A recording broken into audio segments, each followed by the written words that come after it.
The road to the Brawl Cup has been nothing short of epic. Teams from all corners of the world have been battling it out, each one vying for that elusive spot in the grand finals. With every match, the stakes continue to rise and the intensity has only grown. In East Asia, Reject stunned everyone by taking down the team that many considered the favorite to make it to the finals, Zeta Division. And it's not long before they do. Here they come. Shu coming in, lands bang on the safe, and gets it done for Reject. Their strategy was relentless, and with every clutch moment, they proved that they were more than just underdogs. Tara stuck as well. The support for the Joe's back to the hands of Shu. Nice recovery from Reject keeps them in the game. The crowd was left in awe as they secured their place in the ultimate showdown. Meanwhile, Crazy Raccoon has been a force to be reckoned with. Their revamped roster has taken them to new heights, and they've dominated throughout the season. When it came time for the finals, they didn't just compete, they completely showcased their raw power and flawless teamwork. Now or never, and Shu is low, Shu goes down. It's gonna tip the balance, and Crazy Raccoon are your champions for East Asia. It was clear they had earned their spot as the team to beat. Humble, always a strong contender, was focused on defending their title. In their matchup against Team Heretics, the battle was fierce, with every set pushing both teams to the limit. But as the dust settled, Humble proved that they were still the team to watch, showing their resilience and ability to come out on top in high-pressure moments. Take this round, the hypercharge from Semantic to secure things if needed. It's not even going to be there. Reigning world champions continue to dominate this region. Then there was SK Gaming, who delivered one of the most unforgettable comebacks of the season. After pulling off a reverse sweep against Foot Esports, they carried that momentum straight into the monthly finals, where they faced Humble in a 3-0 blowout. Their performance was nothing short of dominant, cementing their place as one of the top contenders in the race for the Brawl Cup. But it got to 92, and SK Gaming are going to do it, the monthly final champions for February. At the same time, Loud and Casa Brawl made it clear that they were the two teams to beat. Both squads made their way into the grand finals with ease, but not without a fight. Their semi-final matchups were incredibly close, with each set packed with high-stakes drama and tension.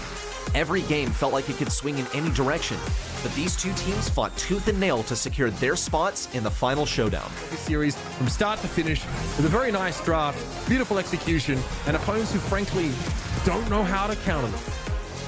The finals between Loud and Casa Brawl was a thrilling battle of strategy and skill. Every set seemed to come down to the last game, with the outcome hanging by a thread. In the end, Casa Brawl emerged victorious, but it could have easily gone either way. The rivalry between these two teams has only intensified, and with the stakes as high as they are, they'll both be hard to beat when it comes to claiming that final Brawl Cup spot. How can it be realistic go against the 1 versus 3? He can't! And Casa Brawl are your champions in South America! And who could forget Havoc? Their road to the finals was nothing short of spectacular. Their stunning reverse sweep against Elevate will go down as one of the most exciting comebacks in Brawl history. Their teamwork and determination were on full display as they clawed their way to the top, proving that they were a force to be reckoned with. And Havoc are going to steamroll through! They are in the grand finals! But despite their incredible run, they couldn't overcome the might of Tribe Gaming. Tribe showed their dominance throughout the finals, securing their spot as the team to beat in the region. I don't think that's going to happen. And Tribe Gaming pull away. 8 stars separating them. Havoc had a good run, but it ends here. Miracles stopped in Tribe Gaming. Heading into March, the competition is fiercer than ever. The road to the Brawl Cup is still wide open, and any of these top teams could claim that final coveted spot. The race is on, and the next chapter promises to be as thrilling as the last.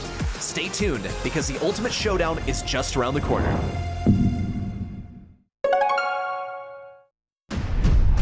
We're back, better than ever for another year of the Brawl Stars Championship.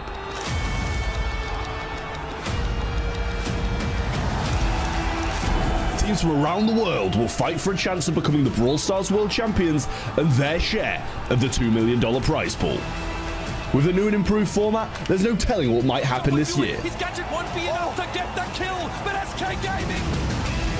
Follow the journey along this spring split. Stars will be born, legends will rise, and the next champion will be crowned. Who will take home the glory of it all?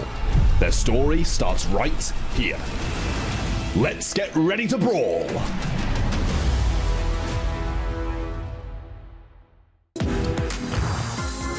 Some say that at the BSC we like to leave the best for last. One thing is for sure, our North America Monthly Finals promise plenty of drama and excitement. It's time to dive into our last region.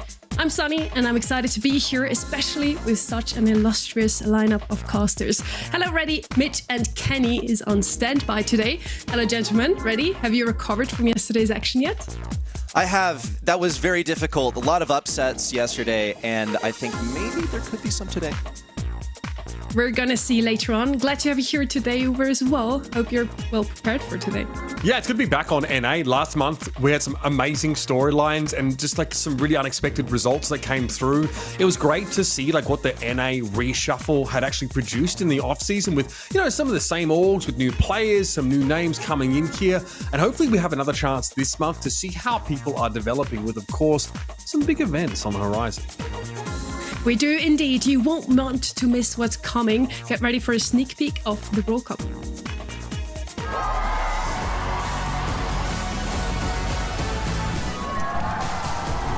All regions from across the globe are sending their best champions to prove to us, once and for all, Humble, 50%, Crazy Raccoon, and fallen short.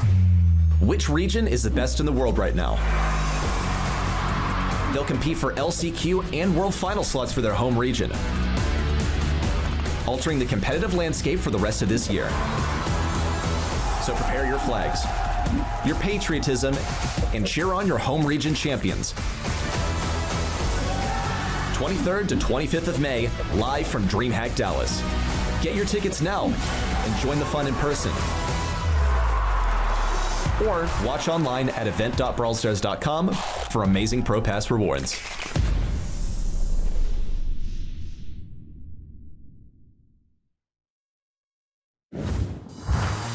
Eight teams from all regions battle it out at the Brawl Cup at DreamHack Dallas, May 23rd to May 25th. And they're not just fighting for prize money, Reddy.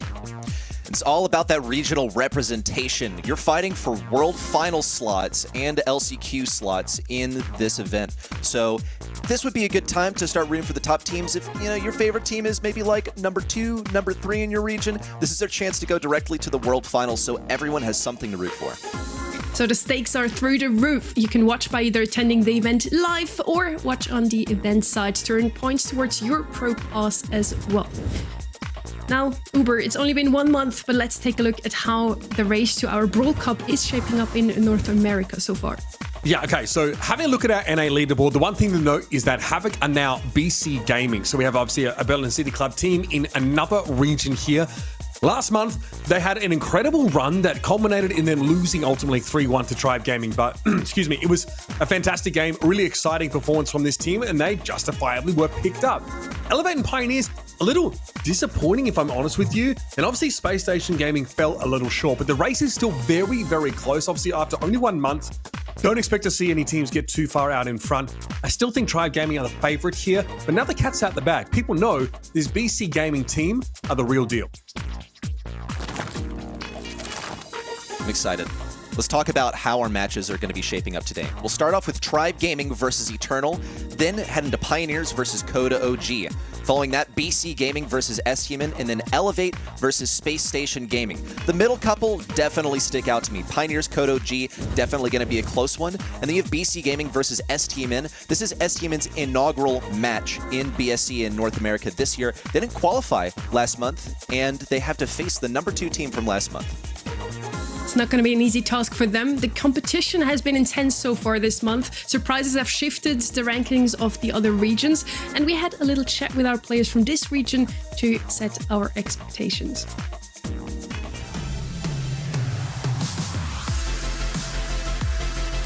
I think the expectation overall for Pioneers is to hopefully make it to the finals and win the finals, so that way we can maybe get top seed in North America, and then have 1 month left to hopefully qualify for the Brawl Cup.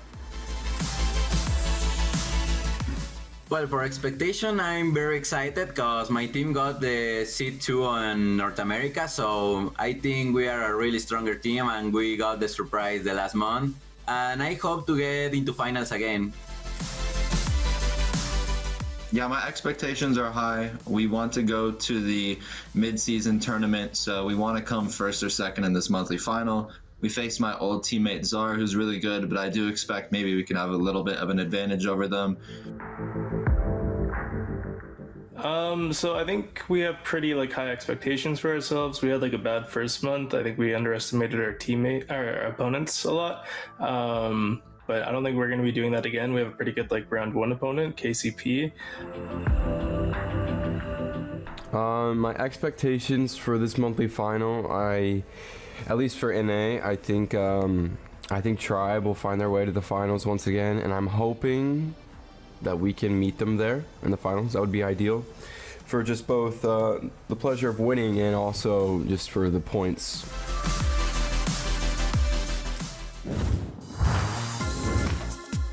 Every single one of them is sure that they have what it takes to take the W today. Tribe Gaming did it last month. Let's see if we're going to have a little bit of a surprise today. Given how unpredictable this month has been so far already, I wouldn't blame you if you just let fate decide with a coin toss. Who do you think will win the first 4 matches of today? I think a better question is, who do we think is going to win these first 4 quarterfinals, because we seem to be in lockstep over here. I don't think you can go wrong with Tribe Gaming leading with that for a first quarterfinal. And jumping to the 4th quarterfinal, Elevate versus Space Station Gaming, some definite favorites over there in Space Station. But as I mentioned earlier, number 2, number 3, I think these are going to be our closest matches, so definitely keep an eye on those. But back to the discussion of Elevate versus Space Station Gaming, Uber, they're crucially missing one of their players. Yeah, I think playing without Zara is going to be really challenging for this team. Rafiki's coming into the roster and actually has some, experience here in monthly finals, being on SK Kalalas NA last month.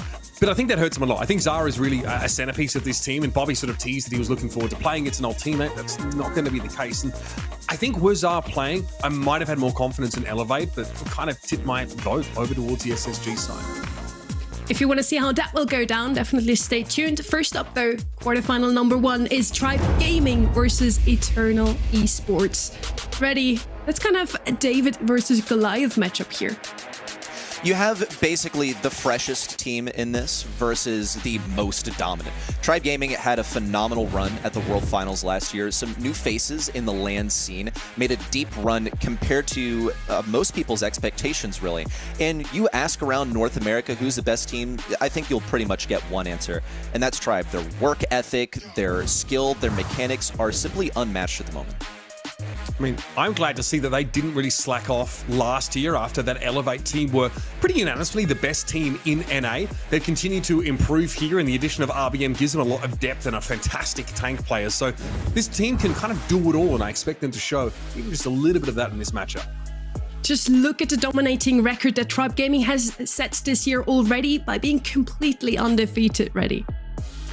I mean, they've only dropped a single set in each one of these matches, and look, we are quite early in the season. It's only been 1 monthly final so far, but hey, they got a perfect record. That is, of course, the only way that you can win a grand final in the monthly final is to do everything flawlessly. And they've actually got a pretty clean track record when you look at the stats as well. Going back to this matchup against SK Kalalas, they really did run through this first team. Hats off to SK Kalalas for getting a single set off the guys, and the same can go for the rest of them, but I think SK Kalalas were definitely the newer faces around the block when it comes to the North American participants in that last monthly final.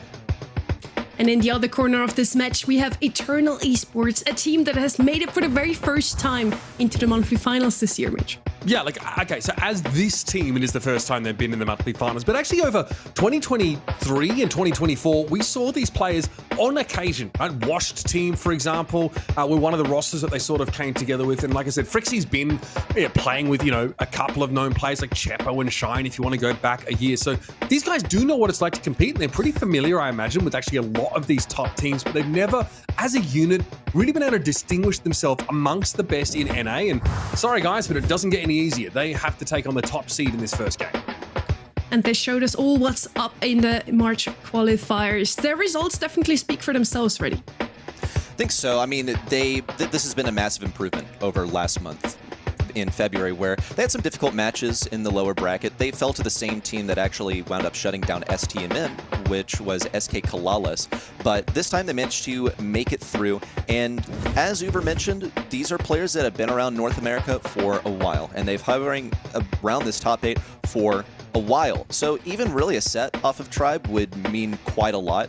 I think a win for them is almost inconceivable as a viewer, but would make for a good story. I mean, we talked about upsets a lot yesterday. That would definitely be the first one of today. Probably not even the last one, let's be honest here. Looking at the maps now, we are in Hard Rock Mine to start our day once again. And what do you feel like are we going to see here? Is it going to be some juju, some shade again? I mean, look, we know that Ash has been really popular and Melody on this particular map. Yeah, Juju was picked pretty extensively in this region last month, and SA still really like to play that brawler.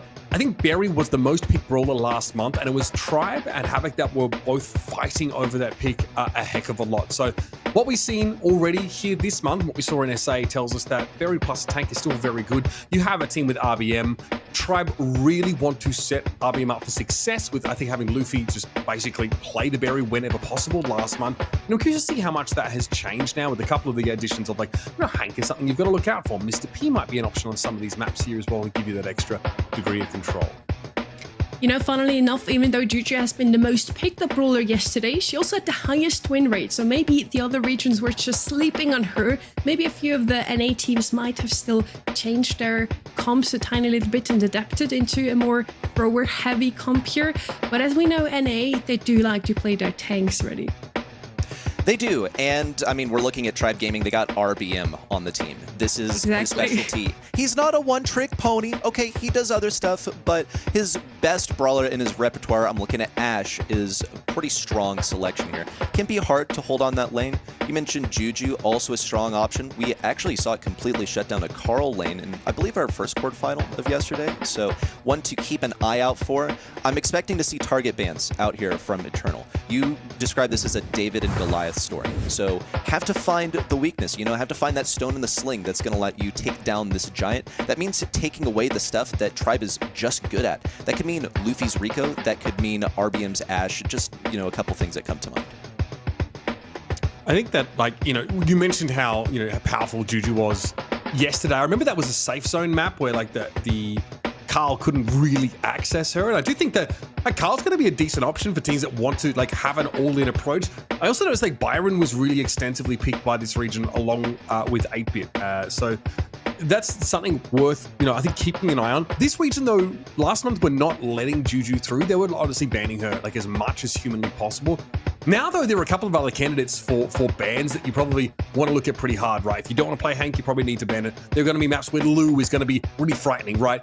The Hypercharge Super for Lou, still very strong, still not something you really want to run headlong into. Lou, excuse me, and Stu, of course, has seen a lot more play lately. This is also a region that like to play a little bit more neater than you expect to see on a lot of those hot zone games, but here, don't expect to see it. I think 93 to 7% Sunny is a pretty reasonable prediction total considering just the difference in name brand of these two teams.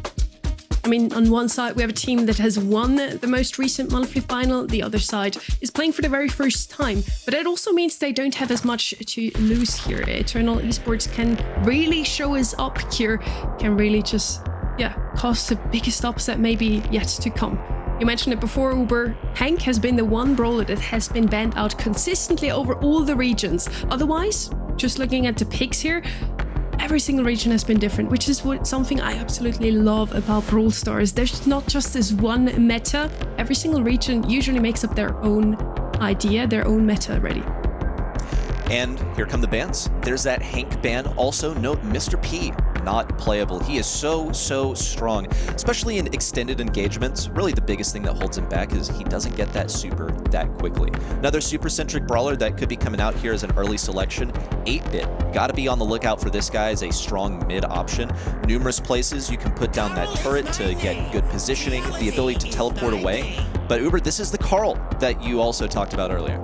Yeah, again, you probably need something to threaten the inevitable thrower pick here from Tribe Gaming. Juju's open, Berry's open. We actually saw a shade ban here by Eternal, so they've taken that one off. Of course, Hard Rock Mine is the kind of map that's dotted with a lot of those walls that you don't always want to play wall break on this map either. It could be a little bit limiting. So bring a Carl in here, someone who can hit that backline pretty hard is going to be really important. But again, you've got Juju, you've got Ash still available, Berry's there, Byron's there. You can play these really aggressive side lanes if you want to. Stu obviously was one of the most picked and banned brawlers of North America last month here. And obviously, the speed zones you can throw down are really easy to protect, so you can benefit from the full duration of that speed boost. Really versatile brawler, can act as a gem carrier if you want. Tribe Gaming might lead in that direction. Should be a pretty solid lane as well. If you need to keep your distance from, say, a tank, he's able to cycle that super to stay away, keep the distance so that no one can get anywhere close to him. He's going to be a little bit weak to Ash, though, once the rats come down, if that's something that Eternal are thinking of. And here's the B mid. Keep in mind that Poco is wide open as an option, and so is Luz, so that would be a viable interaction if someone decided that they want to pick Poco here. Now it's completely eliminated, no go. You just do not win that matchup in a B as Poco. Now, the Melody is also open. We saw that yesterday actually used to basically 1v1 the Carl, two all-in brawlers. And Melody, with, of course, being able to frequently make use of that shield gadget and the hypercharge that gives her those extra nodes, she looked to basically be dominating that matchup every single time they came clashing. The 8-bit here we hinted at earlier on is going to give you a really powerful pivot on this map. You've got, Carl who can aggressively push the side lane. 8-bit's going to be pretty hard to shift, and obviously we know he stands his ground pretty well against these sharpshooters, whereas B needs those 2 consecutive shots to actually be hitting very hard. Whereas one brief salvo, especially if you're using boosted booster from the 8-bit, could almost just nuke you in a second. It's very dangerous, matching up against the 8-bit. Yeah, these are our two mid brawlers. I think this is actually a pretty skill-based matchup. Like, it's really winnable for B, and it's hard to, chew through all of that health on 8-bit, but 8-bit's also quite slow, and he's gonna have to get his super before he can get that speed, because you're definitely running plugged in here as a mid on Hard Rock Mine to get that additional speed. But here comes the Buzz as an assassin option. This is to prevent Tribe Gaming from going that Buzz as a last pick, because it's just one of the biggest counters to Carl available in the game. But Tribe might find themselves in a situation where they value something like a thrower. They could go Rico. Ollie is one that I personally didn't expect to see here, because I didn't even I thought it was going to be banned, honestly, because it's been banned so frequently. This is a strong option. What else is there to say? Just one of the best brawlers in the game right now. Has that hypnosis that can be used for team play, can also be used as more of an assassin since he can combo the super into the gadget. I mean, having that hard stopping power is so important against the Carl. We talked about why Buzz is so powerful in that matchup, and Ollie offers you that same ability to disrupt and disable the Carl when he tries to go in. Also, having a virtual stun to use against the Buzz is quite powerful in its own right here. So we've got, of course, going to see a Rattled Hive straight off the rip here. No connection as Eternal stay pretty scarce and clear over there in the middle part of the map. Tushi just gets blown up. I like the pinch there from Zeus, but they're not aware of Alianis throwing in some of that damage. And RBM has to snap up the first 2 gems.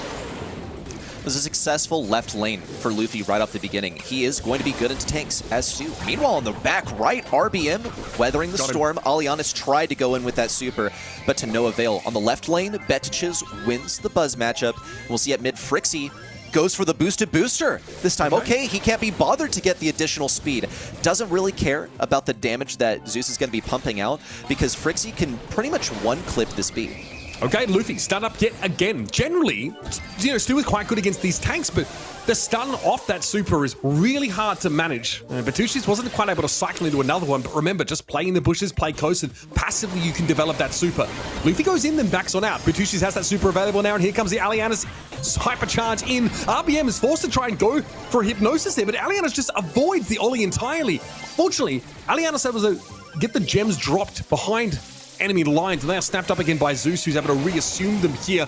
Batushis does not respect this B gadget whatsoever. RBM's able to trade at the very least, and now Alianos looks scary. Luffy back into the fight there with his hypercharge, and it will be a cheap cartridge to get the 8-bit out. Looks like Tribe might be able to get control back here, especially with Batuches being eliminated and Frixie now on the back foot. He has that super available. Oh my goodness, and what a rattled high from Zeus. Luffy gets a kill on the gem carrier, and it's Betiches holding 7 now. That's dangerous. That is the last brawler on this Eternal comp that they want to be holding 7 gems. A lot of free damage there for Luffy and Batuches, and he goes down. RBM knows he only needs 1 gem or so. Frixie is going to be hypnotized, and RBM has done his job. A second hypercharge for the round from Luffy means that he can easily get clear with enough gems to take the round away. Batuches with 8 gems is not what you want to see. Zeus did such a good job clearing out the car from behind his lines, and Tribe Gaming get off to a great start on Hard Rock Mine. Kudos to Eternal, though. I really liked that play from Carl where there was just good shot calling. Go aggro on the Ollie. Oh, Ollie goes for the Hypnosis. Short range, by the way, auto-aimed it so that he could get that Hypnosis faster. Nope, that's fine. I'm going to pivot onto the other lane and take down your other brawler for a full team wipe.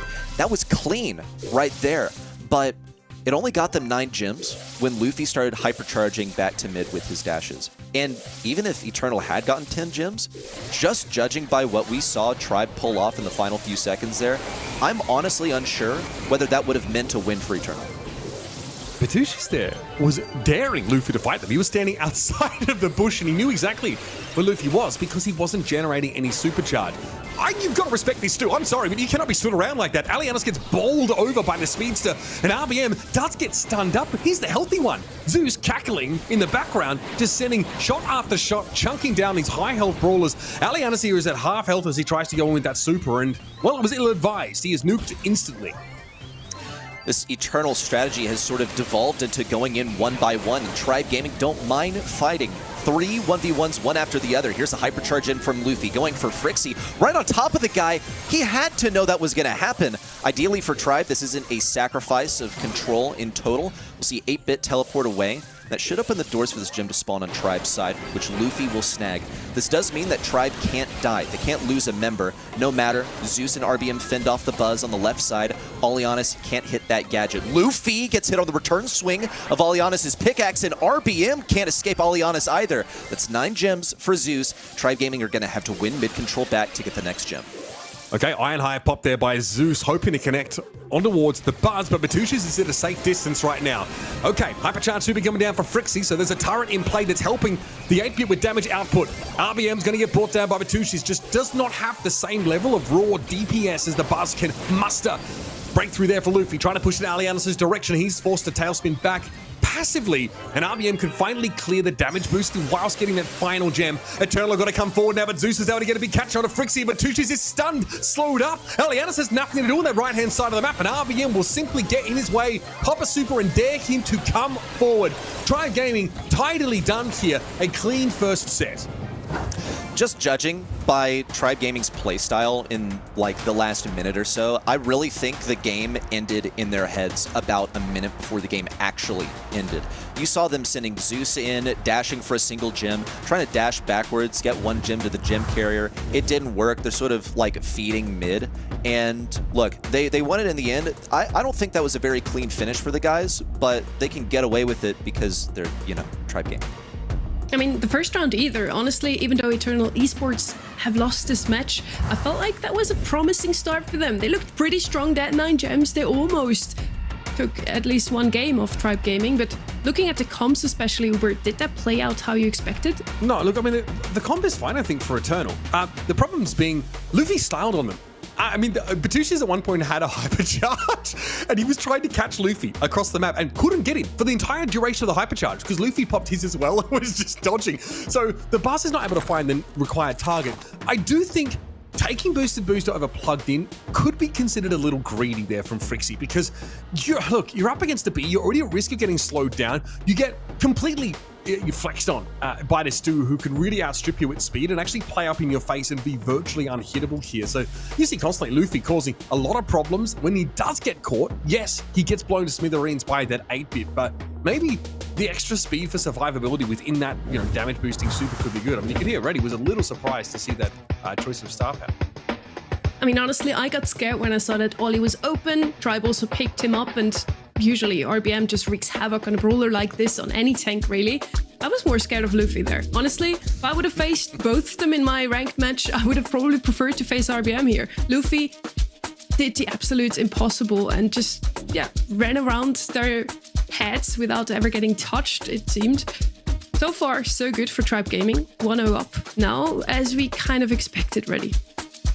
Pretty much. If Eternal can get a set here, then that's definitely a victory for them, because Tribe, they're just so strong right now. I mean, we've said it a million different ways, but it's simply the truth. You have a star-studded roster.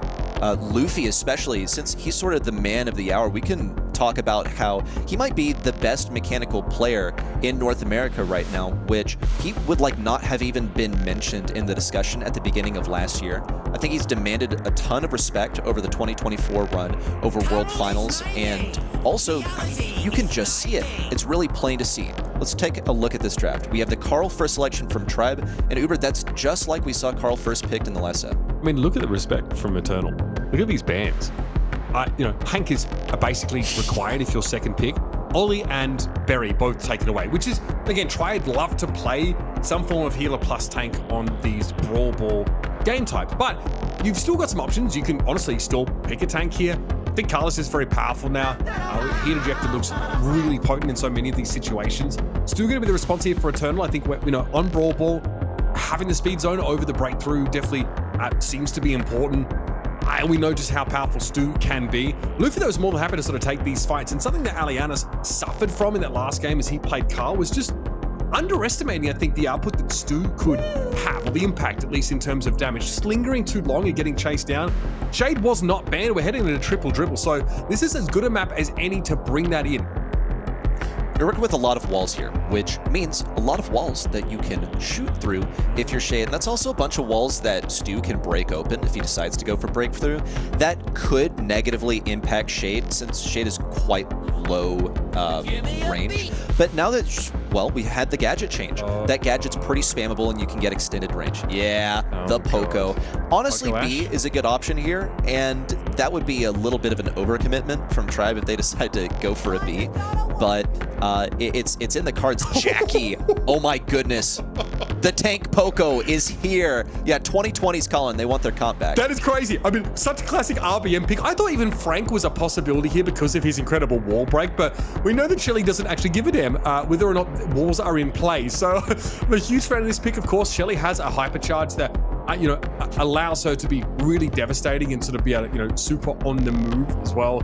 And again, now Eternal can't really try and counter this with a CC-based tank because Poco is able to cleanse off so much of that.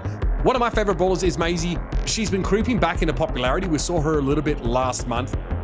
Again, really a jack of all trades. She's kind of able to do it all here, and she's not someone you want to necessarily close the gap on because that super, especially that hyper, can be really devastating as the rockets all fire out from you radially. I look at Tribe's comp, and I don't really see anything that Carl will be able to use his super on for Eternal. Frixie should be dashing away. Betchiz literally goes through a wall, and Maisie has a stun as her gadget, and she has a stun as her super. That is a big old radius. So let's see how it's executed. Betchiz is going to be using the shade shots to get through the wall. We'll see Zeus marching things forward. RBM with a lot of health, but cannot really get the damage that he needs on all these different targets. Being surrounded, and Jackie just does not have good reload speed. She cannot pump out damage reliably unless it's one big burst. Okay, Batucci's there with a super, able to put a lot of pressure down through those walls. It looked like Hardy Hard had over counter crush here for RBM, so really just trying to make sure there's extra durability for this Jackie as, she's expected to take hits most of the time.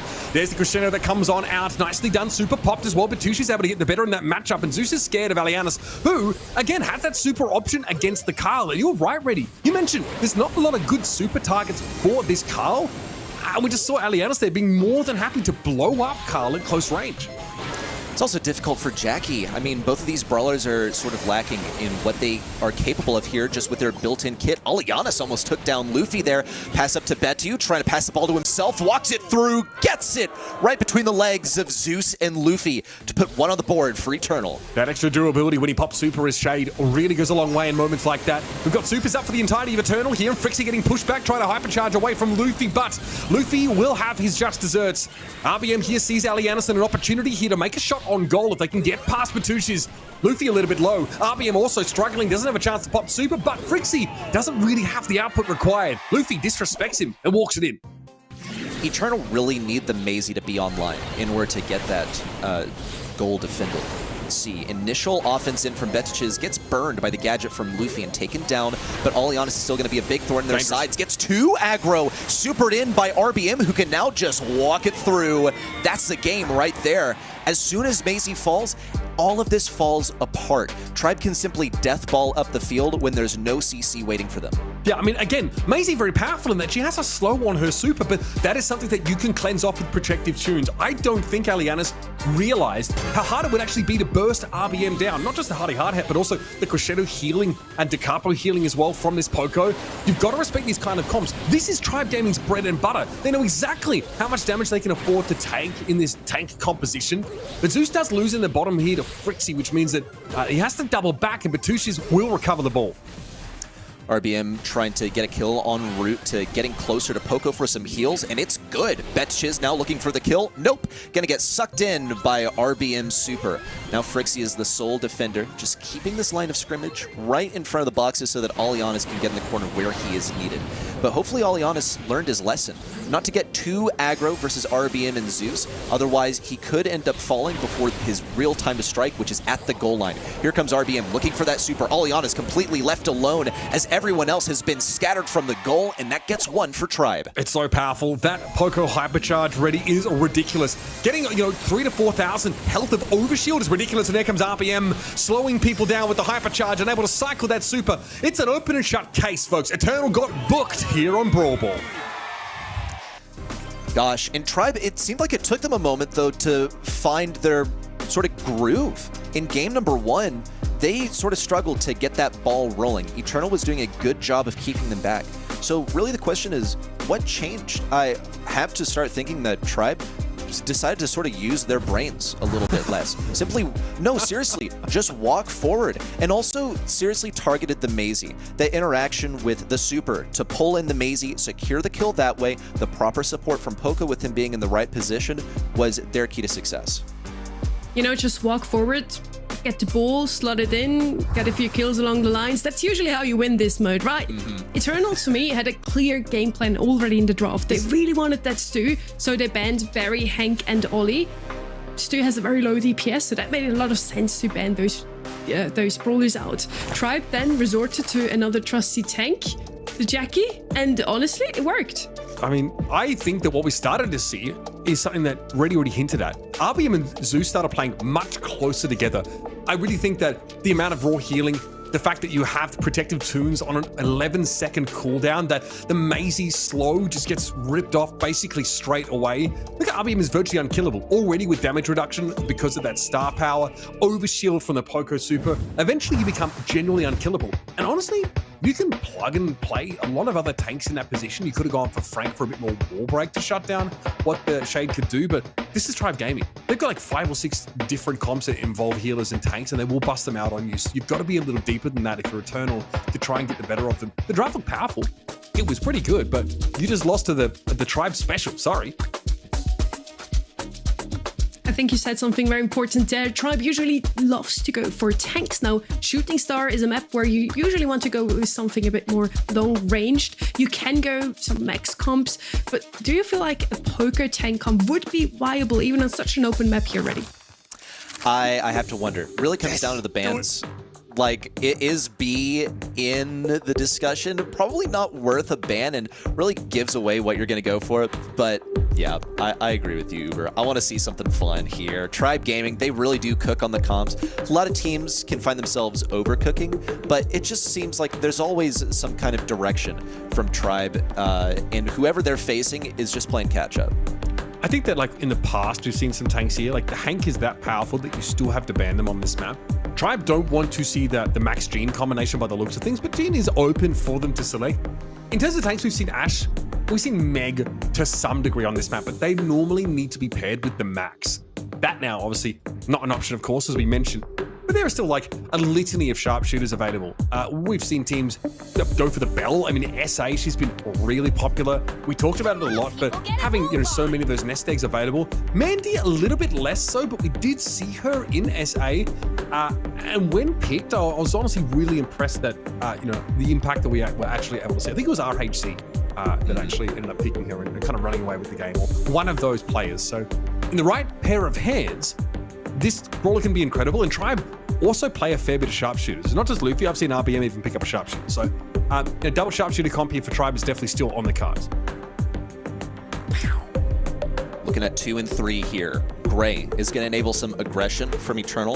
It's also going to mean that they're more safeguarded against a thrower. They do have that last pick, so they totally have the option to go with thrower themselves if they want. So I think this one's more going to be an assassin, right? You spoke about that Mandy. Look, dude, she's got the hypercharge. I mean, she's one-shotting enemy snipers now. That's huge. That's one less shot that you need to hit them with because usually she'd be operating with sort of a 2-shot combo.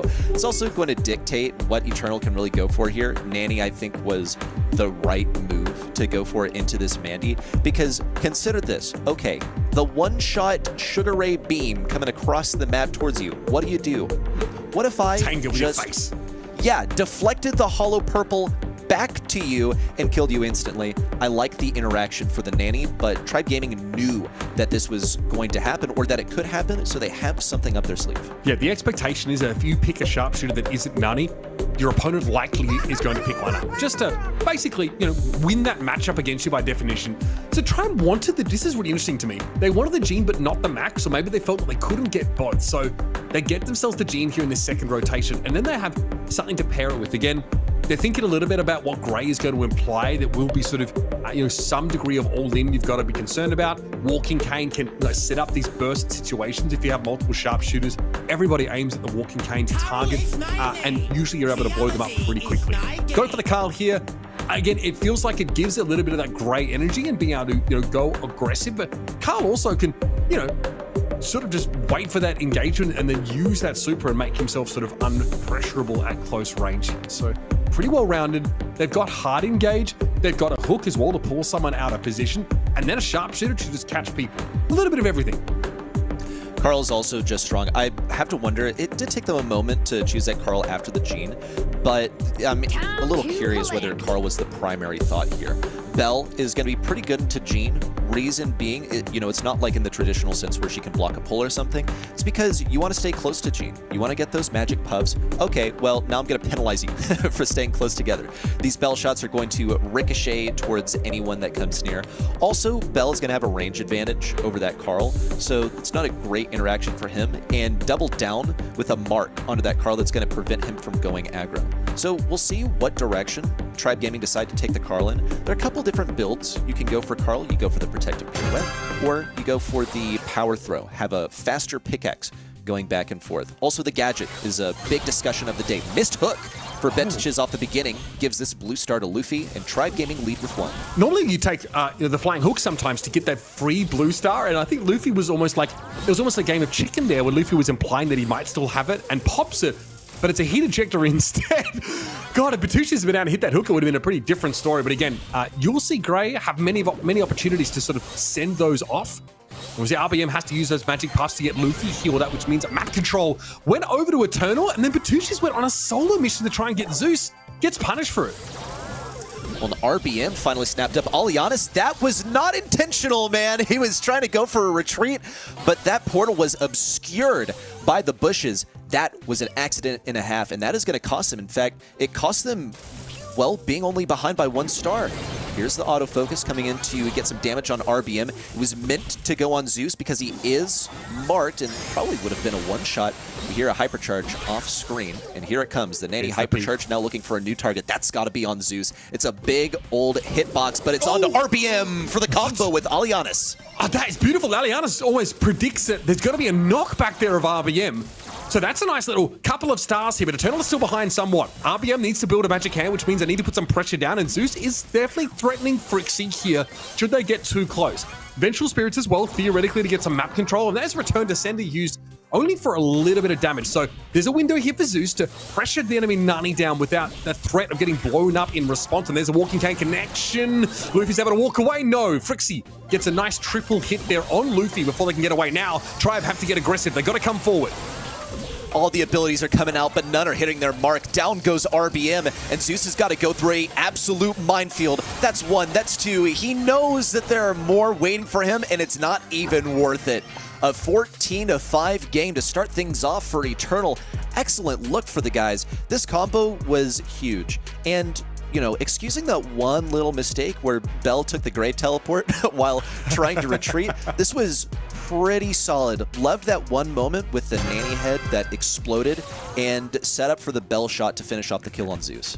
It feels like Eternal don't have any strictly losing matchups here whatsoever. Luffy's committed to this now, has to try and stand and fight, and the blue star's given over to Alianas, but then traded over to Zeus. It is a trade, though.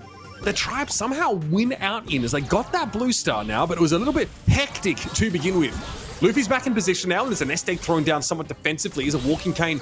God, that is a bit of a low cooldown. That's frightening stuff. Batushis throws out another one. No connection, and now Alianas steps forward into the heat injector zone and gets taken down. It's a 2-star lead for Tribe Gaming, and Eternal is still trying to find their footing, but here comes the Nanny Super. As soon as the Nanny goes off screen, you know that that's a Super coming around. Ooh, just barely grazes Luffy, now looking for Zeus, but no combo for Alianas. Bumped Zeus behind the obstacle where he was unreachable for Alianas, and that is a whiffed Sugar Ray for Zeus as well. Would have done a lot of damage to Betich's, or perhaps not actually. Betich's has got to have that star power to take less damage, so perhaps a misprioritization of targets by Zeus. No matter, Betich's in on the left. A response with RBM falling gets Alianas taken down for the side of Eternal. It's still a 2-star lead for Tribe. They do at least get a mark on Luffy there, but it's not really where Eternal wanted. Alianas got really aggressive trying to pinch with the Grey Portal, which was on the left-hand side of the map, and it ends up being a 1-for-1. Batushis, nice little walking cane connection, but Luffy's able to benefit from the magic paths. Here comes the peep. You better get healthy. And it wasn't quick enough for Luffy. Brought down by Frixie. Now we have Eternal ahead by 1 star. RBM is going to be marked up, was looking for a chance for a magic hand. Tribe, once again ready, have to make the play. It's time for them to move. Luffy pulled on the left side, just waiting to get that health back. Zeus falls. That means this is going to be a 2v3 battle. RBM has that pull at the ready. Luffy ready with his super, but Frixie has the knockback, and Betich's has the stun if he needs. Teleport in with the hypercharge, ends up giving many stars away. Alianas pulled, gets the kill. That's 16-17. Eternal with just a 1-star lead after a chaotic and scrappy finish. That is not comfortable, but it's a set win nonetheless. It's about as close as it gets here on these bounty games, but crucially, I think Eternal's draft was just better. I was really impressed with it. They did not have any strictly losing lanes. They got the Nani to counteract the Manny to some degree. They also, had this great pressure, which was immense. These walking canes coming out on such a low cooldown were always threatening a pick here. Love the look from Eternal. It's a really well-deserved set win. It was definitely a very good draft from Eternal, but I kind of felt like it's not the only thing they did differently. Ready? Do you have an idea what they changed in order for them to take this set now? I think they kind of focused up and focused on the team play, okay? I think there were just good callouts with the Nanny synergy, especially with Alianas piloting this belt. Check this out, Frixie getting the most damage in the lobby. Now, I want to briefly take a trip across to Tribe Gaming stats over here because we see Zeus with 6 kills, but the Sugar Rays were a little lacking. We didn't really see any hypercharges out here. Didn't have staggering DPS. Across the board, Tribe a lot lower than Eternal.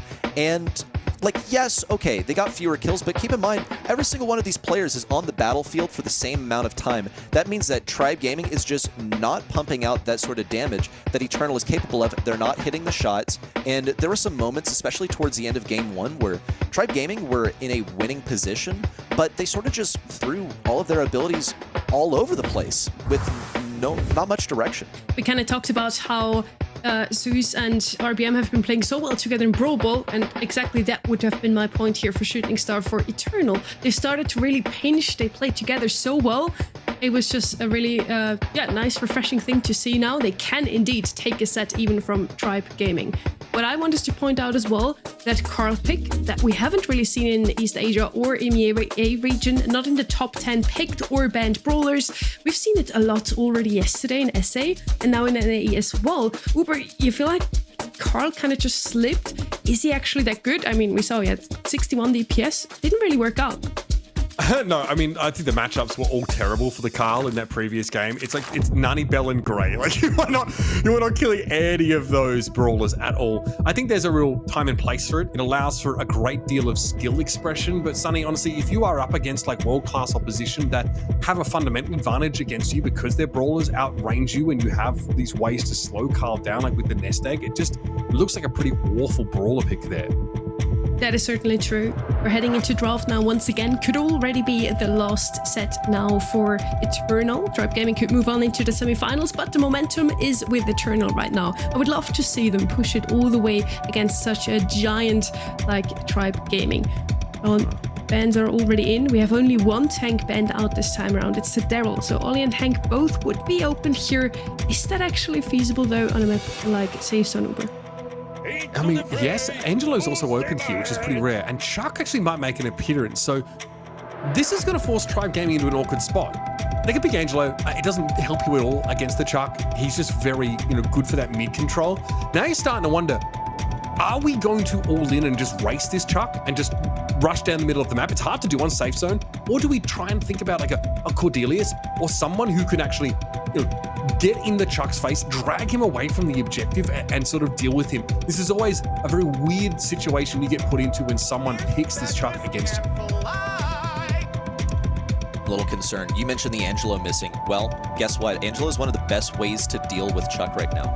It doesn't seem like it makes a whole lot of sense, right? Because intuitively you go, okay, well, we'll just like out base race him. But Angelo is good at keeping control at long range. So that means that he'll be able to clean up a Chuck that's gone onto the safe. It means that he'll be getting the hypercharge. He'll be getting that super off of Chuck super easily. And the role he's going to fill is literally just assassin. Kill the enemy brawlers, because a dead brawler cannot defend its team's safe. So we'll be looking for that. Here comes the Lu as well. That looks to be more of a defense mechanism. I'm looking at Tribe Gaming's comp, and they're going to be very control focused over here. On Safe Zone, where usually you want to have quite a bit of DPS going down the mid or like one of the side lanes, they're going to be relying on their last pick to do all of it. Okay, yeah, it's interesting. Angelo, you mentioned it, rarely ever gets like a lot of safe damage. It's just not the point. You've got two brawlers here who are neither of them are designed to pressure the safe. So it means that Tribe Gaming at this point cannot race Eternal. They cannot go all in against this Chuck necessarily. Then Juju gets picked up. So you've got someone who can traverse those waterways really easily.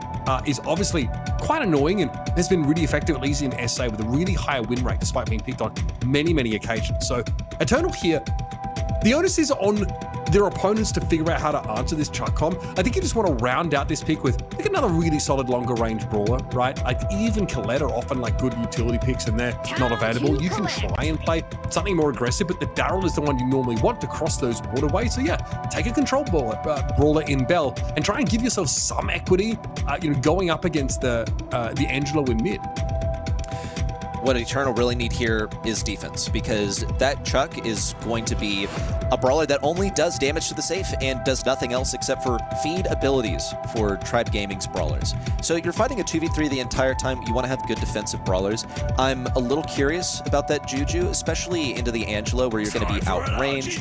Tribe Gaming break a wall. That's bad business. Sam is going to be keeping up the aggression. Okay, cool. So we got two brawlers that run in a straight line towards the enemy safe. And Sam has good potential into this Bell, because once he gets that Knuckle Buster set down near her, he can suck her in with that gadget, which is going to be on a faster cooldown. So he does not have to be conservative about using this. I really like Tribe Gaming's draft a whole lot more. I'm not really sure what all is going to happen from Eternal, why the Juju was selected here. Like, yeah, it can slow him down, but also Angelo can like shoot through walls. And there used to be a bug that prevented his poison from getting correctly when you use that gadget. Now that's fixed. So he can one-shot you through a wall. That's dangerous. There's no healing though for RBM, which is a little concerning, I think. As, Frixie just kind of able to move up into the map, kind of dodge away from a lot of that damage, now start to pressure Luffy, who really wants to try and control this Chuck. Batuchis has been chilling for much of this round. Big shot there for Zeus, and now, can just turn your attention towards the enemy safe to push up in. RBM going to be trying to deal with Frixie. A little bit of a problem is Frixie can evade him and step into the waterways fairly often, but the Juju just doesn't hit very hard.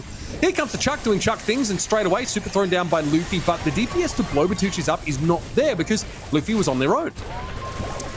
Definitely a struggle so far for Tribe Gaming. Sam is connecting with the safe, but he seems to be being stalled out. In fact, respawning over here, and look at that, he's fed a hypercharge to Alianis, who gets to absolutely go ham on the safe. The defense is not what it needed to be for Tribe. Betiches got halfway through a dash before he was frozen en route to the safe. That's rough. Look at this. Tribe Gaming are taking so much damage, they cannot get out of spawn. Yeah, RBM's getting hammered. And Batucci's, there isn't a good answer for it. Luffy has super now, so should be able to slow him in his tracks. There we go. Now, RBM gets on the safe. This will get nuked very quickly, but RBM does not have enough time to do that damage. And frankly, Zeus has not been able to control these Eternal Brawlers in mid remotely enough. Frixie kind of doing what they want. Luffy getting literally a train ran on them there is straight up the chuck just hits them hard. This strategy for Tribe Gaming requires them to have mid control, and they've just not been able to maintain it at all. Wow, nice stuff for Eternal. They might be able to secure themselves a set 5 over here if they can get another game. That's all it's going to take, and judging by this last one, it's so possible right now. I really do think, though, that we saw errors being made by Tribe. I might have overestimated what their comp was capable of. Let's see what they do in mid this time. We'll see RBM taking so much damage right off the bat. Alianis needs to be taken down. That means Zeus needs to hit his shots, which he does. Frixie next up on the chopping block, and now Tribe get to connect with the enemy safe.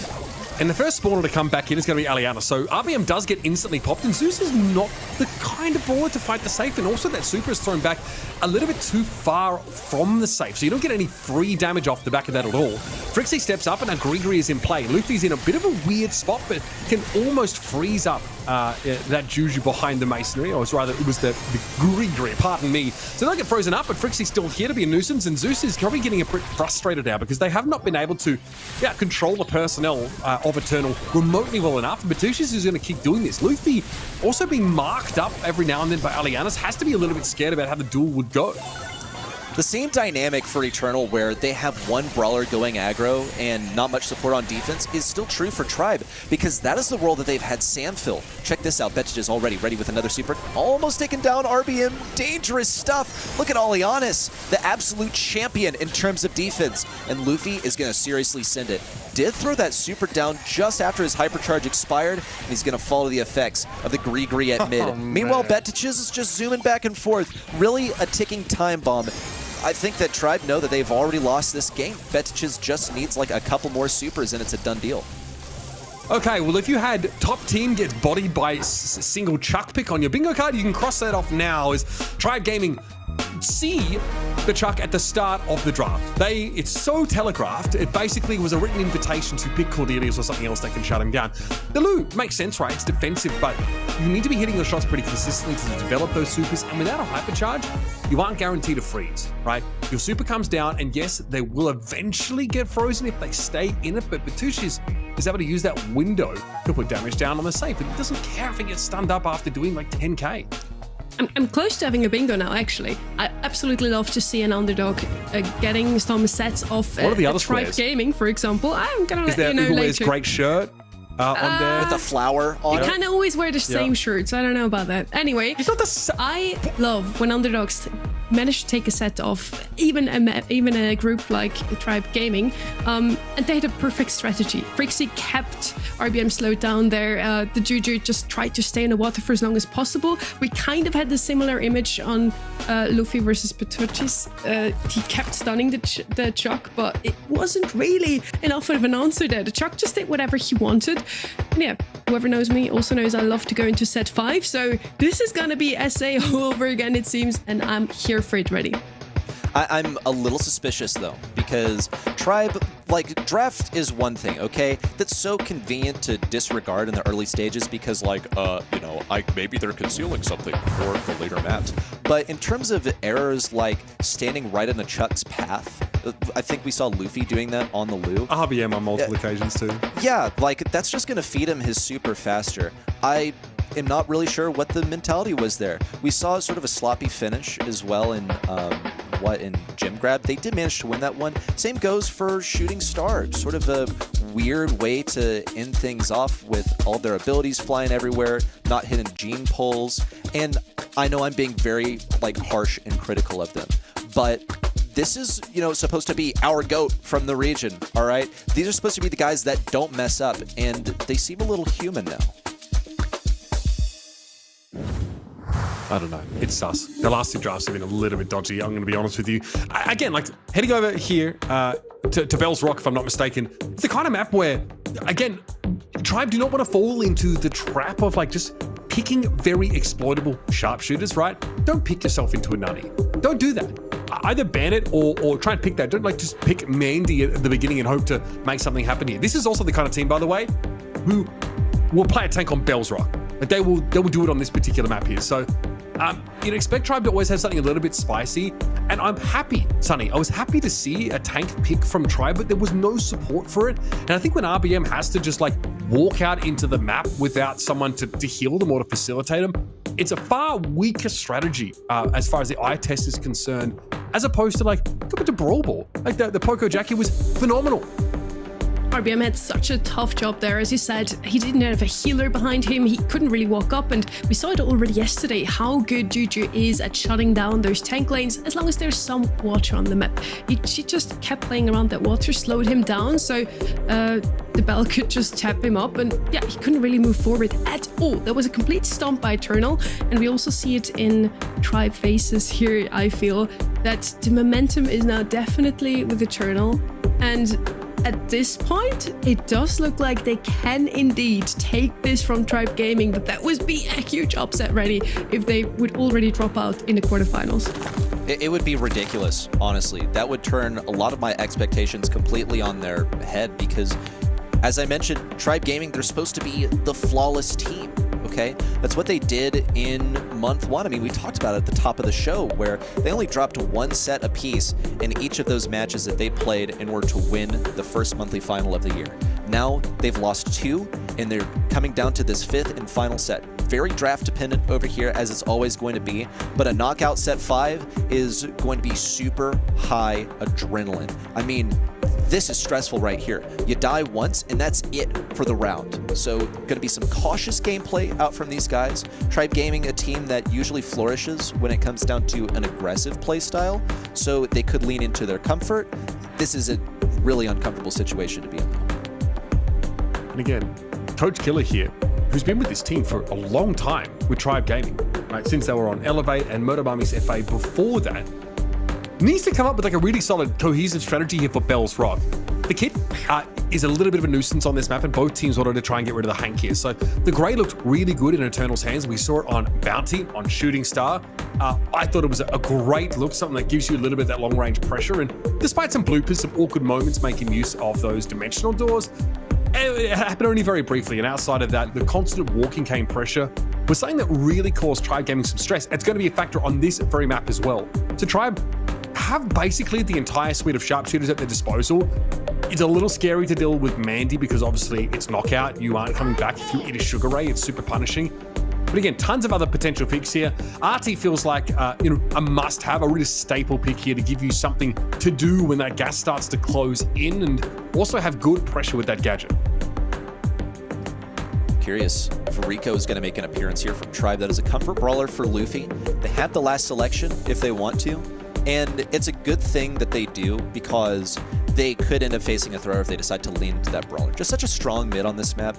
Definitely some potential for weakness into Gray, who's capable of breaking the walls. Here's Ollie. Okay, so we know what RBM is going to be playing, and that is the aggro tank that also has some pretty good range. He's doing like 2k damage at decent range.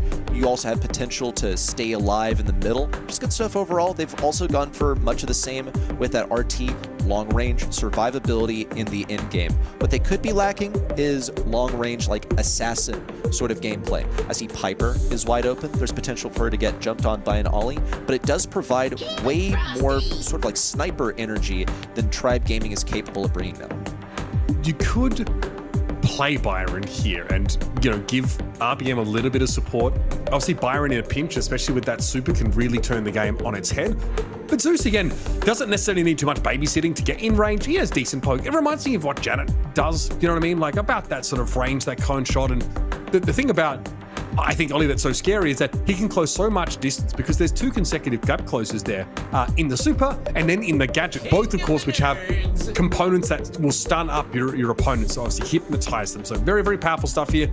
I love the idea of seeing Meatball on a map like this.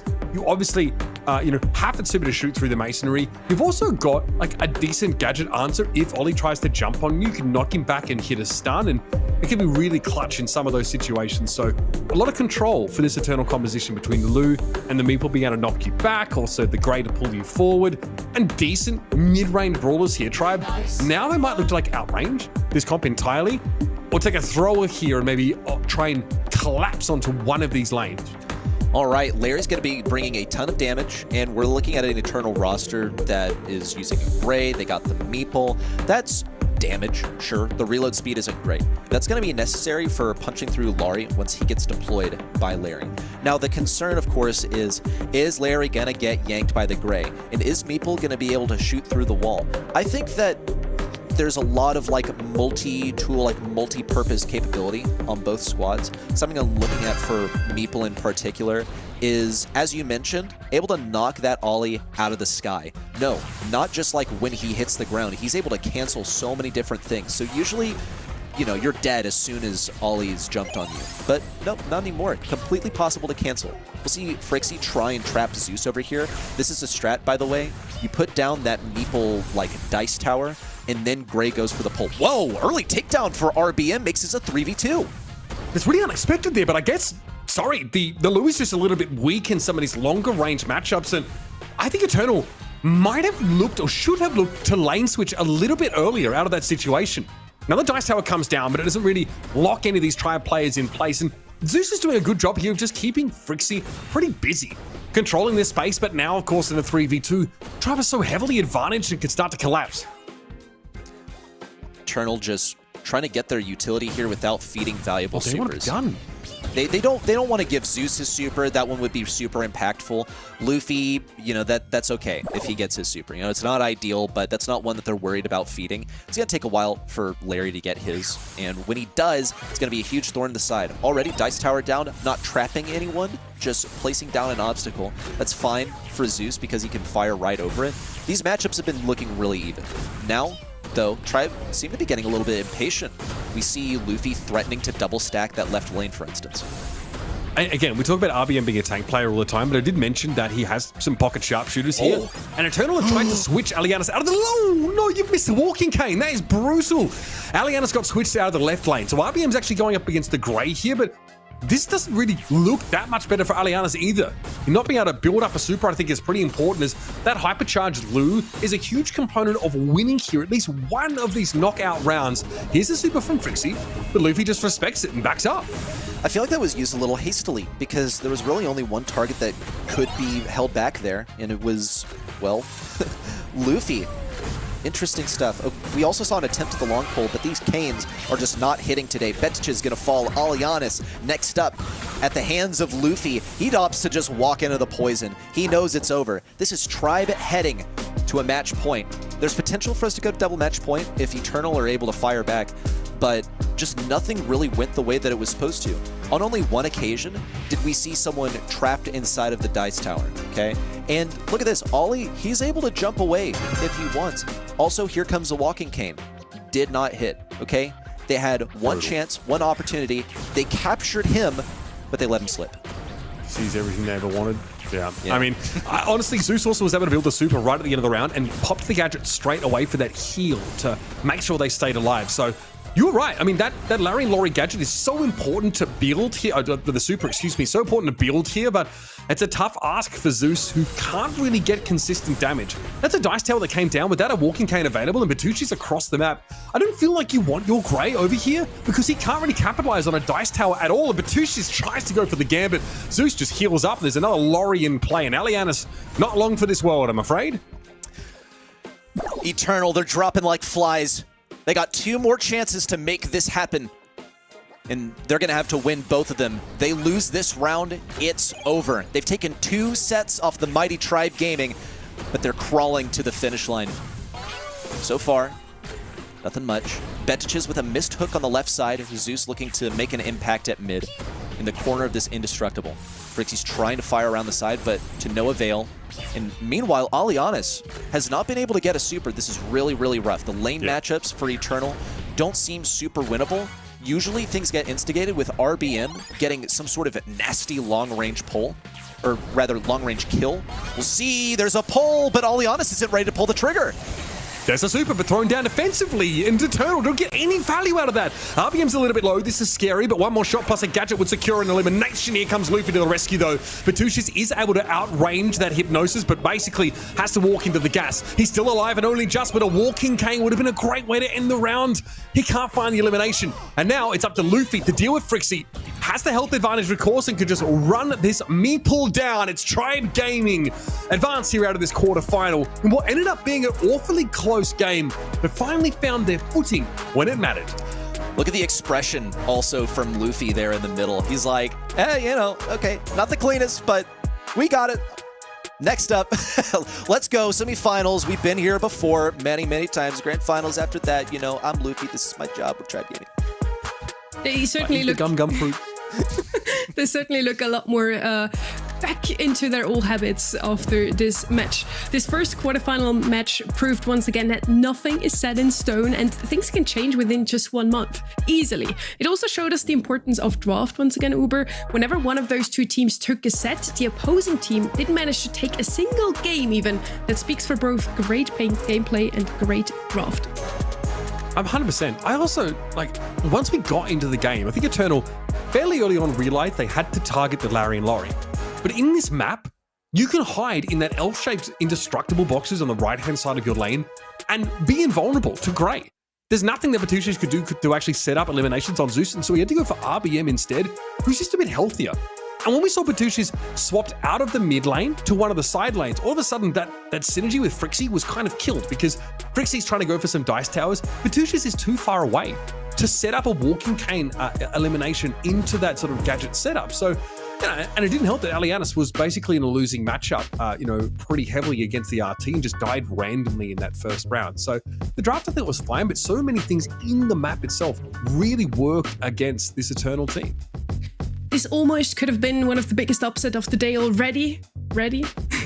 Did you expect that to happen? No, not at all. I was not expecting an upset even a little bit. Look at this, by the way. This is 2-0 after 2-0, so that should tell you draft diff pretty much every single time.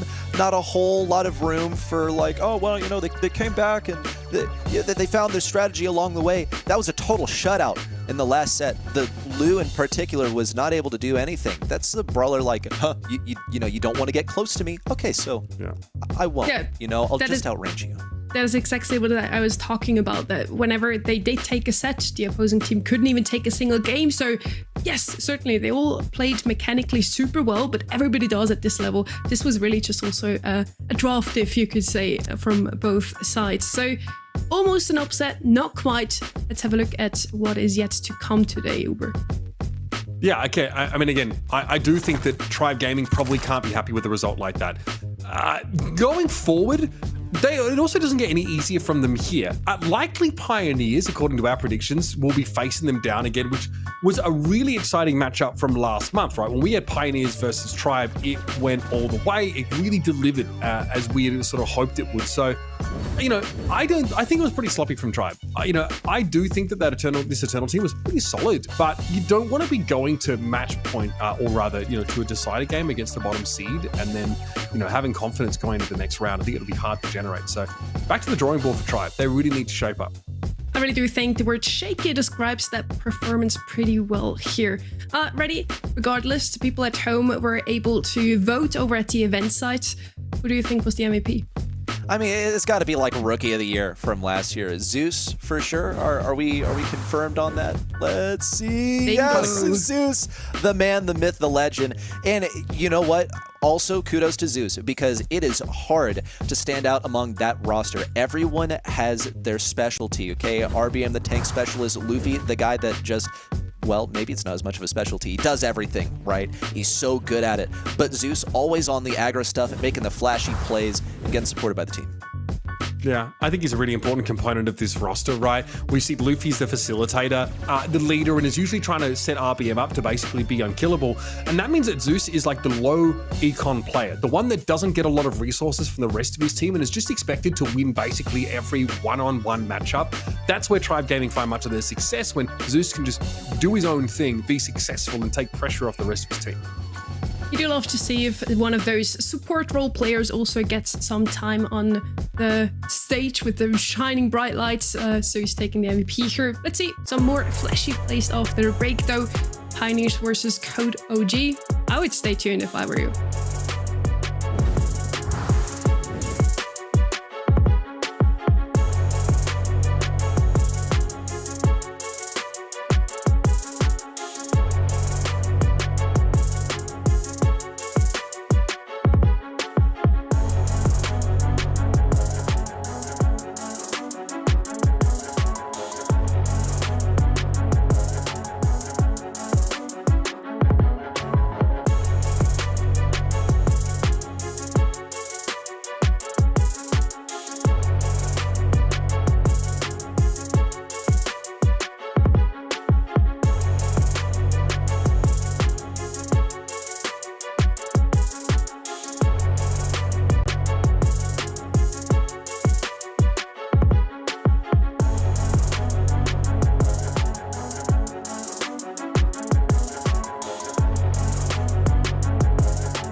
It's definitely more than A or B. I'd probably go with D, honestly. It does a good amount. I'll go with C, 4 and 2/3 tiles. Oh, I have no idea.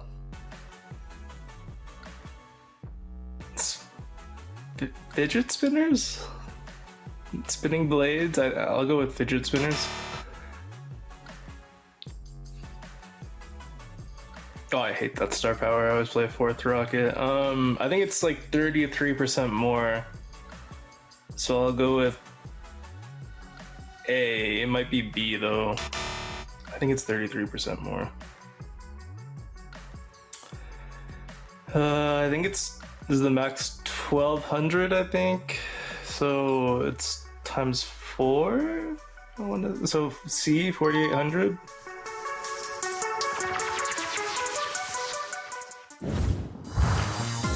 I'm sure everybody watching knew all of those answers. So did you, of course, Kenny. Absolutely not. If that was a pass-fail, I failed.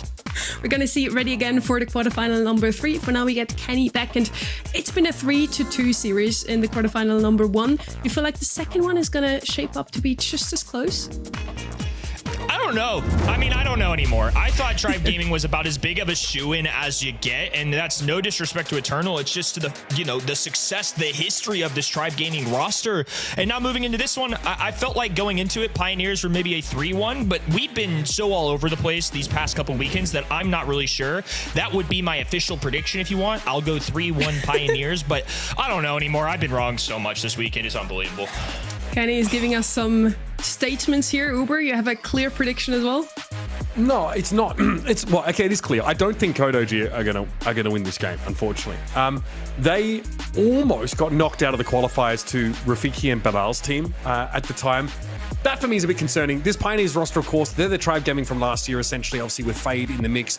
I think they really should be a clear-cut second in this region. And as good as the players on this Code OG team are, maybe I don't know. They really have to step up, I think, if they're going to beat this Pioneers team. They're just so well-oiled. Before we focus on Code OG's qualifier run, we want to talk a bit about Fate here and focus on these players. He had some very notable achievements, Kenny.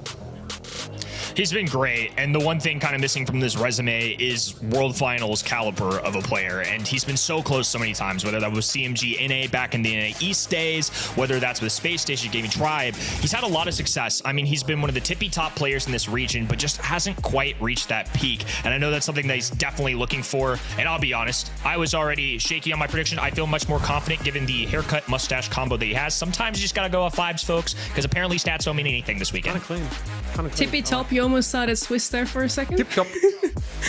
Kodo G on the other side, in the other corner here, they almost lost to XSKC in the qualifying match, as you mentioned, Uber, and they got swept by Eternal in the upper bracket, dropping into the lower one. So not the best of runs, but they're here. That's all that counts. Look, this team is sick. They have such good players, right? Charles from that Luminosity team, second best in my opinion, was the best Pioneers player at Worlds, which is saying a lot because RBM was on that roster. And OG, if you're a fan of like North American Brawl Stars, you kind of haven't seen the guy in a while because I would say he took a sabbatical, but he went over to Europe for a year to try his luck. I think he was out in Italy, and honestly, it didn't go that well. He definitely found it was tough out there in EMEA.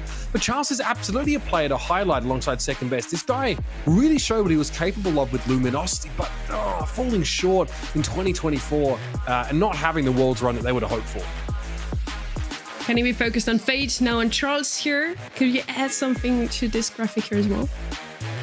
I mean, I think, honestly, all things considered, this guy's had a lot of success in the past, and a lot of what-ifs in Brawl history have unfortunately revolved around him. I mean, what if Luminosity had made that big goal against Zeta Division? What if they had escaped the group of death last year? This guy has suffered at the closest of close hands of defeats, and it's heartbreaking, and he's somebody that you can't help but naturally cheer for. I mean, already a good player, been around some serious success, upsetting NA West back a couple years ago, last year being a staple in North America, and now going out on his own. Patchy retiring, obviously Chino moving to SSG. So this is very new for him. I want to see this team succeed. It's hard not to root for him, but in all fairness, I do feel like Pioneers are a very established and really historic organization too. Let's see how much chemistry this roster has already built within just 1 month of this season. We saw his favorite brawler is Frank. I'm really looking forward to maybe seeing him on Dueling Beetles. We saw him come out quite a bit. Definitely a brawler that you could pick here. Overall, I want to see some new drafts here. We had 2 strong drafters in both Tribe Gaming and Eternal Esports. We talked a lot about how important draft really is, Uber. Do you think we're going to see some new options still, or is it just the same as the last 3 monthly qualifiers, monthly finals? Yeah, look. So for quite a while on this map, like you would try and take really good side laners and like a Pam or someone who is really hard to shift off the point in general. You still want to probably try for a healer plus tank combination if you can. I think it's really heads up that Code OG have actually banned the Byron here. Someone who can be a strong side laner with good range, who also can intervene and help the tank or whatever brawler you're trying to use to actually be on the point. So, Pioneers are not going to have that option. They have Fade, who is also a fantastic tank player. The team is obviously incredible, with Zulan also in the past has been known to pick up like the Rosa and stuff on this map, especially. We saw back when Hypercharged Rosa was the thing, it was often Zulan going in that direction. To Code OG, go over the Berry. I think Berry Ash has got to be like one of the strongest combinations on this map still, something that we saw pop up a little bit over at Worlds from some of our EMEA teams. I think you've got to go there. I think for a first pick, Berry is almost top priority. I do like the Berry here, Kenny. Maybe another throw coming out also now from Pioneers, but as we mentioned before, you can also indeed play some B here, some long range options on the side lanes. Maybe prepare with a Griff. That's something we see quite often. I wonder if they do go for that synergy. Just the wall break plus B, who's been a long-range option all weekend long, receiving a hypercharge, but more importantly, with the gadget rework, can just pop Rattled Hive after Rattled Hive. Right-hand side haven't really locked themselves in any particular strategy, so now it's up to Pioneers to kind of counter this out, and they're going to go with Carl. This has been a super popular option the last couple weekends. Somebody that also has a hypercharge, but again, the gadget change has made him better as well. That incendiary gadget really helps him out, a little extra control, and as Reddy put it yesterday, in terms of math, it's basically like using an Amber Super at times. Yeah, it hits extremely hard, and you can basically spam it every time you come back off spawn. I think the B here as well is a bit preemptive. It's, an understanding that Pioneers have that Code OG probably do want to pick a tank to pair now with this Berry. So Code OG have to ask themselves, can we find a brawler like maybe like an 8-bit that can challenge this B a little bit better, or do we just walk the plank and still go for the tank pick. Another Maisie pick here for me is super interesting. She is obviously the kind of brawler that handles it pretty well when someone tries to all in on her, and at long range, she's at her best because her projectiles speed up. She wants to be shooting at enemies that are a long way away, and then when they try and dive her, she has a dash on her gadget, she has a slow on her super with that hyper. You've definitely got to respect what she can do. Now we get Ollie on this 4-5 side.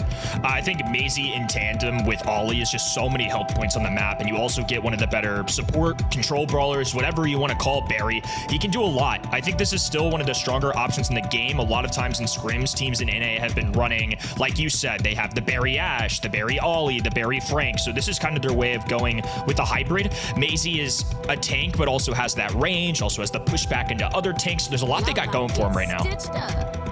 Yeah, I mean, I like where this is going in a big way. Juju, though, is pretty annoying, especially since, you know, if you look over at the draft so far for Code OG, they don't have a good way of clearing out the bushes on Pioneer's side of the map. So Zulan virtually is always going to be at full strength, i.e. a very long range, long range thrower with the ability to have a deployable pet that, you know, can really help tilt the odds in your favor. So I like that look here. I think Code OG have a pretty strong setup. The Maisie for me is always going to be something I can get excited about. Pioneers did know what they'd be walking into. They've got good range. They've got pretty effective side laners. They've got all the potential with the Carl, but Tyrant has to be really careful who he decides to go after. And they're taking their time here on the top, and it's going to be a little dishing of some ice cream to try and keep second best up. Unfortunately, Tyrant is going to get that takedown onto Charles. OG forced away as well. It's complete occupation by KCP to start things out. Like, what is Code OG thinking there? Like, they basically face tank a heat ejector that Charles tries to walk away from, but is already burning down. This is going to be a constant problem. Yes, there is Berry healing here, but Tyrant can spam this gadget as many times as he likes, and second best can't play the bloody game. He's protestoing, but that's the only place that his APM is actually manifesting it. Definitely tough. I mean, it almost felt intentional that they just kind of freeze framed there. I'm honestly not sure if that was a device or by choice, but they ate a lot of bullets. Second best diving in, jumps, and the kick flip, not enough. He's taken down the second he lands, and now Charles diving in, just trying to find some kind of kill. Fade surviving for now, finally falls. And while Charles is occupying the mid, it's really not enough. They're going to push Tyrant off for now, but this lead is already just monumental. Yeah, Tyrant doesn't want to be here, but with no one coming back off respawn for Code OG, they actually have to send people back to deal with the Carl. And that's a super from OG there, dealing with Tyrant on the other side of the wall. Zulan forced out of that safe spot, and Fade has to look for other bushy areas to have that extra range, but they will continue to pepper down on second best. Now, Code OG's comp Kenny looks a little better, given that they are already on the point, and second best is close enough to go for these supers, but Tyrant, what an expert dodge. He still, though, gets caught with that hypnotism. I think same can be said for both comps, especially with no wall break really in the equation, that if you take this middle ground, get a complete team wipe we saw off the rip or in the middle of this game, it can swing momentum either way. Now it looks like Code OG are going to be trying to do that for their side once again. It's 81% for Pioneers, but honestly, this is not impossible for the red roster. I really do think they can kind of contend for this. That's good rattle hide there from Zulan. He does have Iron Hive available. Second best goes a little bit low and is looking to gadget forward. He's down. Pioneers still have a little bit of a lead though, and Charles is going to have to dash forward, but takes a face load of damage from Tyrant, who gets to dip his toe onto the point. OG's got to respect this. Second best supers there just for the extra mobility in theory, and gets run into the ground by Tyrant Star. It's Zulan proudly perched up on the point here, and Pioneers have no intention of giving it up. Keep your eyes out for the opening of the round. That is a huge part of this game, especially in hot zone. If you're able to get a team wipe like KCP were early, even if they faltered a little bit down the stretch, it didn't matter. They already had such a built-up lead that all it took was 1 to 2 more retakes throughout that game. They were able to hold on. I mean, they had a 60-ish% lead at one point, which is just so difficult for any team to come back from. Once again, off the rip, it's going to be a rattled hive. Second best opting for that left-hand side lane, and Tyrant more than happy to go for a heat ejector to deny second best the longer lane. He had to commit over towards the point early on here, and Tyrant wants to try and chunk him down. Zulan as well, ready for a big shot. Not quite able to connect it there. Insta B-load would have given him a chance still to put pressure down, but not hitting many of these shots and being zoned away by the ice cream.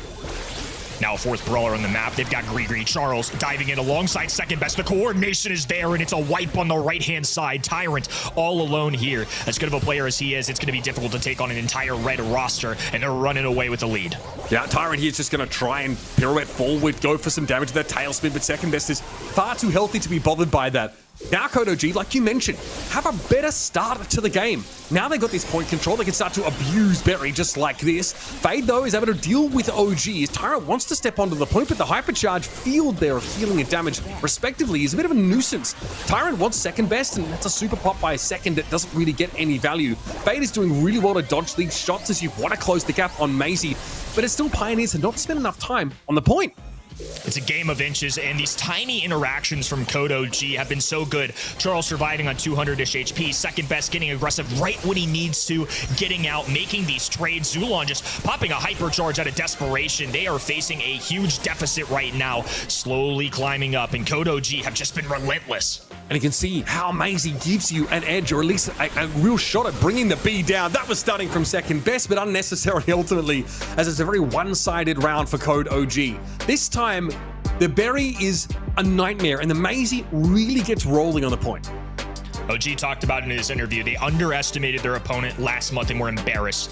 3-0 in the quarterfinals to a team of upstarts. This is an established organization. All of these players have gone against each other many a time. And I think for Code OG especially, having a hot start here, picking up your first set on the monthly finals of the year would be a huge difference maker compared to what we saw from them just previously.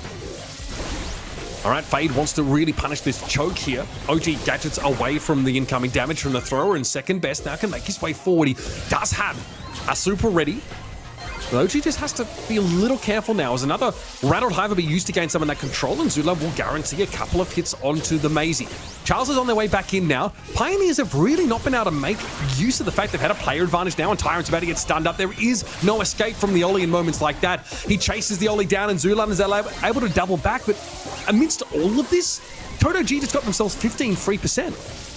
Zulon with a tap, though. Left-hand side one, and now second best and Charles will corral together in the mid. Going to receive the benefit of all the little puddles that Charles can throw down. Whole roster back together. Hypercharge, Zulon. Charles responds. Fade goes down. Tyrant backed away, and now second best encroaching. Tyrant forced back, trying to step up, but there's just so much oppression coming in from the Berry that they can't move forward. These taps from Zulon have been pretty incredible, but OG cleverly dodges away from that Iron Hive and won't be stunned up or slowed up at all. Zulon hits a first and a second. OG has to get to the way, but second best trying to go in on Tyrant before his super can trigger. Tyrant's able to bring him down. Fade here has to dance amongst the ice cream on the ground as Tyrant knows he has to step onto the point here. Hypercharge might have kept him alive for a little bit longer, but a beautiful gadget from Charles will knock the Carl back. Massive disruption there, and that could change things up entirely. Now OG have roughly a 10% lead. Second best once again diving. Not enough damage. They clean him up rather quickly. Now KCP with a chance. Charles trying to drop the hypercharge, covering up this entire right-hand side. Fade can thankfully walk over water, though. One of the many benefits of Juju. Yapkin's tuck in that corner there, but still Pioneers are behind. Excuse me, need to get back into the lead here. Zulon able to catch on to some degree, but OG hides away after being slowed up by the Iron Hive. Here comes second best, has to gadget away as Tyrant is flashing that heat ejector gadget now, creating a damaging field on the points. Pioneers have gotten themselves into the lead now. Code OG have got to make a move, but they're being spectators. They're sitting back. Charles here helped get them pretty close, but this one could go either way. That's a takedown, and now just a few percentage points away. Second best rushing to the mid. Tyrant, hypercharge. They don't grab the kill in time, and it'll tick all the way up to 100%. KCP hold on in our tightest set of the day. It really takes quite a level of skill to win against that composition. I go, really, look, you can see how much they have to respect the Berry, because not only does he have an absurd amount of healing, but also can put out the damage. But in some of these really crucial moments, you notice that, Zulon on the B is putting out some really good damage and crucially keeping the Maisie towards the back of the map, meaning that OG can't go aggressive with that super. I really felt like in the first round, KCP had the better start. Code OG caught up, but in the end, that round went to KCP. What do you think were the key moments that turned the tide in the second round, though, Kenny? I feel like, honestly, just getting their feet under them way more quickly and then never letting go. I feel like in game number 2, Code OG just simply could not miss. Wasn't seeing Zulon tapping as much, but in that game 3, it felt like an even duel to say the least. I mean, this might be a better match than we think it's going to be. Yeah, I agree. Maybe my expectations here need to be revised after what we saw from Code OG, because this is a great draft. They get the Ollie, they get the Berry, so, I mean, we knew that they were going to go for some kind of tank combination, and Pioneers were going to have to be the ones that figured out the answer. I think it was really hard to play the Juju in this matchup. I think Fade, like you can see, I think he had his work cut out for him in a big way. I think still trying to find a way to be relevant while also staying alive against all these brawlers that outrange you is hard to do. So credit to that guy. He had a great showing. Carl stood really out to me in that match. I really feel like Kodochi could have taken that one. So just like you, Uber, I feel like I have to revise my expectations for this one. It could go all the way just like quarterfinal number 1. Yeah, I think, and that's fine. That's the whole point of us sitting here and adjusting our expectations. We've seen them, put on a good show. Can they keep that going, though? I think that's a real question you've got. Remember, OG did a lot of the help with the drafting for STMN. So even when he wasn't playing on stage with Bobby and co, he was up there with a headset on, weighing in on a lot of their pick and ban decisions. So that's a real experience. That is on stage at tournament experience that surely carries over here. And they're going to have to lean on it, Kenny, because this Kansas City Pioneers team are kind of an embarrassment of riches as far as an org is concerned. They have the star power. And I'm not just talking about Tyrant. Poco, Carl, Sandy on that right-hand side, clearly alluding that they do have that first overall pick. And then Hank, Mr. P, and Jana, I mean, very standard ones on that top left, Sonny. Honestly, I could see a Juju incoming here once again. Very standard bans, as you mentioned. And also, just overall, I feel like both of those teams are now kind of going with the safe pick options. We haven't seen any huge new brawlers. The Maisie maybe, but Maisie seems to be a pick that NA values more than other regions, Uber. Yeah, again, it's middle of the road. Jack of all trades, queen of none, you could probably say. Pioneers here, though, have already seen this Ollie come out. Now, we've seen Lou on this map, we've seen the Buzz, we've seen Surge even picked up to have those strong side lanes. B can be very effective here. Here's the Lou. We did see like a Lou picked, in a previous set, in the previous series, and I had to shut down a Chuck. It's a very different story against this Ollie, but that hypercharged super, you can be losing the entire game. You can be 0 gems to 10. All we have to do is hit one of those and things get flipped on their head entirely. So put the Lou in the right player's hands, maybe Zulan if you want him to be the playmaker, and Pioneers now can really build around this comp. Curious to see what the second selection is for them as well. Anytime you see Tank early pick, you think Lou as the second. Stu's kind of who I had my eye on, and honestly been really impressed with Stu. I mean, already last month, phenomenal brawler, but just coming into today, excluding North America, our other 3 regions combined 75% win rate with 20 plays. That's really high. The success is clearly there. Everybody just from the eye test can see that this guy works, and I think that's a fantastic 2-3 turn into this Ollie in particular. I like it. I mean, we've obviously seen just how impactful Stu can be over some of these series. The room for skill expression is immense. The Tara is a rarity, but again, you can really bully into a side lane, and frankly, it feels like you have that same potential as Lou to turn the game on its head with that gravity, which, by the way, with that star power gets even bigger, even easier to catch people inside of it. So it's a pretty unique pick, but I do think against some of these more single shot brawlers, Help from Beyond is very good at giving you some degree of map control. Pioneers don't actually have a way to like cleave through those 3 spirits that do get spawned out. Well, they do now. Amber is a great answer to that, and in general, just very strong at controlling that middle part of the map.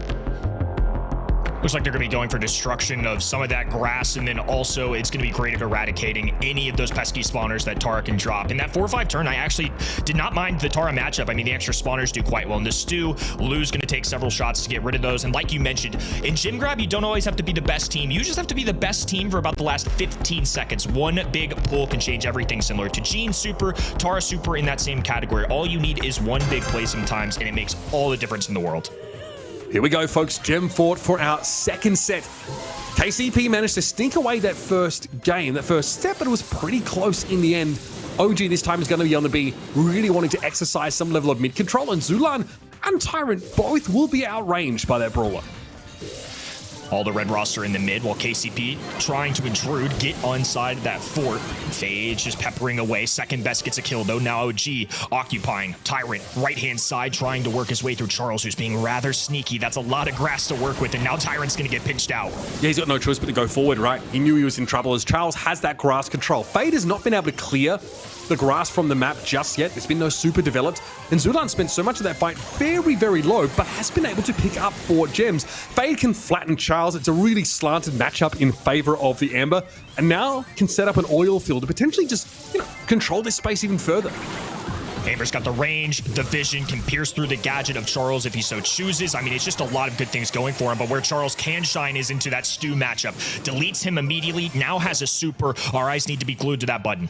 You can see Zulan does not want to give up control of the map. Even though he lost 2 teammates and has to deal with help from beyond, he just stands his ground, stands still, and gets ready to face him down.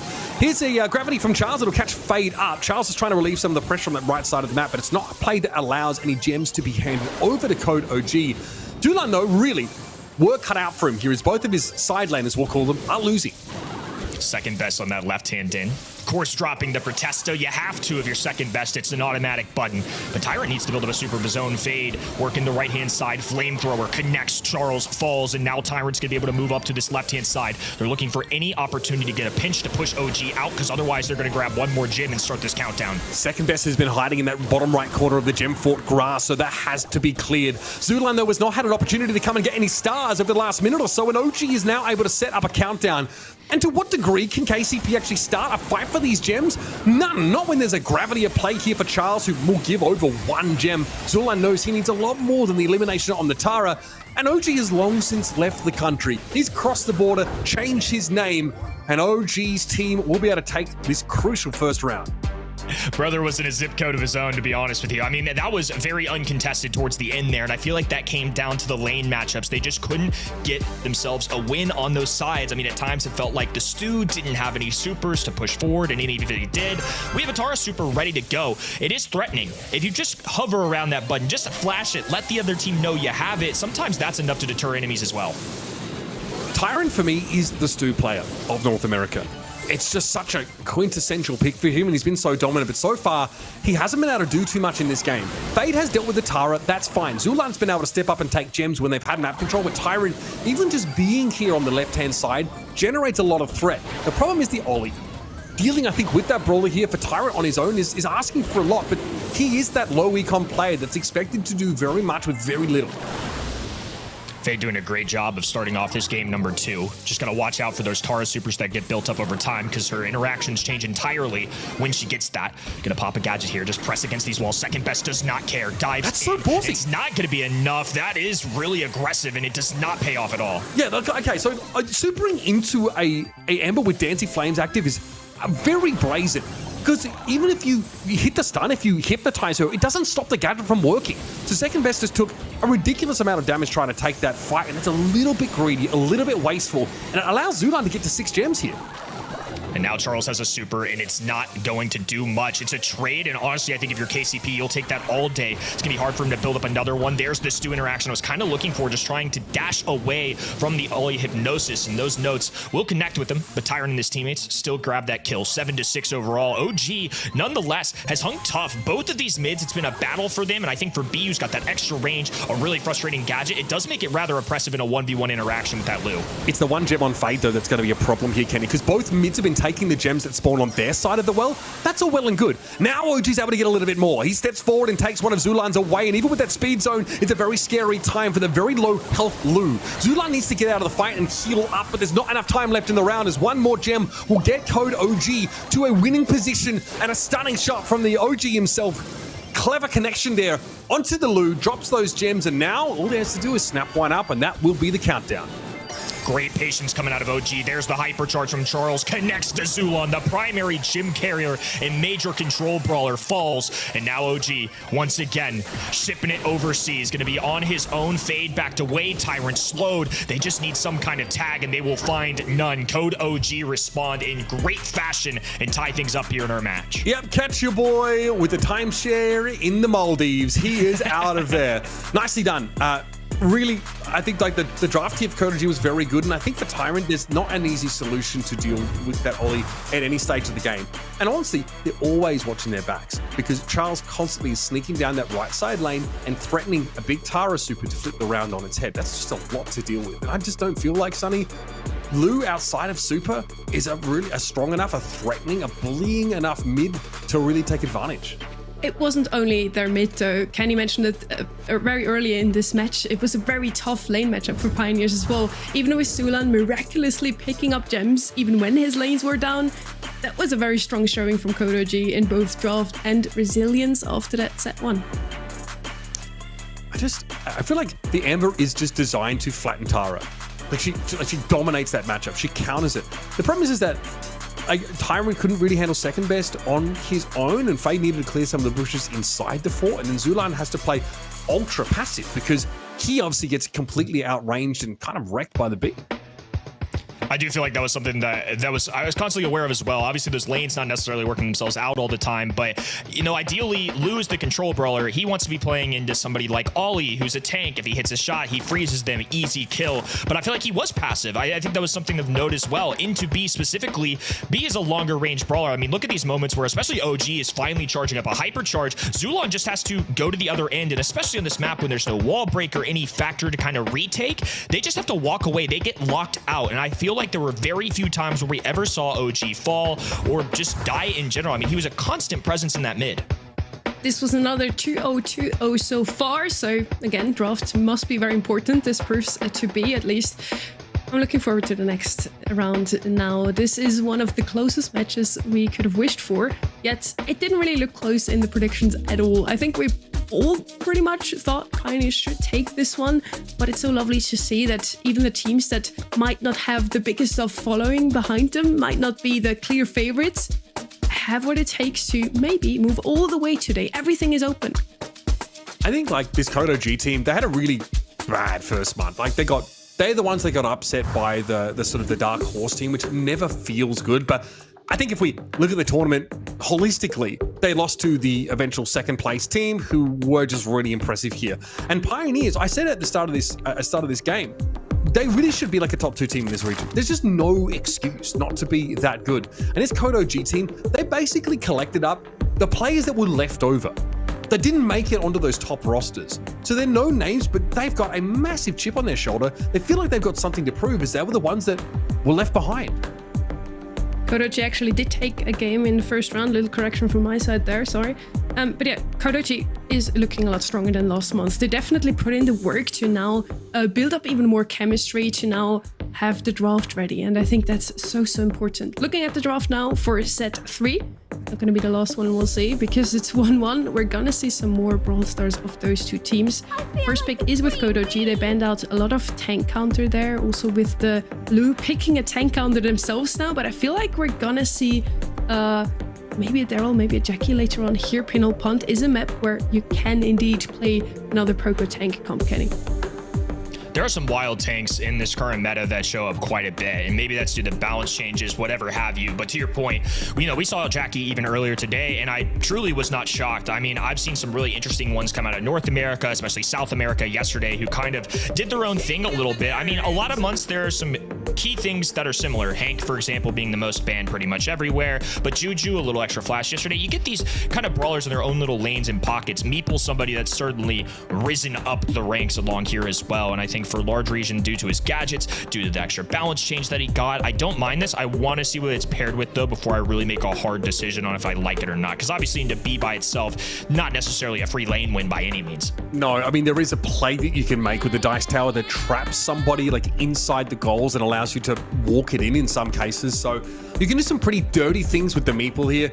And we obviously know that Janet can be extremely potent. Just charge across the map there and basically nuke a brawler for free and have decent amounts of control here.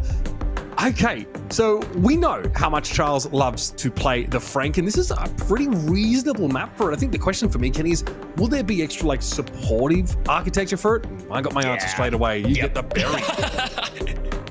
Yeah, I mean, they responded to you quick, buddy. I'm glad they answered your question. I honestly... It's hard to draft a tank that early and get away with it, but when you look at that ban stage, Lou is gone. They have drafted B. Those are usually your top 2 answers. Yesterday in SA, we saw an IMS pop up as kind of one of these impromptu answers. I didn't love it. I think that was very circumstantial and probably more into Ash. I don't think, especially now that we see a Barry, there's going to be a very easy way to bring this Frank down. Well, they're doing it again. All right, let's see what happens. Okay, the EMS gets picked. It's a ranked special, isn't it? But really effective, I think. Obviously, if there's any kind of grouping, you have the ability to almost counteract the constant healing of the berry. Look, I mean, with Friend Zoner, you can sort of knock people back. I think it's a powerful hypercharge that people sort of overlook a little bit there, but it's definitely a little bit of an off-the-wall pick. It's one of those brawlers that even when observing, pick rates and practices that this region and all the other regions has done, this feels like one that's just kind of coming out of nowhere to me. I mean, truly, I have not seen this nearly anywhere when reviewing past practices. Not a lot. So I wonder if this is just one of these well-kept secrets that pros kind of just had in the back of their mind as your emergency tank counter. Like I said, when the B and the Lou's gone, who's next up? This seems to be that, at least today and yesterday. And so far, so good for KCP. Second best, trying to move down to this right-hand side, gets stopped immediately. Janet taking to the skies, and OG running to the back of his spawn. Going to be joined with Charles here. He's going to heal him up real quick, but plenty of pressure now coming in with KCP, especially after that super. Yeah, here's that caustic charisma now. The second best, frankly, just has to walk straight into. Charles is trapped, but no one on KCP actually have the ability to shoot through that dice tower right now, so the very will mostly be safe. Here comes second best yet again. Tyrant just getting free damage against this Frank. I think Pioneers want to separate second best from Charles as often as they can. God, that was a friend zoner used aggressively there by Zulan, and second best just disintegrates. Zulan playing this brawler really well so far. I mean, Frank has not been a factor whatsoever, and he's got the most beef to him on the entire map. And to your point, Barry and Frank have not been side by side at all. And now Fade's going to get a free trap in there, a rattled hive connecting around. Doesn't do much of anything. Tyrant popping a hypercharge and taking off to the skies in the final moment. Oh my goodness. This has been a bloodbath so far, and Tyrant will wipe away one more. Fade has to sprint over a pass and an easy walk forward. Just textbook stuff coming out of KCP. There's no time for a super there from second best. That is so dirty.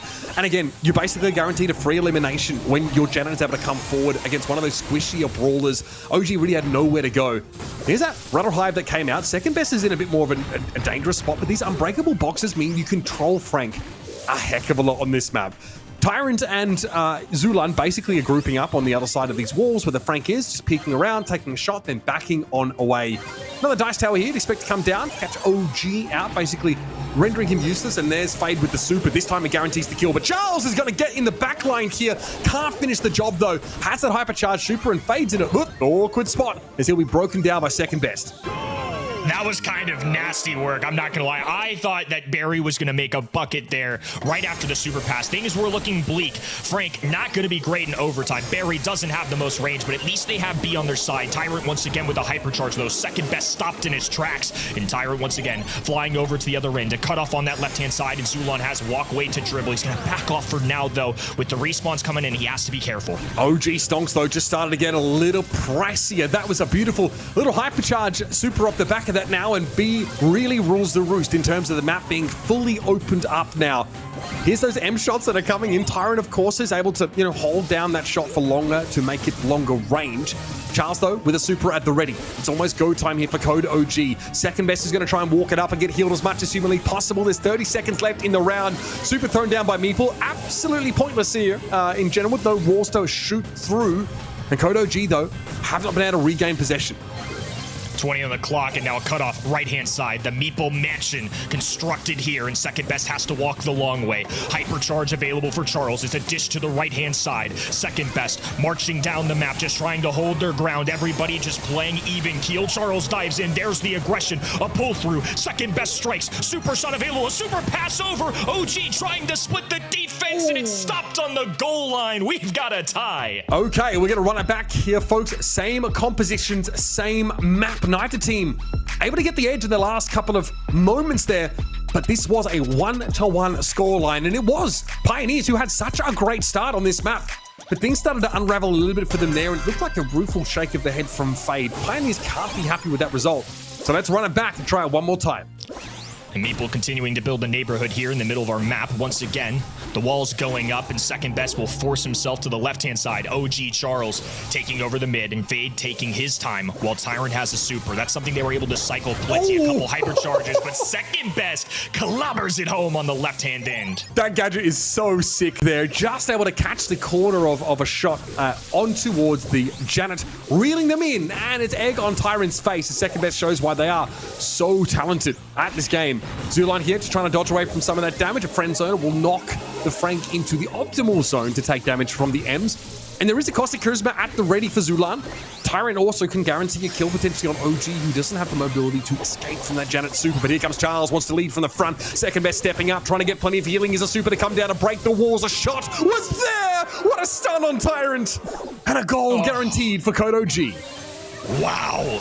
I mean, much better start for Code OG. Tyrant has to respond. He does have a hypercharge, and once again, works on that timing. Lands straight on OG. Charles now diving in, using his super to his advantage. He's somehow still alive, but Tyrant has a breakaway. Left hand in, wide open net. Just has to walk this one forward. It takes his time, waltzes that one by, and will tie this up. Okay, makes you wonder why Pioneers didn't do that earlier. They really got value out of their supers this time around by just flipping the script and being the ones to go aggressive.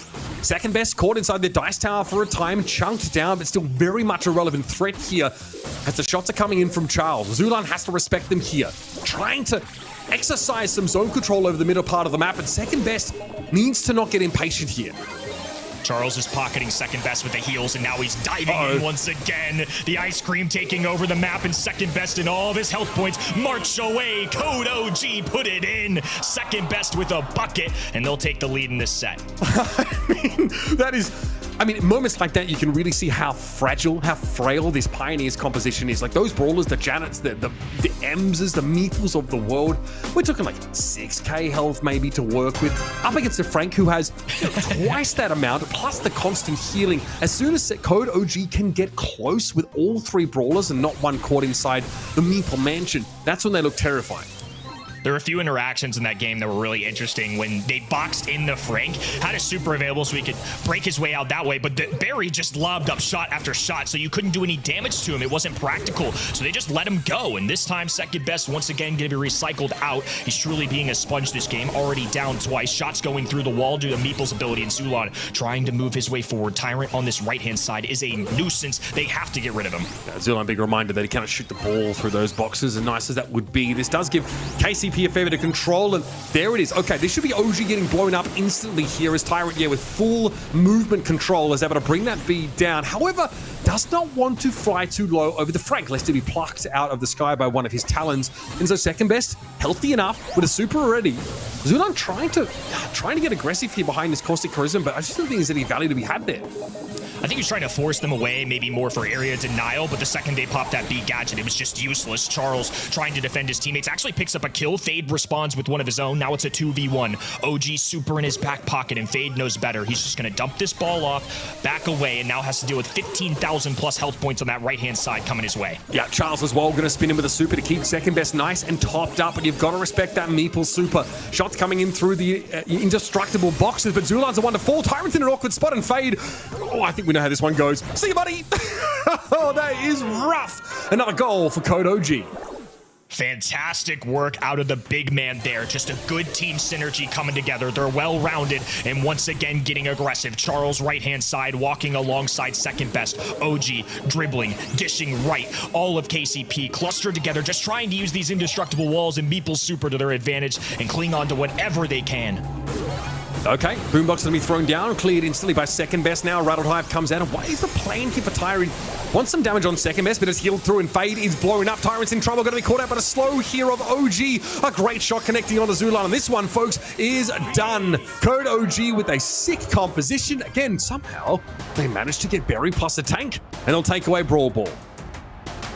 Really good showing from these guys. I mean, clearly a different team than what we saw last month. Again, talking about the mentality, you saw it in OG's interview. I mean, they were definitely disappointed, right? Getting 3-0'd by a team that nobody was expecting to perform as well as they did. Maybe you're right. Maybe these guys just happened to play the second best team in the region, got bounced early, and they've still got a lot to work with. That was a phenomenal showing in those two last games. They definitely didn't have an easy task last month. Today, I have to argue it's also not easy for them. Pioneers is a very strong team, but Code OG manages to pull ahead here 2-1 overall. I had second best on a Frank firmly in my sights. Zulan kept him well in check, but he still managed to score a couple of beautiful stun and shoot goals. Kenny, which player really stood out to you in that match and why? Honestly, I think it's second best. I mean, just having 4 buckets for your team, putting the team on your back in that aspect is great. And I think a lot of that is due to Barry. There were times early on where Frank, just being the natural brawler that he is, it makes second best job hard. You're facing into an IMS. Off the beginning, you're kind of waiting to get your super, your hypercharge to get that extra movement speed. And once he got going, was able to score for his team, be a sponge, take up all that enemy damage. It's interesting to see the kill count there as well, because KCP clearly favored in that front, but at the end of the day, second best and his teammates were able to get more goals. And and that's what matters. There's just a degree of inevitability here about this Frank. As soon as he's like on, the enemy side of the map, I feel like it was going to be a guaranteed goal there for Code OG. And because Pioneers aren't playing like a Gale, they don't have a good way to like literally, force that Frank back. They've got damage, right, that really punishes like slow brawlers like the M's, but you need a lot of it against Frank. He is so healthy, and with that healing available, virtually unkillable in some cases. I kind of saw it coming that they would pick up a tank simply based on their bans, and the Frank was the perfect pick for them, clearly. Heading into Layer Cake now, Code OG could already close it all out here. Overall, I have to say, I'm just absolutely loving how close all of our matches are today, Kenny. Every single one of them feel like it's coming down to the wire, and it's so nice to see such evenly matched teams overall. It really shows how high the level of competition is. Look, I feel like I say it every year, and this year is no exception. To win in this game gets more and more difficult. The more years that go by, the smarter these players get. Clearly, the mechanics are unbelievably unmatched from past years. I mean, just look at the evolution of the game. Everybody's getting good. You have so much tape to review, draft strategy to go over. It gives every team a chance at it. Love seeing a team like Code OG, some previous veterans, and now joining together as kind of that free agent roster that you mentioned earlier, Uber. It's awesome to see. So having Carl jump in here as this first overall pick, again, especially with these bans, really doesn't surprise me. This has been a common one this weekend. Yeah, absolutely. I think Pioneers sort of see the writing on the wall a little bit here, and there is like a max gene composition available to them should they want to go that way. Very powerful, of course, on Bounty. This is also the kind of map where, like, I'm not surprised to see a gray ban, because being able to cross those walls in a pinch to hit the squishies in the back line of a team is really, really potent. Pioneers just, I guess they fancy to go for, a good long-range brawler with that sort of kill potential attached to the gadget. Really crucial. And frankly, Sonny, like, I love the very straightforward core here of this Pioneers composition, but I've got to be ready for anything. Code OG are in a spot here where they can throw a wrench into the works. They showed us some great draft today overall. Again, banning out some both tank supporters with the Poker and tank counters with the Lu. So I do expect them to pick up a tank later on. Carl already a very aggressive pick. The Conquer too aggressive though into an RT, and the Gene two very healthy, a lot of HP brawlers. Penny, that's something we haven't seen in a long while, Kenny. Penny showed up time or two, but it really has fallen off since the beginning of the year, more towards our Champions Invitational that we held in January. Her play rate's really fallen off, and I still think she's a solid brawler. I don't think it's necessarily my go-to option all the time, but in this map and mode, pros really like it. I think it can definitely work, and that turret can be really good at getting you some area control, some extra tags, maybe secure a kill, and now Juju coming in here as well. I mean, this is another really well-rounded comp from Code OG. I do think this comp is at its best, Kenny, when Code OG have that map control, because things start to get really claustrophobic when, Penny has a turret set up and the other team is forced to play deep in their half of the map. I think that's definitely where she can be super oppressive. Without that map control, though, things can be a little bit tricky, a little bit more dangerous here. So Pioneers probably aware of that. Oh, God. On a map like this, this is such an interesting pick. Of course, Layer Cake is characterized by these linear walls in some parts of the map, and Tyrant can ignore those to a great degree. Also have access to the Penny, to the Juju, maybe even just circumventing the threat of the Carl entirely. Really loved what I saw of Shade in East Asia. Shitampa was incredible at piloting this brawler, and now we get to see the North American version of it. I definitely think it has a chance here too, especially once you get that super going. It really allows you to thrive, but the problem is getting there. It's a passive ability to charge it. You have to be close enough to Shade to do that. Early on, it can be difficult. He's got this gadget that allows him to get a little extra range, and now he's got unlimited versions of those. It helps a little bit, but nonetheless, it's not going to be easy, especially when you have second best staring you down with a gadget there. Tyrant already down a lot of health points. I mean, second best is almost just as good at Shade as hitting through walls in many senses, right? You've got to be very careful of this consistent Carl damage. Of course, heat ejector would be pretty scary. You see a use of the long arms gadget there from Tyrant to get big damage on OG, and the job is finished by the rest of KCP. Good job there by Fade. And that's honestly Code OG just getting punished for getting ahead of themselves a little bit now, really trying to find that damage with this Penny. It doesn't work out. That blue star is obviously really important, and they were very calculated about it. It just wasn't enough. Ooh, just off the mark as well from that Fade super. Second best is not going to get pulled. And now Tyrant getting aggressive, dashing forward, trying to protect his teammates so that nobody else is lost in the mix. It's tied to star count, but this is why that blue star matters. And the fact that Code OG gave it away for virtually free alongside a kill is really going to help the Pioneer cause. Tyrant knew, I think, if Pioneers gave up map control, they would lose the round on the spot, just because they're going up against a Penny and this Juju. So it's clever. Go in, take a trade, and make it so KCP aren't forced back into the corner entirely after that little engagement. Still, we'll see the supers come back around again. Another Gregory, another turret here from OG, another tailspin from the Carl. So you do need to respect it somewhat. Zulan is more than happy, though, if there is going to be some pressure of that variety, but he can't deal with that thrower damage coming over the top. And now with 30 seconds left, Code OG have that 2-star lead. That means it's Charles or 2 other eliminations, and Tyrant, man, that is beautiful. Got the 3 stars he needed. He needed that for his entire team too. Got doubled down, so Zulon fell. And now Code OG down a star. Have to get aggressive here. The 4th brawler touches down the map. A big time pull going out of Fade. It's not a kill though. Second best survives. And Tyrant not able to get as aggressive as he was like. Pops the super. Low HP across the board for the red roster. But KCP are backing up into their spawn, playing it safe, and will manage this lead. Now they're 1 game away from taking us to yet another set 5. And you said how important it is that Shade super is available, not just for the fact that you can walk through walls, but because you have that 30% damage reduction when you want to go aggressive. Honestly, it looked a little bit dicey, but Tyrant's so clever, realizes there are situations where he just has to take a trade of stars in order to maintain a good footing for Pioneers in the middle of the map, so they don't just get owned, frankly, by the Juju pressure while they're stuck in a corner. Tyrant switched up his lane. They weren't quite sure where he was. Zulon on the right-hand side this time, so Tyrant's going to be able to get some great steps in, taking a few hits, but he's just trying to charge that super. More importantly, it's not going to equate to much, though. Does move the ball forward, does charge it a little more passively, but it costs them an extra 2 stars, and now they can't pressure as much either, so Code OG safely with this lead. And that's maybe the problem here for Shade when you're ahead. When you have that map control, you end up just walking into these chokes, these lines of sight where you can get, pinch it here from multiple directions. Tyrant doesn't really have a great place to be right now and always has to stay on the move because of the Penny turret that's constantly giving Pioneers the hot foot. Zulon on this left-hand in, just trying to get rid of this pesky turret that's chipping away at Fade, making it much more difficult for him to walk. Alongside that, they've got second best, who's dropping the flames. Tyrant is going to have to run away. A shield going up for Gregory, and now he's going to have to join his teammates, get a little passive heals coming in from Fade, but it does allow Charles to expand, and we still haven't found a way for KCP to quite penetrate this defense. And you'll notice the Tyrant can't actually get supercharged. Code OG are not getting close enough to the Shade, and Tyrant's trying to force some with the use of the long arms gadget whenever it becomes available again. So there's not really been enough damage done by this Shade though to guarantee that kind of play. And here second best is going to be stuck in the corner. That's a good turnaround, but Tyrant gets get traded out. So even though KCP just had all the map control they could have hoped for, they still end up trading down in those stars, and Zulan's got to watch out. Those feet, yep, are gone. Just didn't have a way to get back in his super form. Not enough shots connecting there. And with 15 on the clock, Code OG and his team are up ahead. 7 stars. Fade low health points, and Zulon is just shooting from a distance. Even Charles can sneak onto this left-hand side safely.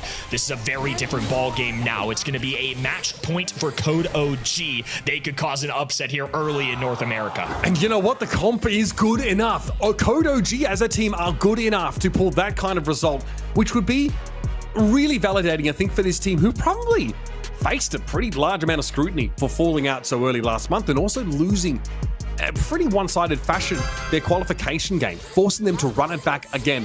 But his comp is really, really good. It's so solid. I think the Penny is low-key, really impactful here, and that KCP can never get comfortable on the map. I'm sure they were harder on themselves than just about anybody out there. Tyrant can float over water just like Juju. The little ghostly man is going to be able to get a couple tags in there due to the extra range of that gadget. Zulon is allowed to grab that blue star. So this time it's going to be Pioneers starting off strong. It's going to be a battle for this mid either way, though. Either the first kill, the first super from something like a Penny could really change everything here.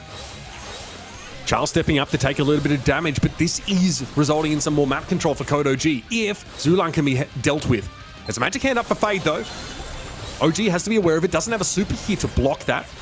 See, Salty Barrel, pretty effective for this Penny when she wants to be the one to go aggressive.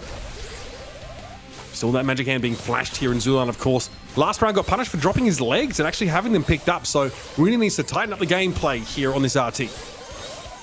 No easy pulls for Fade either.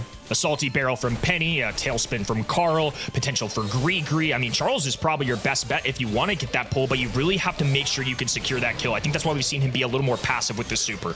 Yeah, look at the Juju. I mean, she can outrange you so effortlessly on this map while still, staying clear of that magic hand. Charles wasn't born yesterday. He knows it. He can just poke here and there at long range. When he builds a super, that means that he has protection, against a magic hand.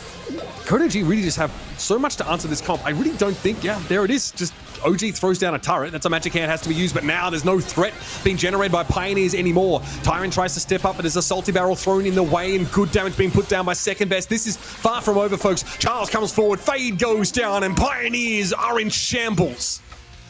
Code OG can safely walk away.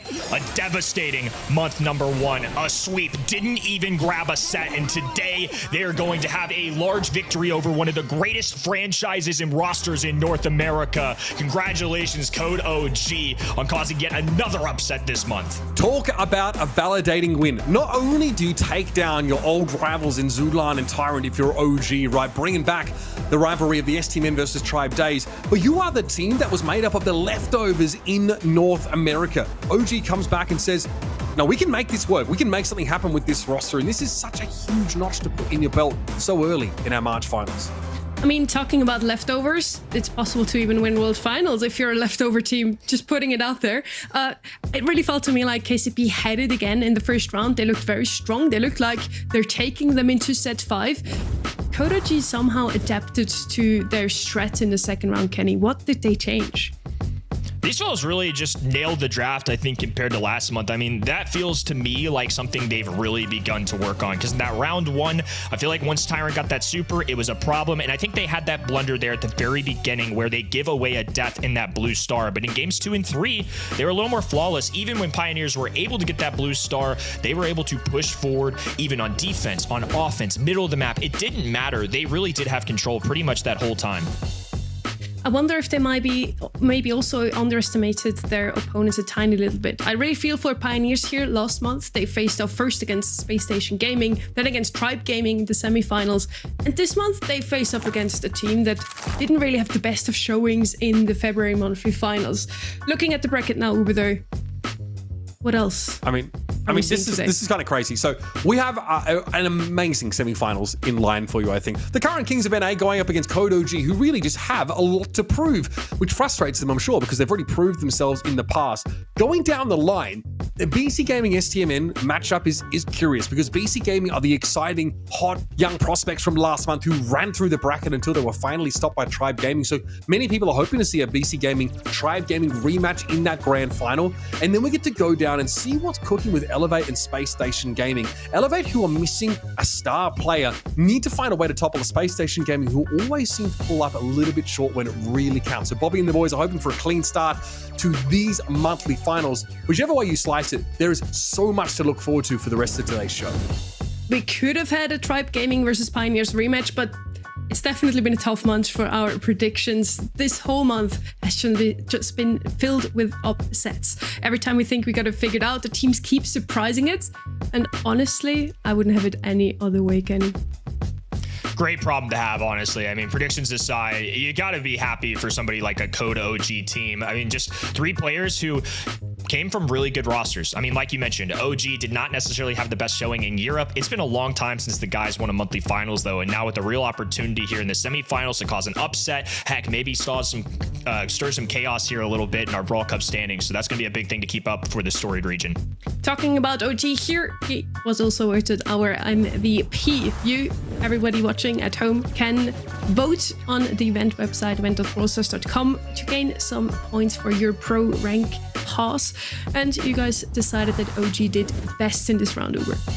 Yeah, I think that's very reasonable. OG had to be the centerpiece brawler, the mid on a lot of the maps where we had lanes, and had a big job on his hands. Like we saw it, dueling Beetle straight away. He had to play the Maisie. That's obviously very skill intensive pick. The B on Gem 4, which I was really impressed with his performance on. In general, not only is he talking the talk, but he walks the walk. He picks the hardest roles. He picks the ones that are the most pivotal to his team's success. And people forget this guy, mechanically very talented player, despite maybe being more on the sidelines, with that STMN roster and then not finding success last year. The guy is the real deal, and I'm glad he had a chance to show it here and remind NA who daddy is. is truly reminding them today. Moving on into the semifinals. Up next, quarterfinal number 3. It's going to be BC Gaming versus STMN. A lot is on the line here, as one of those two teams could make it into the Brawl Cup still. See you in a few minutes.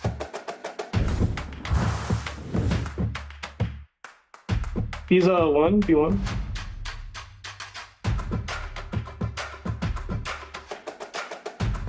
I got him. Nice. Carl Hyper. Nice, Charles, nice.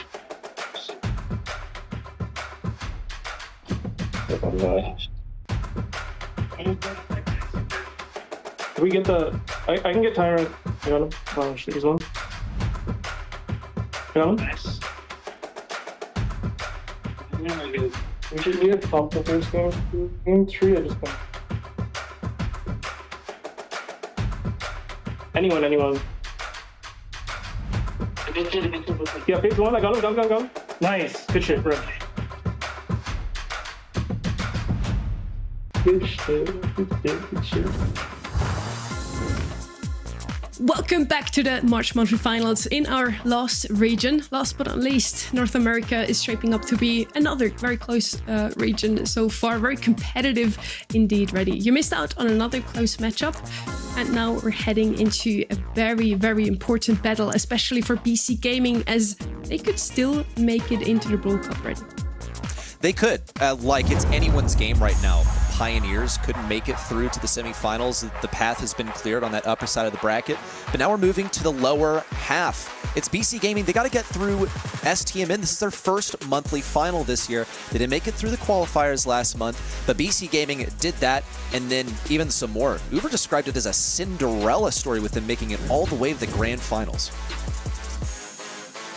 Definitely a good roster. One that surprised me for sure. I mean, I'm familiar with all the names. Some of them even had success in things like Brawl Bash and things like that last year, but let's see if they can be consistent. We got some insight from BC Gaming's Diego Gamer on their BSC run so far. Again, they could make it into the World Cup if they make at least second place again.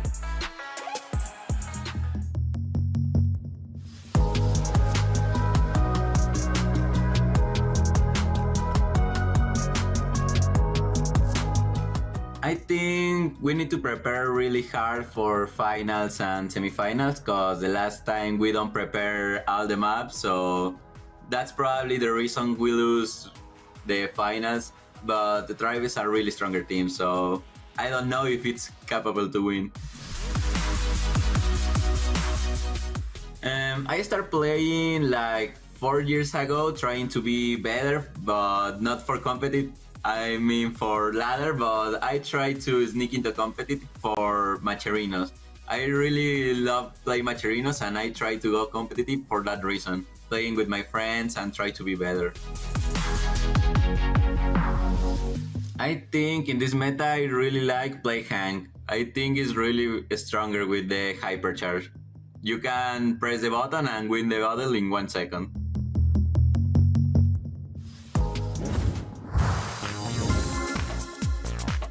That is hilarious. They didn't even prepare all the maps. They didn't believe that they could make it all the way into the finals. And they did, Kenny. I mean, look at this showing. They 3-0'd KOG, who I might add just had a powerful performance in quarterfinal number 2. Then they reverse swept Elevate, one of the teams that were leading the charge in practices, one of these rosters that got a lot of hype coming in the season. And look, anybody can lose to Tribe Gaming. The 3-1 loss is definitely a solid showing, and he added that they didn't even scrim seriously all the other maps. And that's a big factor too. I mean, where your focus goes can impact your strategy, how comfortable you are in each map and mode, and some of the maps repeat throughout the process. This month, not as much, unfortunately, but we'll see if anything changes up here, if they've diversified their strategy, if they're really honed in on just a few. Let's see if they can repeat their story from last month. On the flip side of this matchup, we have STMN. A huge win against Space Station put them in a great position to get back into the race here as well. Ready? Do you feel like they can take it today? I think it's certainly possible, right? This has been a rough start to the season for the guys, with them having tough opponents there in the upper and the lower bracket, didn't make it all the way through.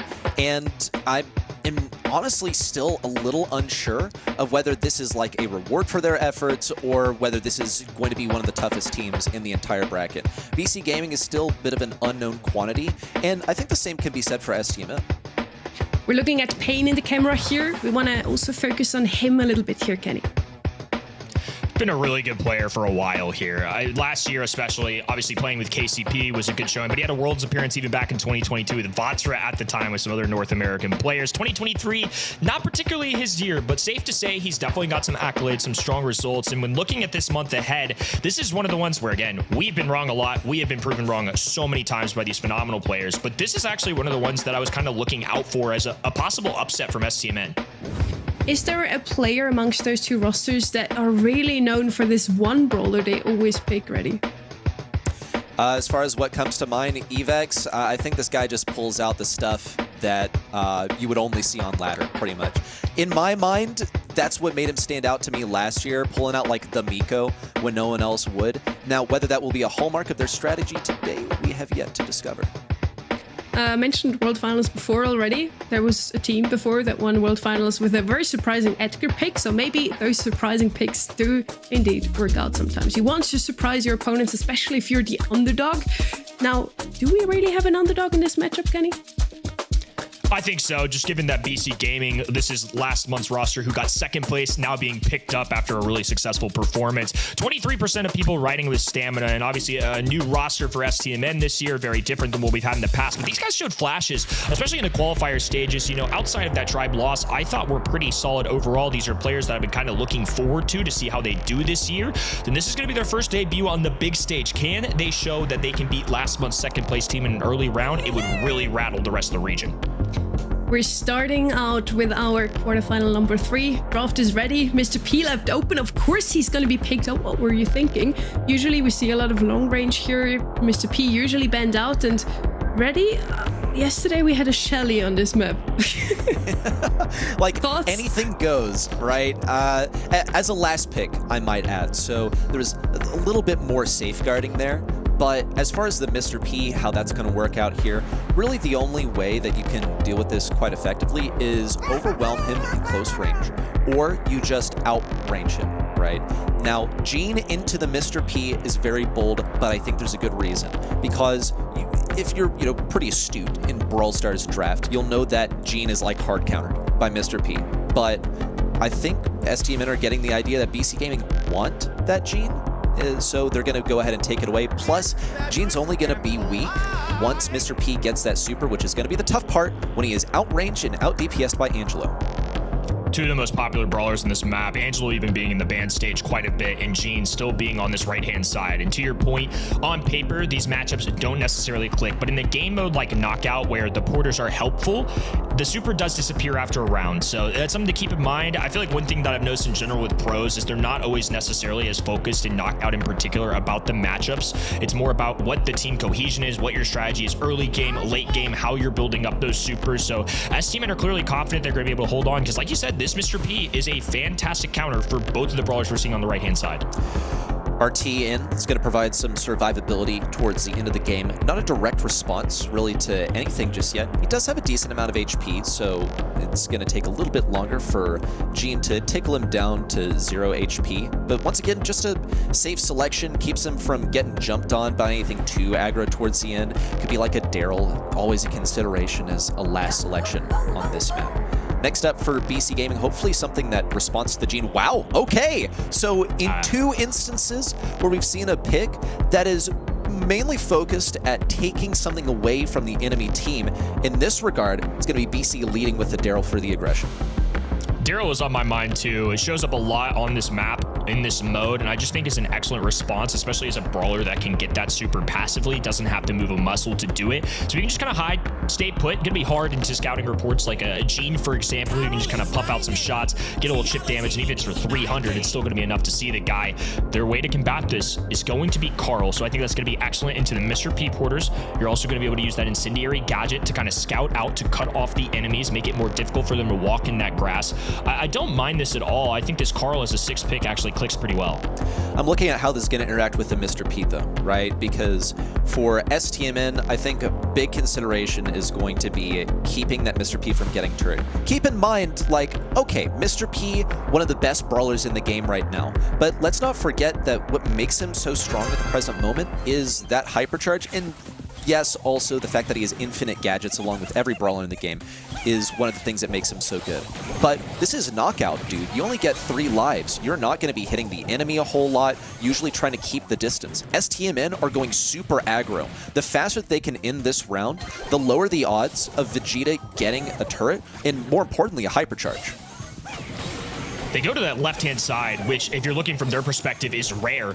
They're actually going to get a pickup alongside it. This is an excellent start for them. All 3 now grouped up together on that top right-hand side. A piercing shot connects with Vegeta, and he's actually going to connect with Diego Gamer. They're going to have to hide in this grass and just hope that they don't find him. He's barely alive right now. This is a really uncomfortable start to the round for BC Gaming. They all stacked the left side, and so did STMN. They started to retreat. They got overwhelmed, particularly Evex on the right side of the map. You see Diego Gamer retreat to ideally not feed any super, especially hypercharge over to Angelo. Now, BC Gaming are going to have to stack a different lane this time, or they're going to lead with the left side again. Okay, Evex trying to surprise Tacos, but Tacos has that super to get away, takes him down alongside his gadget to get so much damage. Horrible start for BC Gaming. This is way less than ideal. It's their second time fighting the 2v3, and they're missing their central assassin on the team. Oof.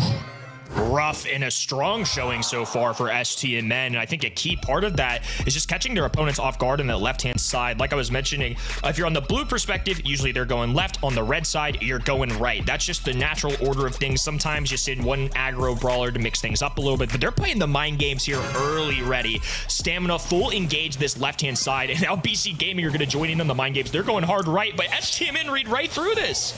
Gosh, we're just flipping coins over here, aren't we? And check that out. They just pretty much kowtow to STMN over on the right side, and STMN are chasing them right over to the left. BC want to play the East versus West if they can, but they're not being permitted to do so. Instead, stuffed into this back left corner. Big part of it, Pain is reliably hitting his shots. Needs a gadget here to take down Evex and Vegeta, but doesn't have it right now. Instead, gonna have to wait for that to come back online. For the time being, STMN has elite positioning, keeping BC Gaming back in their spawn, while Vegeta is still struggling to fight for even a super. Here's number 1, gonna come up on the backside of things. Pain, I believe, with a damage gear might be able to get enough damage to take that down, but we'll see Evex roll for it. There's 1, 2, over to Tacos, who stays alive for a moment longer. That's a kill onto Evex, most likely, and Diego Gamer versus the world now. BC just haven't been able to get their feet under him. It's just been all pressure from STMN. Now they've got 2 brawlers in this mid. Diego Gamer, low HP, I think was trying to fade off into the fog a little bit just to prevent the other side from getting too many supers. Once again, the mind games begin. Left-hand side, and Mr. P Porter down, and they've read him like a book now 4 times in a row ready. It's going to be red versus blue on this left-hand side. Hypercharge available for Tacos. He's not going to use the super, though. Instead, just going to use it for additional damage. And like that, he's able to slice through all of that stuff on the left side to take down that Porter. Thankfully, though, we see a hypercharge for Vegeta on the right side. He's not going to get another one of these for the game, so it probably is going to be their win condition for this game, unless Pain is able to take it down. Tacos comes in with a pickaxe, swinging on the bottom side to slice through it once more. And the win condition for Mr. P is all but destroyed. BC Gaming with no ground to stand on right now. That was my worry, is they're not going to get any effectiveness out of this, especially with the gadget swap from Pain. Sometimes you'll see them jump away. Instead, though, he's going for that piercing shot through the wall. They pair it with a Carl who slices through with his gadget, and immediately the win condition for Vegeta is gone. Now all the hypercharges being popped. There's 1. A dive in from Evex, though, could change everything. Tacos low HP, and it's a cleanup from BC Gaming. Tie ball game, and finally they grab themselves around. Another super for Vegeta, too, which means that it's going to take him a couple more super cycles in order to get another hypercharge. Unlikely, but possible given how much damage we saw the guy churn out in the last round. BC Gaming in a much more comfortable position this time, by the way. They managed to retreat quite effectively from that right side. Back into this hidey hole they found themselves in. That's a missed pull for Steel, which is going to cost him. It's going to take him quite a while to get that next one. Allows BC Gaming to be a little bit more comfortable as they push out and try and take this right side. Super number 2 for Vegeta. Just 1 more till he gets a hyper. He's being a little more cautious about placing it down. He's actually going to throw it on that right-hand side, so he's flanking. Now Evex is joining him. Steel fanning shots on that left-hand end while Tacos and Pain group together. It's entirely the mid-control for STMN. Meanwhile, the blue side are operating on the right-hand end. A nice connecting shot. An extra Porter to go down. Some burning gadget. Now Evex makes his move. He smells blood in the water. Pain falls. Steel, low HP, and now a 3v1 situation. Tacos walks away, and BC Gaming tie things up. Stellar comeback for BC Gaming. Look how the tide shifted once they got that hypercharge out from Mr. P. But I honestly am tempted to say that it wasn't that ability right there that was a turning point. I'm going to credit a lot of this to Evex for the utility he was able to secure with his hypercharge and his super combined.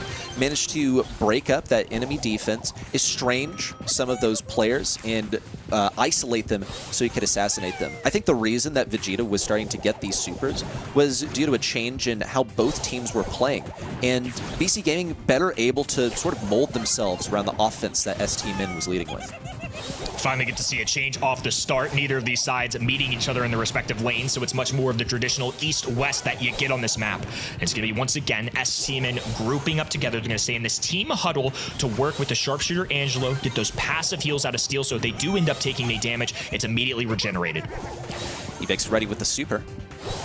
No moves just yet, no ideal targets at all. Gonna have to soften up these guys. That's gonna be the responsibility of Diego Gamer and Vegeta on the RT and Mr. P. A gadget in from Vegeta towards the top side, swiftly eliminated by Pain, but it does waste a shot. Potential opening for Vegeta to get some hits off of him. Just residing in the bushes. He's low though, he's gonna be one shot by Pain. Here comes the piercing shot and a follow-up from Pain. Evex now with the roll-in, trying to take down Steel. No, shut down, and Tacos with a southern pickaxe swing to get this round for STMin. Just one more to go for a set victory. STMin with a three-piece in round number 1 of Game 3. And this time, STMin will meet BC Gaming on this left-hand side. They're going to be backed up in the spawn again. This has been trouble for them in the past, and now Diego Gamer is cut off. Steel also has a pull available, so keeping an eye out in case he wants to go for that. And he does! Diego Gamer swept away and goes down immediately. Avex knows they have to make a move now. It's their only chance. He grabs one, goes down. It's a trade. It's Vegeta versus Tacos for the round. Vegeta with the super, Tacos with a hyper. A super for Tacos would be a death sentence for Vegeta. There's literally nothing he would be able to do in that situation, so he has to avoid feeding super. Now, luckily for Vegeta, he's able to shoot Tacos over these walls, but they're competing at very similar range. Vegeta also is going to be getting this gadget back soon, looking for the opportunity. Here it comes. Tacos now towards the top side, misses the gadget. It's not over yet, but Vegeta had a super just a moment ago, and we saw that that does not win him the round. Now, here's the hyper. Ideally, he saves that for the next round. It'll be the win condition for BC. Gonna pop the hyper. Super available. Into the poison. Tacos with the super, but it's not enough. Even protective pirouette can't shield him. Whew, that was quite the standoff right there.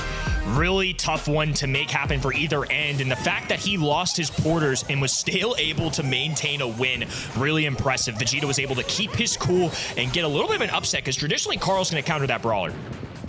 Mr. P is just so good right now. Having that hypercharge ready to move, that's damage, that's speed, that's a little bit of shield for Mr. P that allowed him survivability in those final moments. Unfortunately for Tacos, he sort of whiffed a matchup that he was really likely to win if he just could have avoided feeding stuff to Mr. P.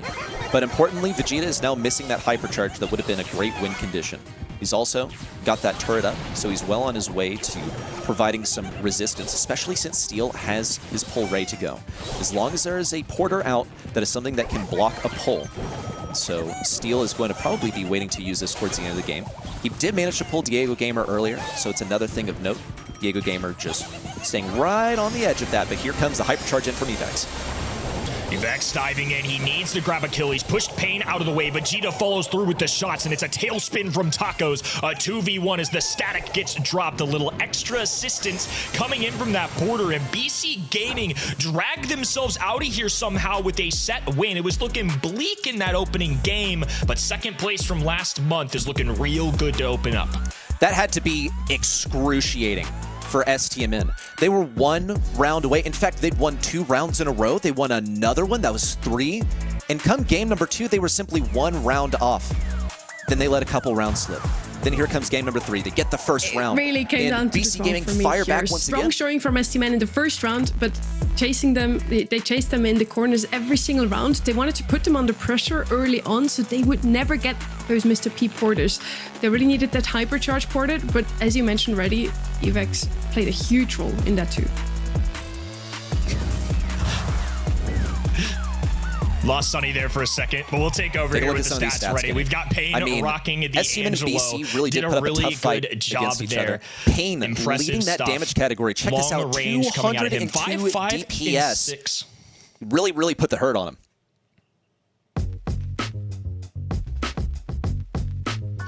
And on the other end, we've got Vegeta, Vex, Diego Gamer, 6-5 and 2. The Mr. P for me, Ready, was an interesting factor.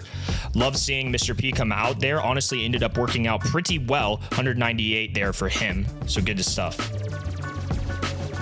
Looking also at BC and what they were capable of with Vegeta. 6 kills for the guy, leading the category, except tied with Tacos. That was an excellent 1v1 between the two, by the way.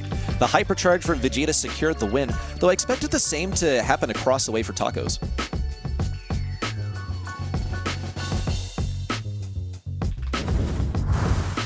In your opinion, what could STMN have done differently in that round 2 and 3 to still take the round? I mean, gotta be that last 1v1. I feel like that was a winning matchup for Carl. He wasn't like that close to a super. He did manage to get it in the end. That's what Mr. P managed to punch through. That was a protective pirouette. That was everything that Carl had to offer, but couldn't win it in close range against Mr. P. I think was just quite timid on that 1v1, knowing that you're literally 1 kill away from winning an entire set has got to weigh on you a lot. That is definitely the case here. Again, it all came down to draft for me here. The Mr. P was just too strong. As soon as they had those porters ready, they were able to take the set in the end. STMN, though, they had a really great showing in that first round, so I do feel like they could at least take a set of their a little bit stronger opponents here, but PC Gaming had a miracle run last month as Havoc. Might as well be STMN having a miracle run now. Definitely an interesting one. I mean, honestly, a pretty good start from STMN. I think if you're them, you can come in here with a little confidence, knowing that you at least fought well. But if you're BC Gaming, coming back there had to be huge. I mean, it honestly looked like Stamina were going to run away with one. The draft looked solid. The execution was good. I mean, they were reading them the whole time. Left lane, right aim. They kept making swaps and it was still working out. But I'm impressed with BC Gaming with the fact they were able to come back there. If they can come back once, let's see if they can come back twice here. Also with a bit of a better draft here from the side of STMN. I would love to see that. They already have banned out 2 very strong brawlers here. Poker and Hank would definitely be dangerous on a map like Ring of Fire. It is one of these maps that we have talked about so often already, where once you're pushed out of the zone, it's going to be so hard to get back into mid. You're just going to be spawn trapped.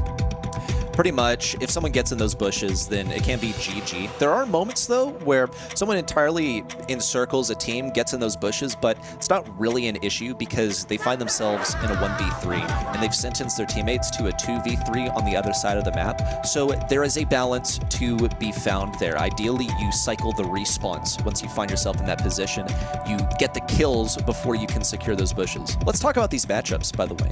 So the Lou first selection, yeah, you pick the brawler that's like really good, and its super is pretty much the size and shape of that zone. You lock your enemy out of getting any percentage along the way.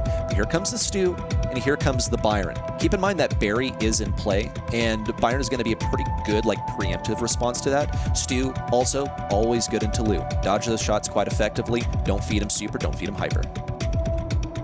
I like Stu and Byron as well. I think it's a good 1-2 punch. Stu, like I said, I'm already been a huge fan of it for a while, but just given the win rates, the success, the statistical part of my brain can't help but love the 75% win rate he had walking in here this month. So the fact that he's being picked as much as he has a good sample size and also a lot of different maps that work, I think goes to show why he can be so powerful. Ollie on this left-hand end. Ollie has had some really good results, some really bad showings. I feel like at times he gets the hypnosis off, which is great. And I feel like in a mode like Ring of Fire, he can get you a little extra control, and now that you have the Lou on your side already, you feel a little bit safer about drafting him, right? We've seen Ollie versus Stu now a couple times. Sometimes the Stu can get away with a little dash, get out of the range of hypnosis, and other times, if Ollie dives in at just the right moment, Stu can't really do anything. So it's a little bit of a back and forth for sure. Mr. P is coming out to play. That's the man with the hypercharge that helped BC Gaming win that last set. But back to the Ollie discussion. I mean, we saw that ollie on Dueling Beetles, in fact. And in many ways, it sort of revealed his weaknesses because he struggles sometimes with punching through stuff like spawnables, right? This was into the Juju, where he was struggling to have his reload speed and his damage actually capable of taking down that thing in a reasonable amount of time. Here comes Melody.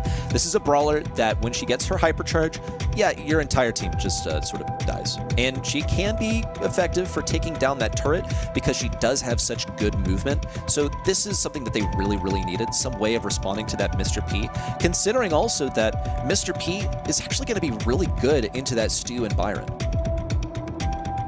Should be another interesting one, to say the least. It's been evenly matched across the board this month. A lot of good rosters, some big competition building, and BC Gaming trying to build up on the consistency that they showed in the second place finish last month. STMN have been around for a long time, though. I don't think they'll go down very easily. Let's get it started already. Evex jumping forward, looking for something on a steal. Nope, never mind. Pivots over to Pain, who's already dashing away after securing a kill and helping STMN get a team wipe of the zone already. It's a good start here for STMN. I mean, having a Melody there to be oppressive, hug these left-hand side walls, but a Vex and a Lou Ice Rink will push them back for now. Tacos goes down, and it's going to be BC Gaming who look like they could even this out. Pain now circling over to the right side, creating that pressure. Could go into the bushes, could march straight forward, looking for Vegeta, who's completely vulnerable. Pain's looking for the damage to make that happen and barely manages to do so.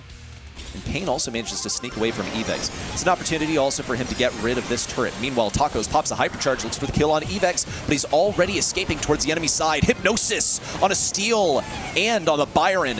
Wasn't enough to keep him alive, but it did help clear the way for BC Gaming to walk up this red carpet to a perfectly prepared zone where they now take the lead in percent. It's been a beautiful back and forth here. A Vex now jumping in on the action. Kickflip onto Byron. Doesn't quite connect. And now Pain cycling supers through that hypercharge. Diego Gamer just trying to freeze him in place. Grabs one. A second Ice Rink now in the grab just to try and keep it going. Nice tags there. Little assistance from the hypercharged porters. And it's just been a back and forth the whole way.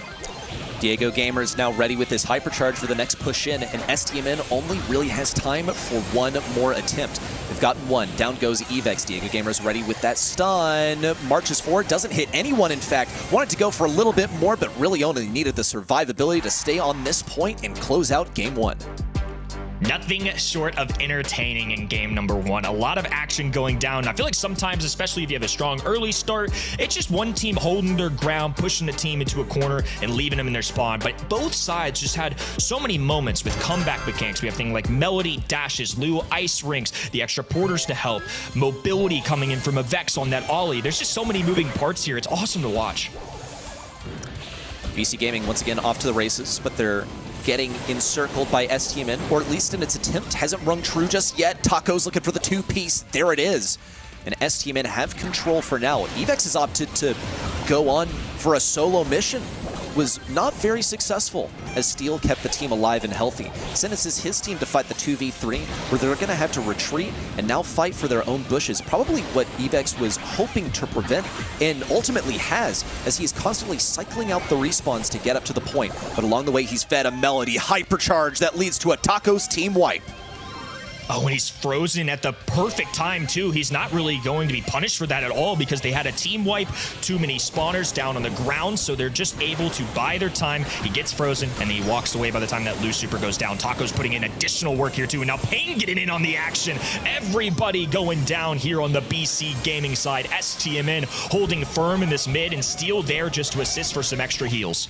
This strategy from BC isn't working, and they don't have much time to correct it. We're already counting up from 80 for STMN.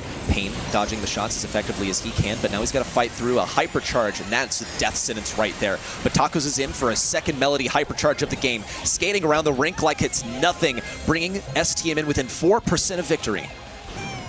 Going to be a tough one to hold on to. They're going to have to play this perfectly if they want to take away a set, but that's a great start, killing the support brawler. So now Pain and Tacos walk alone, and they're just being patient. One more good push, and they could do the dirty work here of making a comeback. A Vex left-hand side. Tacos trying to march forward already. This is getting scarier by the minute. counting up to 100, Steel making his final stand, walking onto the point where he's disintegrated by a BC Gaming that just pulled off a crazy comeback. That was, what, 10% worth of wiggle room that they had to work with. And that was a push that lasted for so long. What chaos as it continuously threw themselves to that zone. But look, it worked. I had my doubts. It was dubious at best, but you cannot argue with results. Very, very true. That was a great comeback indeed. STMN looked very strong in that second round. But again, letting that Mr. P slide through, it hurt him in the end.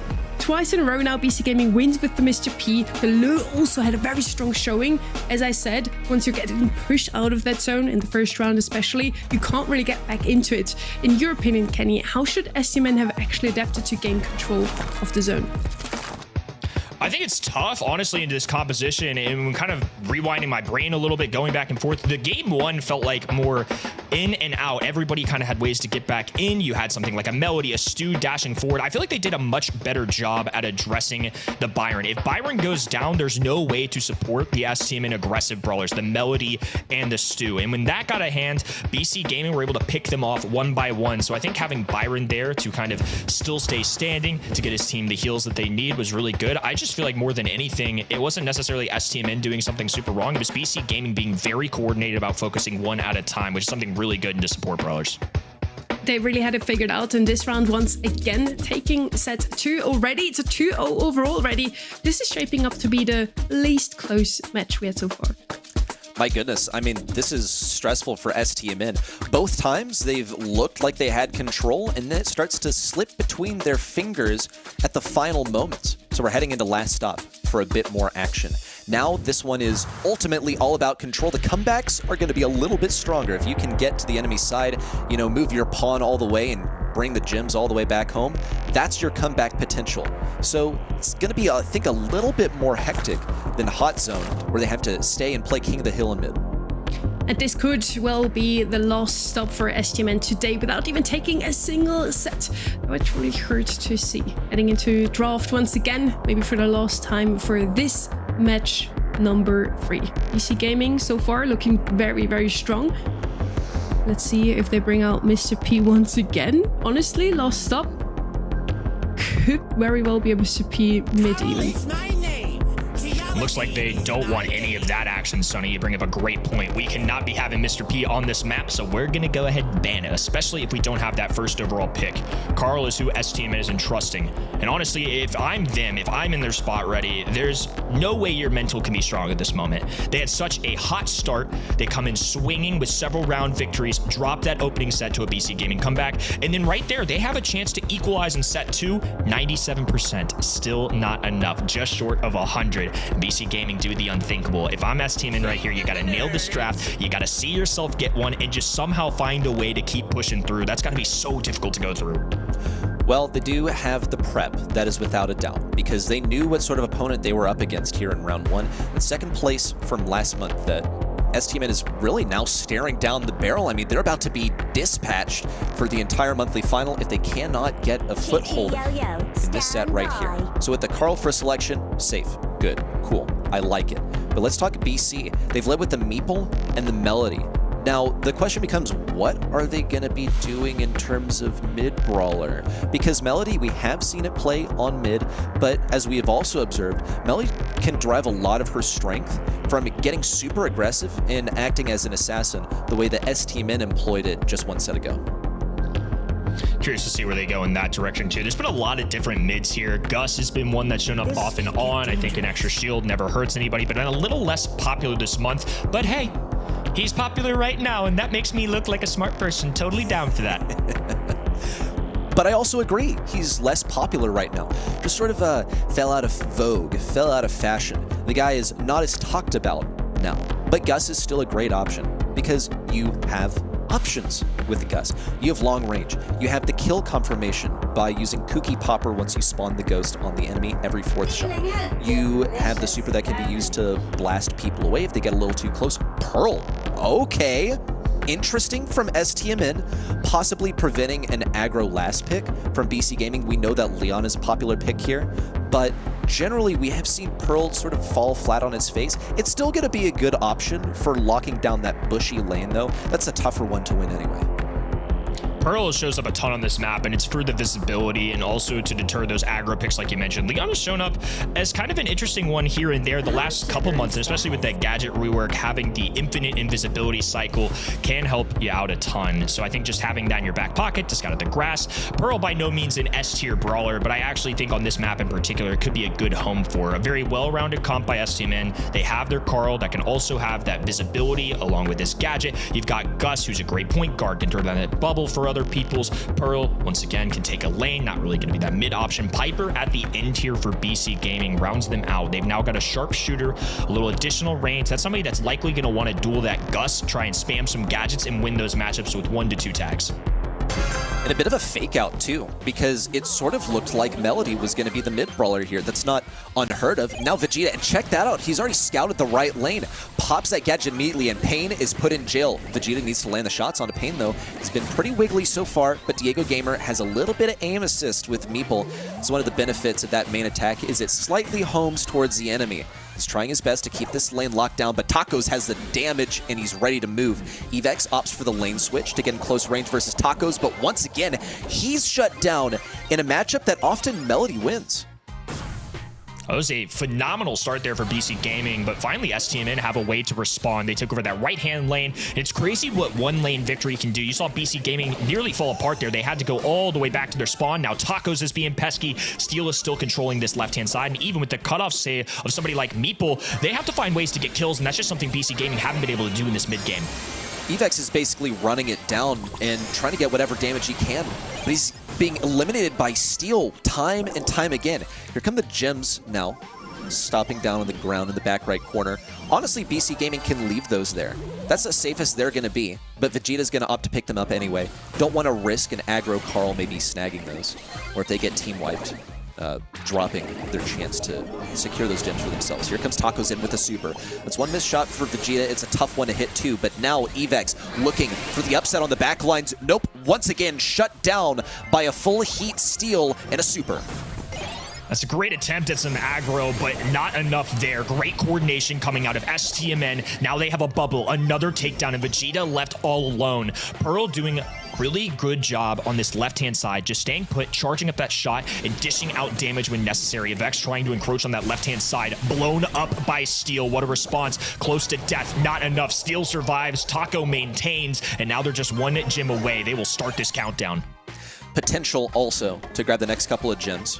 You see Meeple has encased them in dice for the time being. Evex once again playing aggro, popping the gadget, has that hyper charge and super ready to go. He's going right for the lifeblood of the team, just trying to push back Pain. Diego Gamer also looking to body block for Vegeta. He just needs one more to secure this, and there it is. As long as he can stay away, it's a one game for BC Gaming and a match point incoming. Steel and Pain have a lot of ground to cover in just 5 seconds. Vegeta's got help. Diego and Evex now respawning to block him in the game airborne, because why not? It's a match point for BC.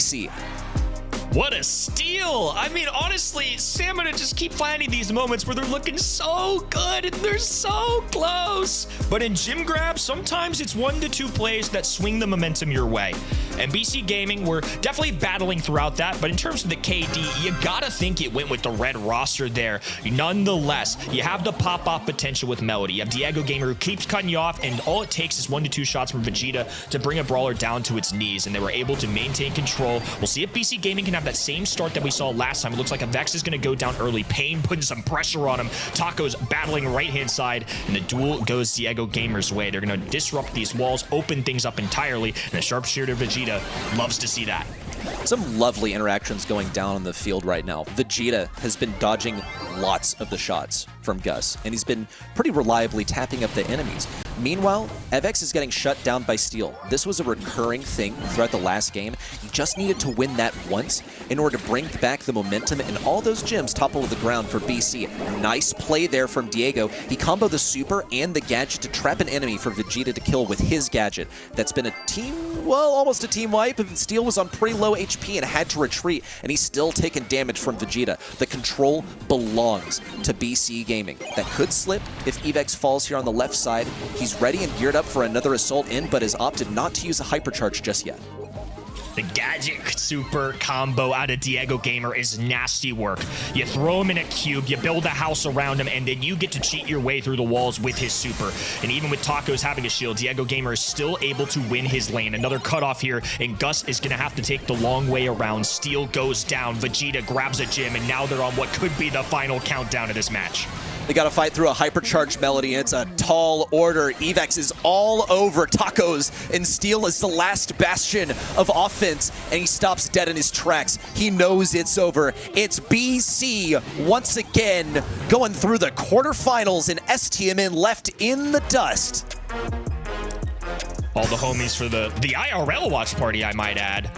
Celebrating. Diego Gamer from a distance. Throwing up a little repping his own logo. Love that, by the way. A little self-plug for himself, and he deserves it. Really good match, and I'm honestly a little bit surprised. I mean, it was close at times, but I really thought STMN were going to make this a much tighter match. I didn't think this was necessarily going to be a 3-0. I mean, the 3-0 might not reflect perfectly how close this really was. 3-0 stomp, though. BC Gaming rushing through and maybe into the finals once again. They already made that Cinderella story happen last month. Why not today again? Coming out of the gate swinging, also in this first round. Immediate T-wipe from BC at the start. I got a feel for STMN, though. It's their first monthly final this year. They beat Space Station Gaming in the qualifiers, and I'm sure this will not be the last time we talk about them, Ready? No, I feel for them. I mean, this team is a good bunch of players, especially Payne, who has some World Finals appearances under his belt. But for them to be picked up by an org like STMN, which has boasted such a strong roster in years past, means a lot. But they have not been able to show their stuff really just yet. Not even really a set here. I will say the scoreline tells a very different story from what we observed in game. Kenny touched on this, where they're in a winning position for like 90% of the game sometimes, and like that, it like all falls through their fingers. It crumbles towards the end. Sometimes it comes down to a 1v1 knockout, and other times it came down to the gems all falling to the ground when Melody finally, after losing like 5 interactions in a row, gets that 6th win and gets a game in gem grab. Yes, I mean, Kenny, we had some very close matches today. We'll have a look at them again now as well. This one wasn't quite as close, but STMN still, again, we're going to talk about them again next month, I feel.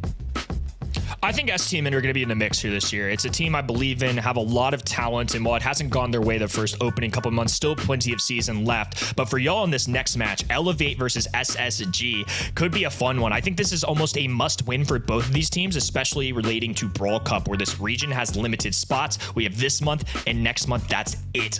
And we want to see who goes and takes that on. And also, one of these two teams gets to challenge BC Gaming, who have looked very solid to open up this year. We've seen Elevate already face off against BC Gaming when they were still Havoc in the February monthly finals, so that would be a fun rematch to watch. First, though, we still gotta have that quarterfinal number 4 and watch Elevate versus Space Station Gaming face off against each other. MVP for this round, Ready? Of course, Vegeta. Goodness, I mean, the taps that this guy had on Piper towards the end. Now, he was being set up pretty well by his teammate over there. Want to talk about how at the end the guy went for double high fives and Evex didn't notice at all, so he had to like clap in the air. I'm not letting you get away with that one, Evex. But no, seriously, Vegeta really did steal the show in that last game. We talked about it before. Usually the flashiest players are getting those MVP spots. This time around, once again, he's one of those players that has been showing off with brawlers like Piper, just tapping, winning lanes for his teammates in that gem grab round. So definitely a player to look out for later on in the semifinals number 2. As mentioned, we first need an opponent for them though. Quarterfinal number 4 is on the line now. Elevate versus Space Station Gaming. We just gotta wait a couple more seconds for it.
Yeah, 560. I play some Griff, so I know. 4.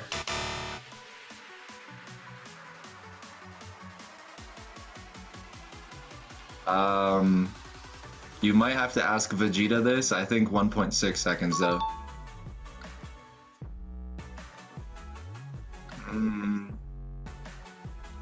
It's okay, Meeple. I think critical success.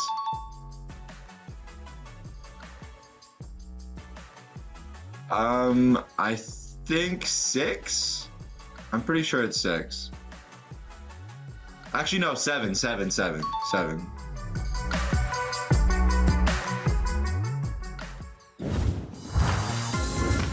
Welcome back to North America, the 4th and final March monthly final. We're also back with Uber now. Uber, that was a great match we just watched, but now heading into quarterfinal number 4, we saw Elevate breezing through their qualifier bracket. Are they going to do the same with today's finals bracket? A very good question. I think they've got a pretty tough road ahead of them here. Last month, they had a pretty easy quarterfinal and then ran into that BC Gaming team and ended up losing in 5. So this team, I feel like they've got a lot to prove, but obviously they can't play with Zar today. So they have had to obviously make a pretty last-minute substitution and bring Rafiki in, someone who played in the qualifiers and didn't quite get there. So really solid player, but up against SSG, you want to have your very best foot forward, and I don't know if that's what this Elevate team looks like today. This is challenging. I think, as Livy said on Twitter, that he's been scrimming with this team for all of 5 days. So that's a huge disadvantage against Space Station, who's been scrimming as his roster for, well, even before they were even announced as a team. Yeah, I mean, again, been around for a long time, and it is Bobby and Sands, the core, I would like to think of, that STMN team maintained. They brought Chino over, who was on that Luminosity squad, and these guys, you know, we really had hoped to see them enter the scene with a bang. It always seems like Space Station, or at least Bobby, whatever team Bobby's on, they get the most unlucky matchups in their quarterfinals and end up just coming short. Remember, this is a team, Bobby and Sands were 1 set away from making it to LCQ last year in that last monthly final in NA, and they fell tantalizingly short. So tough pill to swallow. Now they go up against a weakened Elevate team. They don't have to go up against their old teammate in Zar. So they've got to feel decent, but they have to have seen how scary the rest of this bracket looks, Sonny. Zar not being able to play with them today might get in their way. We're going to touch on that a tiny bit later. First, we spoke to Livy, finding out about their loss last month in the February monthly finals. They lost in the semifinals to BC Gaming, then Havoc. And we wanted to know what measures they took to improve.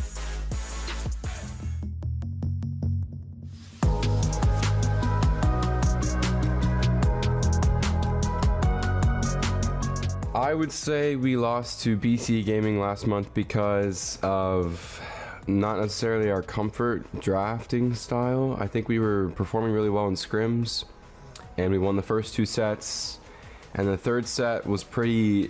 it was not winnable. We definitely lost that draft. The 4th set, we picked a comp that we practiced maybe a couple times. We might have had comp, I don't know. It was still tough to win. It could have gone either way.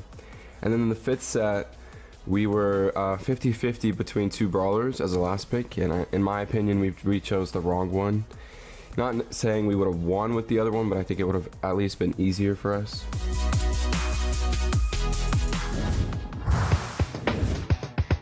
That's so interesting, as Livy's very heavily focusing on their draft here. Let's see if they actually improved. First up, we do want to talk a bit more about this Zar Rafiki situation here, Uber. Yeah, okay, so basically, Zar was found to be ineligible to play in this monthly final and should be able to be back for the next one here, whereas Rafiki already competed in February with that SK Kalala's NA team, who ended up falling against Tribe Gaming, but did manage to take a map off of them. So I think Rafiki here, in terms of Zar, like, you are going to have another player that can play those tanky brawlers, that up-in-your-face kind of style. So I wouldn't call it a plug-and-play solution, but it definitely feels like something that should fill the gap to some degree for Elevate. I just think that Juan Carlos and Eslivia are going to have to step up, though, in the absence of their teammate. Zar's a bit of a superstar. there are definitely big shoes to fill that are left behind here, but Rafiki should have what it takes. It just really comes all down to team chemistry. On the other corner, we have Space Station Gaming. They had a tough run through the qualifiers, honestly, this time, getting knocked down to the loser bracket early by STMN with a 3-2-1 loss ready. Yeah, that's rough. Now, following that, Space Station Gaming managed to take down Synchronic Gaming in the lower bracket. That's another team that you should be familiar with from last month's monthly finals, where they took a 3-1 victory. But this team, Space Station Gaming, I mean, these players, Sans and Bobby, if you watch the World Finals in 2023, you remember them taking second place. And for them to not make it to the postseason last year was definitely a challenge. So they've now bolstered themselves with Chino in place of Czar. Of course, this is like the intro from last month headed into the season. But I think it's due again because we didn't really get to see these guys show their best stuff last month.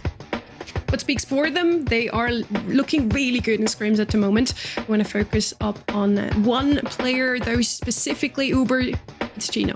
I think really Chino, given his career so far, probably should be boasting better results than a top 8 in 2023 and a top 12 in 2024. He belonged to a Luminosity team who always seemed to be punching below their weight, considering how good they were. Patchy, Charles, Chino, 3 players in NA that basically dominated the region when they first, I think what were they called, dog walkers when they first came in. I forget the name, but they really, they came into their own, got picked up by Luminosity, and they were the best team in NA in 2023.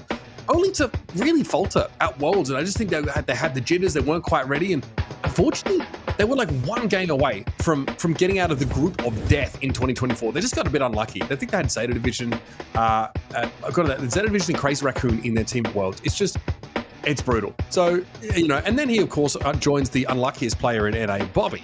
And you've got to hope that these guys now can obviously put it together and reverse their fortunes a little bit.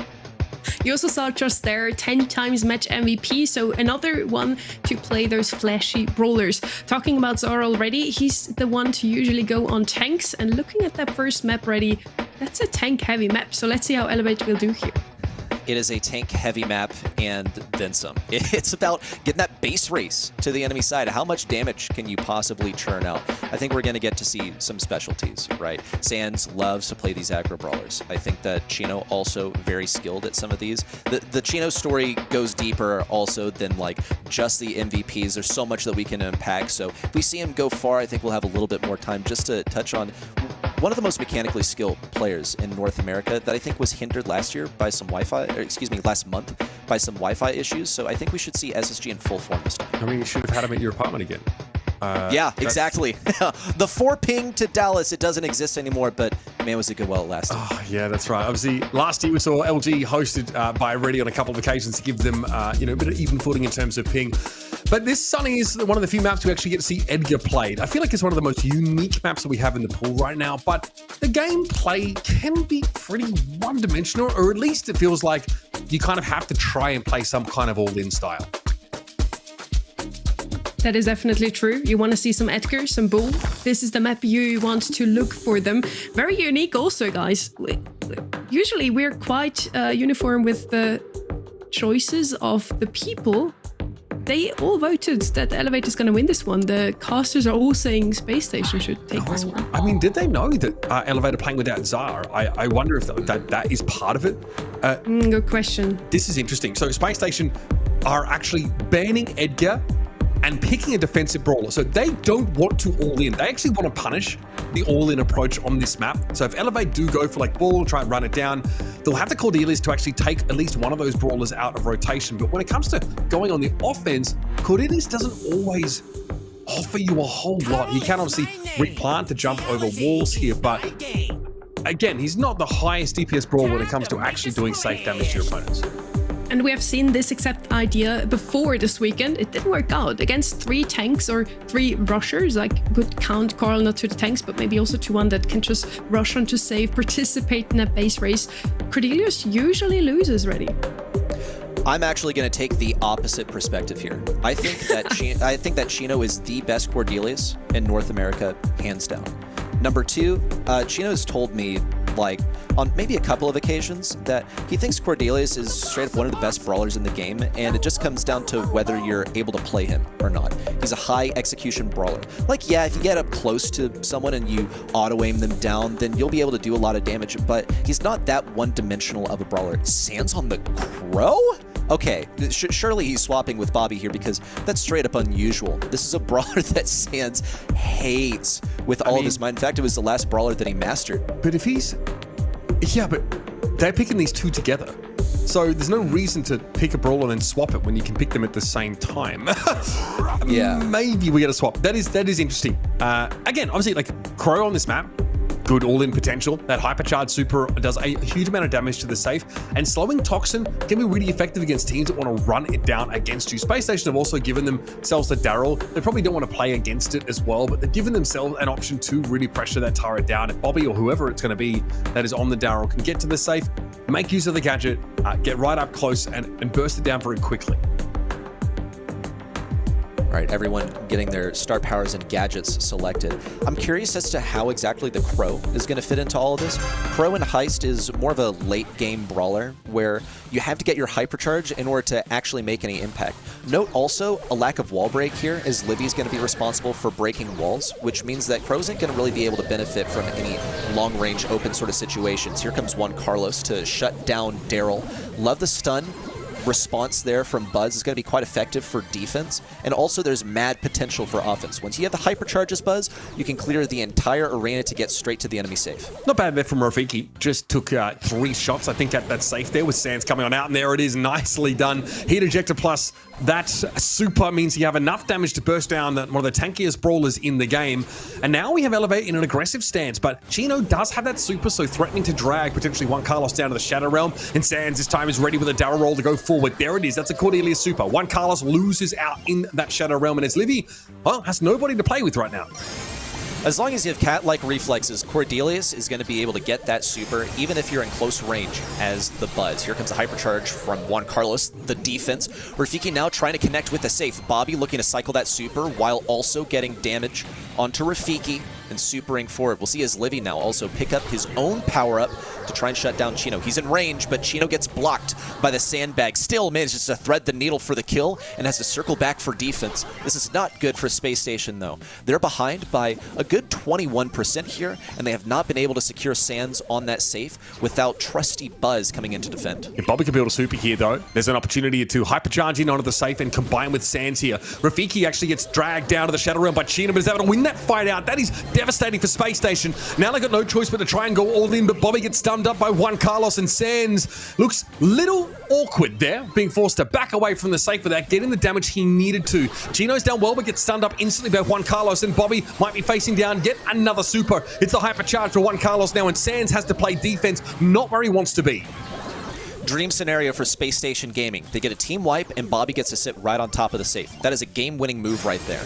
But they can also just have him jump on it normally. Here comes Sans in with the hypercharge. Once again, stunned by Juan Carlos, shut out. But Bobby has the ticket to a good amount of percentage here. Hypercharge in on the safe and the defense as well. But as Livy's got to close around the left side, realmed. Now it's all up to Juan Carlos. Sans tries to close in from the right, but as Livy's going to come out of the realm on the left. 3 seconds to go. Sans doesn't know his position. As Livy being sneaky, looks for the damage, but it's not enough. A 10% separation, and Space Station take game 1. I mean, pretty good when the enemy safe goes from 72% to 39% because your Crow hypercharges in with a super. That was just great patience there for SSG, biding their time and looking for an opportunity to go in. Bobby knew that Sans had to be the one that attracted the attention of the Buzz, so he didn't get stunned up and taken down. Space Station got to find a way of getting Sans away from Juan Carlos. It's the most frustrating matchup for him because Juan Carlos has been ready with the torpedo every single time that Sans has managed to get on the safe. Unusually, Chino taken down by Juan Carlos on the right side, and Rafiki eliminates Bobby with a pickaxe swing. They sense right through Sans to get the inaugural bit of safe damage. He's in, ready with the heat as well. Chino looking for the kill on Juan Carlos. He's going to spawn right on top of his Livy. He's ready with sandbags. Meanwhile, on the left side, Rafiki is forced to retreat as Livy gets the kill on the right. The combination to eliminate Sands on the left, and Rafiki falls with his Livy only standing in the dust. Those sandbags are so good against 2 out of 3 of Space Station's brawlers, both the Crow and the Cordelius being shut down by that. As Livy with a little bit of an off-the-wall pick here in this roughs, but it's looked very good. And now there's a hypercharge ready for Rafiki. Elevate definitely poised to go forward now with already 22% of that safe damage done. They're looking for more. Bobby can't build a super and get away, and Rafiki now is going to throw that heat injector down over on the safe and start to get some free and easy damage while as Livy maintains a frustrating position on the right. Here's Bobby trying to dive in, but going to be stunned up by Juan Carlos, and Chino can't get a super connection onto the buzz as Livy still a nuisance. Great bouncing shot, and that Space Station safe is down to 44. Excellent gadget from Sands. He did that gadget perfectly. 9,000 off of one Daryl gadget. He had his moment and he seized it, but it only closes the gap just a little bit here. It knocked off a good portion of that safe that was formerly at 100% before that push. Double kill for Rafiki. He's looking for Sands now. Cannot quite execute. Meanwhile, Bobby is continuing to earn his way towards the next super. It's going to be a crucial combination with Sands, but they got to soften up the enemies first. Sands going to go for it. Juan Carlos double stun. Chino trying to chime in, but missed a couple of shots. We don't see Sands survive to get any damage on the safe. Meanwhile, Bobby is positioning himself to get that super that won the game for them in the last one. Again, all he needs. That hypercharge is going to hit very, very hard on that safe, and Rafiki knows he needs to keep some pressure down on Space Station's safe. Juan Carlos able to catch Chino out, and Bobby never had a chance to go with the hypercharge. That is devastating. And with that, Space Station Gaming have one last chance to put the safe damage down, but Bobby has to super in order to get back out into the map. He does. He already used his hypercharge early, and now time is ticking. Rafiki can go towards the safe here with a heat ejector, and Sands gets stunned up again by Juan Carlos. Elevate have that lead, and it's unlikely they're going to give it up. Chino has to go all in, but he's not the one to attack the safe aggressively, and beautifully done by Elevate to even up the set. Juan Carlos is shutting these guys out. No entry. The grumpy old troll who lives under the bridge is not allowing anyone to come through without paying the toll in form of their blood. No Bobby, no Sands, no one gets to the safe on Juan's watch. Incredible. Stopping the Crow as well, mid-hypercharge. That was a game-winning move right there. And following that, he made it all the way to the enemy side. Once again, though, Sands starts off in a lane opposite Juan Carlos. Another thing of note here is that so frequently, Chino was getting taken down by Buzz, a matchup that he should be winning. But note that he didn't have his super. Now he's going to be way more cautious about saving that super specifically to eliminate Juan Carlos. Bobby here playing close around that corner. Juan Carlos hit by the Cordelia super. Supply drop being deployed there for Rafiki in theory, but Sands has just gone straight for the safe. He's made a break for it. His Livy's got the damage there, but Sands sends a couple of shots in. That is a nasty amount of damage put down by Space Station Gaming, but Rafiki is there with a super. Nicely done. Chino handled good safe damage, but not enough to outweigh what Sands was able to do just now. It just keeps getting better and better. 9K at one point, then to 11K, and the next one, here comes Sands in. It's a bowling alley, and Juan Carlos, Rafiki, and his Livy are the pins. Bobby's trying to close around the right for a kill on Rafiki. Meanwhile, Chino's focusing on that safe damage. He's going with combo shrooms over here for additional damage. He's managed to get this safe down to 50%. Finally, Space Station Gaming are in the driver's seat instead of constantly finding themselves on defense. Sands right up at the gates to the enemy safe, and Bobby is in the hypercharge. Juan Carlos can't do anything. Sands now in. He's in the shadow room still. Chino's able to pull him away. Now, Space Station apply a bit more pressure to the safe, and it doesn't have to be anything crazy. Then chunk it down for another 30-odd%, and it's all about taking the buzz out of the game. Stun for Juan Carlos, starting to get some momentum for Elevate. Waiting for Chino to jump over. He still doesn't have a super. Meanwhile, on the left side, Sands in, ricocheting off the walls, but taken down by his Livy. No matter, Chino's on the case. Literally, only a couple more shots from the guy would win the game. Super now built for Chino here. Can take his Livy out of it. He has to throw up the sandbags to protect the safe, and it pays off for now, but Sands is going to come to collect. And Space Station Gaming laugh all the way to the bank. An incredible set of Brawl Stars that we've just witnessed. Back and forth the entire time, yes, but the interactions and the prowess, especially of individual players, absolutely blew me away. Sands only got really a couple opportunities to use the recoiling rotator on the safe, and both times he locked in incredible damage. Still, even though Elevate did not secure that, MVP in my books had to be Juan Carlos. The guy had that stun ready at so many opportune moments. It was incredible to see the development of SSG in this match, in my opinion. Elevate somehow forced them into defense time and time again, where you don't want to be as a Daryl, especially in the first round. A single Crow hypercharge flipped the script. Otherwise, this set could have been over after the first 2 rounds. Elevate did take the second round, and then in the third round, Freddy, you mentioned it, Sands with the most perfect Daryl catches I've ever seen that have secured them the win. Love to watch it. I think also someone that we should point out is Rafiki, a player that, if you're not familiar with the guy, might expect to sort of be like the anchor, kind of holding the team back, but no, he was actually leading the charge in game 1, getting so much of the team's damage on the safe on that left lane. He was aided by his Livy breaking open the wall on the left in game 1, and geez, I just think this guy actually fits in the team pretty well. So hats off to Rafiki. I wish they could have gotten a set 1 win off of that. It was close, went to Space Station, GG go next. He definitely looked very fierce on that Carl with some great gadget super combinations. He took down even the Daryl with his 11k plus health points. So yeah, Rafiki fits pretty well into that comp.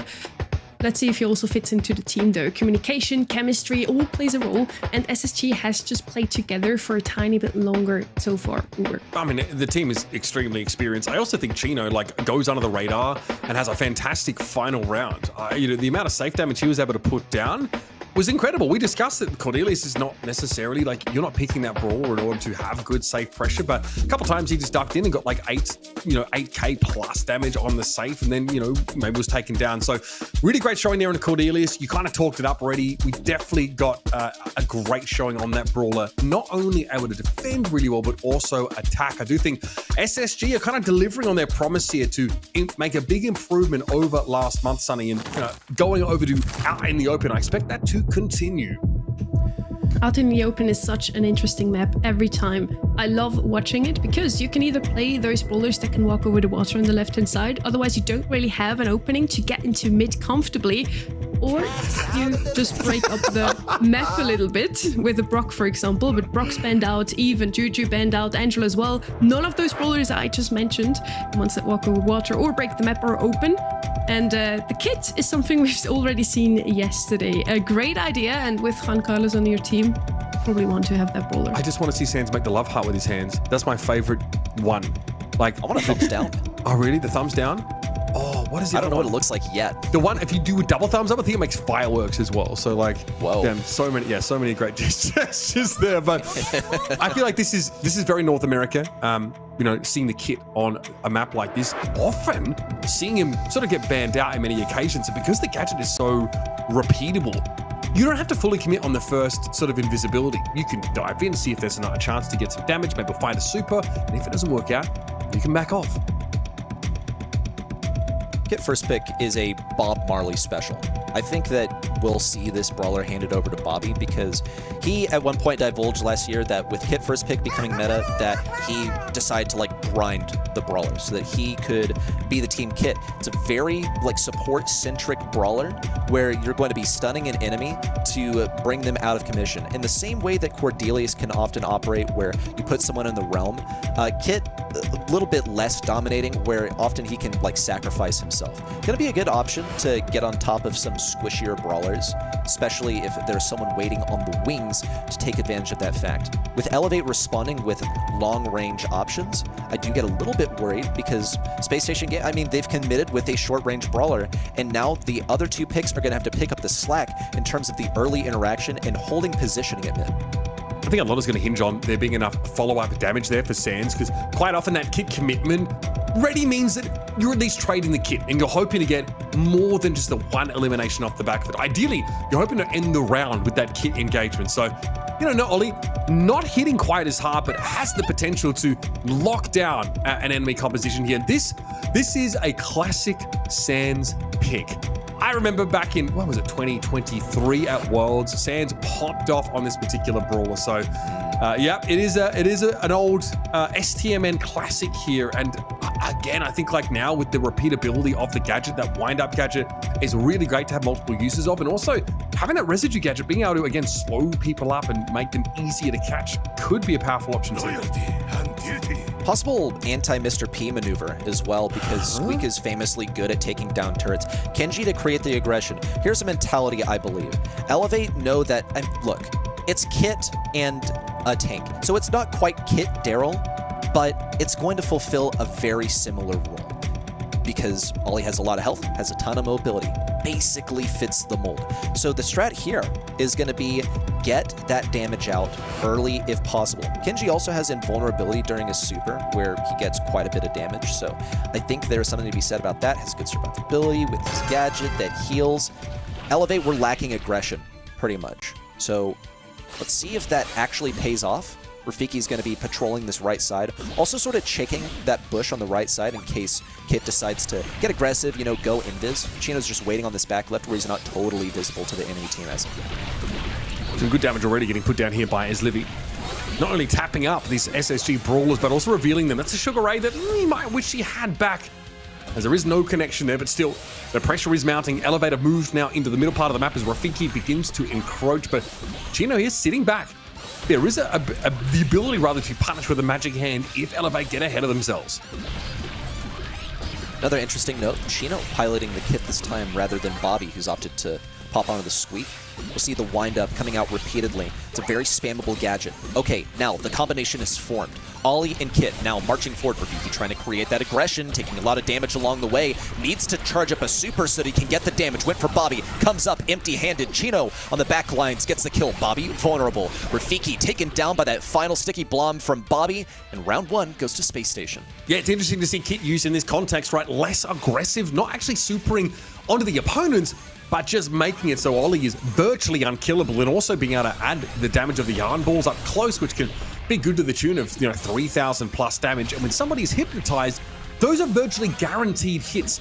Sans, as expected, isn't actually on that Squeak. Bobby obviously making that look really good in the final phases of that round, and it's all about this Ollie dive. Can SSG make it work now, as Livy has that hypercharge build up?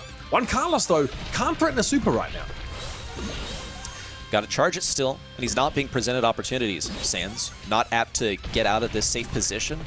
Neither is Chino. Bobby's really the only one doing any damage, and he's also exceeding Mandy level range with his gadget, which he's occasionally throwing off there. He's able to earn a hypercharge, which Livy has ready. No, nothing.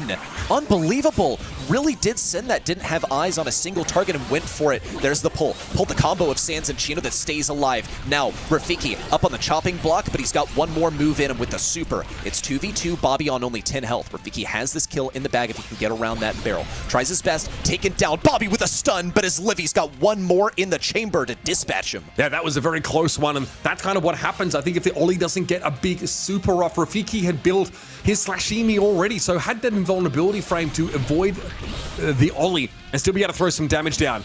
As Livy there, yeah, disappointing to miss the hypercharge, but hey, Juan Carlos has his build up now, and Elevate have a chance to get ahead of the game and actually start this fight off. Bobby ready with hyper and super this time. But so far, no major deviation in Space Station strategy, except for maybe Sans going for a few shots here. They're going to have to adapt, though, with Juan Carlos ready with that hypercharge. Bobby now in. That sticky blom that's going to bounce twice. Rafiki taking major damage. That's one. That's two. Juan Carlos still vulnerable to the combo. It's Rafiki against the world. He's getting some damage on Bobby and trying to keep his distance. Has quite a bit of damage, but with these enemies healing up, it's looking hopeless. Hypnosis coming in, and Rafiki's looking towards the light. It's Space Station with game one. Yeah, pretty strong showing there for SSG. And again, the combo is something you really can't deny. It is not particularly difficult to guarantee a hypnotic, connection from that Ollie, right? Especially when you have access to the gadget, and Ollie becomes basically unkillable when the kit is attached. Beautifully done, and I really think the control being exercised by Bobby on this Squeak pick really facilitates for Space Station to set up on any kind of part of the map that they want. Rafiki's done really well on this Kenji. Unfortunately, it just hasn't been enough, and maybe it's not the answer.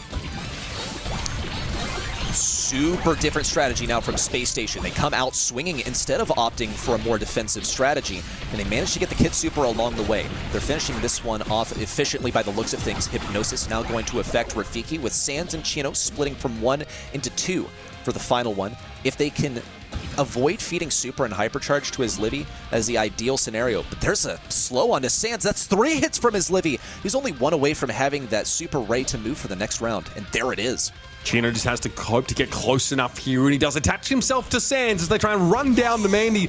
As Livy gives a good account of himself, but there's not a whole lot that you can do once that kick gets stuck to one of your teammates. That hurts, though. I mean, you have the 2v1, but there's still a way that you can win it better by not giving Livy a hypercharge. And they managed to give him a super and a hypercharge. He had literally 0 hits. He hit 1, 2, 3, 4, and marched all the way to a hypercharge.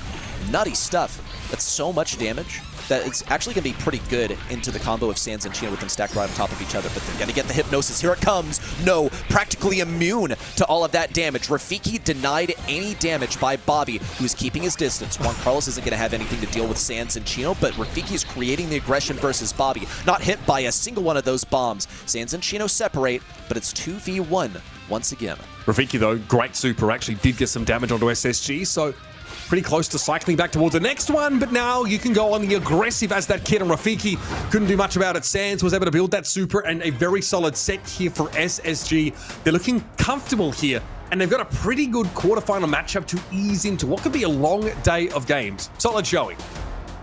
Not one-trick ponies either. They executed this composition in 2 separate ways. They played hyper-defensive, with Kenji taking over mid right off the beginning, and then in game number 2, they sort of let off the brakes and said, okay, yeah, we'll just like play aggro around the left side. They get an early kill and snowball from there. They really adapted well. You know, Kit was already played yesterday on this map in South America. They combined it on this map with Meeple and Juju, and the comp just didn't work out. SSG really has a knack for the draft today, something that, as Livy actually said, they want to focus on for today coming out of the February monthly finals match. The Kenji, I think, is a bit of a head scratcher for me, right? It's a last pick here for Elevate. They do know that they have to play against this Kit combination, so it's really a question of, do we have someone that can avoid being sort of stunned up by this Ollie and still have really good damage output? So you can see the idea there. I don't have a problem with the pick, more of the overarching strategy. I think that it really requires that Mandy, that she has a little bit of time to get set up, that she hits those hypercharges, and unfortunately, there wasn't really anything as Livy could do with them. The first time it was a whiffed hypercharge. The second, they just jumped straight on top of him and denied him the opportunity with the Ollie getting in there with that hypnosis. Again, Elevate is showing us some great Brawl Stars today. It's phenomenal what they are showing us with the brawlers they have, but maybe they just need better brawlers. Is it safe to say here already they kind of just got outdrafted? I think so, and I think as Livy gave us a good hint into what their strategy was leading into this particular match, especially after their defeat at the hands of Havoc, now BC Gaming, last month. He talked about playing on comfortable brawlers, and that's actually something that stuck out to me last month, is that they were cooking really hard on the draft and deviating from brawlers that they're really known for playing. So I think in this case, they played stuff that they were more comfortable with, like for example, as Livy being kind of world-renowned for his Mandy gameplay, and he did good in that department. I think everyone filled their role quite well, but that draft was just not the right match for what Space Station was bringing. Well, I would love to see their comfort picks also turning out to be the ones that can win over their opponents. At least this set, it would be the second 3-0 already this quarterfinal, something we haven't seen at all so far this month, Uber. That is true. I do think that Space Station would really love to just cruise through here. They know that like their upcoming matches are all going to be pretty tough, so having an opportunity just to get a burst of confidence here over a team like Elevate, who, look, they're a little weakened coming into this month. I can't even point at Rafiki and say he's the issue here. He's not. I mean, but unfortunately, you mentioned at the top of this game that team chemistry is so important. And Space Station probably have more of that than almost any other team outside of Pioneers in terms of how long they've been together, at least as, you know, a core. So already here, you can see the writing on the wall. It is open zone, and it's a map where it can be harder to get value out of these tanks, but if you have the support network of the Poco, you can be really terrified. I mentioned the chemistry because after the draft phase is over, what makes or breaks a team's win is really just communication, chemistry, and mechanics. That's all you can bring to the table, and if one of those three is not missing, but not a given because you don't play together usually, that's so tough, Reddy. It is. I think that we observed what the chemistry looks like between Elevate in that last game, where once the combination of Kit and Ollie started coming up mid, it was as if, you know, like you ever like lift up a rock and there are like a bunch of bugs and they just kind of go everywhere? Like they all scattered. And they didn't support each other really We've at all. Done that. We have all honestly done that. That That is very relatable. Yeah, thing in Europe. Universal experience for anyone that lives around You don't have rocks and bugs. Bro, what's wrong with your ecosystem? Not on Yeah, the well, where you rocks. come from, the bugs are probably larger than the rocks. Yeah, well, I mean, you use a thought rock you to were try and talking defend about yourself the against rock. the bugs. Yes. I thought you said rock and a No, rock. rock. Who has bugs under their rug, bro? I know you live in the tutorial zone. Exactly. That is Snug as a my bug God. in a no one rug. does buddy. that. That is crazy. Okay, here's the Gale. So Focus up on the drop. Yeah, okay. please. Okay, so this is a preemptive response to the tank pick that's supposed to go with the Poco, right? A Gale, very good at controlling that space. Hypercharge is going to be really effective at sort of knocking people back. It's hard to get the stun, on the Gale super here, but this is not a truly open map. There are some walls to play around. This makes Space Station think, oh, we actually don't have anything really outrageous here. So they might have pivoted here to a Carl instead of a tank. Something, of course, that can be pretty scary and still has some degree of walk up and all-in potential. The range, though, for elevators, for me, you could be scary. Between Juan Carlos and Rafiki, they can keep Space Station gaming at arm's length. Another thing worth a comment is the Amber first selection. So Amber, actually a classic pick on this map. She's able to burn down the bushes. That actually makes you a lot less vulnerable to some of these sneak attacks from, if you're, from the blue team's perspective, that right lane, where that bush creates sort of a pathway up. But I'm curious, and look, Space Station Gaming, I think, had it right on the money, where they picked Poco immediately after that. In some regards, she feels like sort of a dead brawler because that super is always going to be cleared off by protective tunes from Bobby. In this case, though, didn't even use it at all. In fact, let one of the teammates burn down. So I'm curious where exactly this Poco is fitting into everything if it's not going to be used for that express purpose. In theory, Sands should kind of clown on the Amber, right? Just with that mobility to dodge away from that damage. But it really seems like SSG just want to spend as long as they can on that point out in the open with that overall healing output. Now that they've lost control and there's a Lola ego in play, it looks a little bit scarier. It's like Sands gets tapped up every time he tries to dodge out here, and it's read into perfectly by Ezlivy, who knows Sands is trying to make use of the bushes. He's a pretty low health brawler, so while he benefits from healing, he can still be burst down through it. And now this comp for SSG looks a little awkward. Also confirmed, the gadget that Bobby is running is actually Tuning Fork. He's not running protective tunes by the looks of things, where he's going to be healing up the teammates as they get ready to push in. I just feel like that's a missed opportunity and perhaps just an error on his part, like a careless mistake type of thing. Nonetheless, Space Station Gaming, at the hands of many different things, have found themselves having difficulty moving into mid. Sands is doing his best to dodge out these attacks, but Rafiki's playing a spray and pray brawler, but you don't gotta pray much because that auto locks onto the enemy and you can auto aim onto someone at exceeding range. Like, look at that on the Bobby, eviscerated and melted down. Elevate, climbing their way to 100% with not much resistance and a really scattered offense from SSG. It's the range advantage, Reddy. That is really, I think, pushing this in Elevate's favor. So easy for them to sit back on the point and basically punish SSG every time they tried to show themselves. And I guess this is, well, you press yourself into this comp a little bit when you first pick the Poco.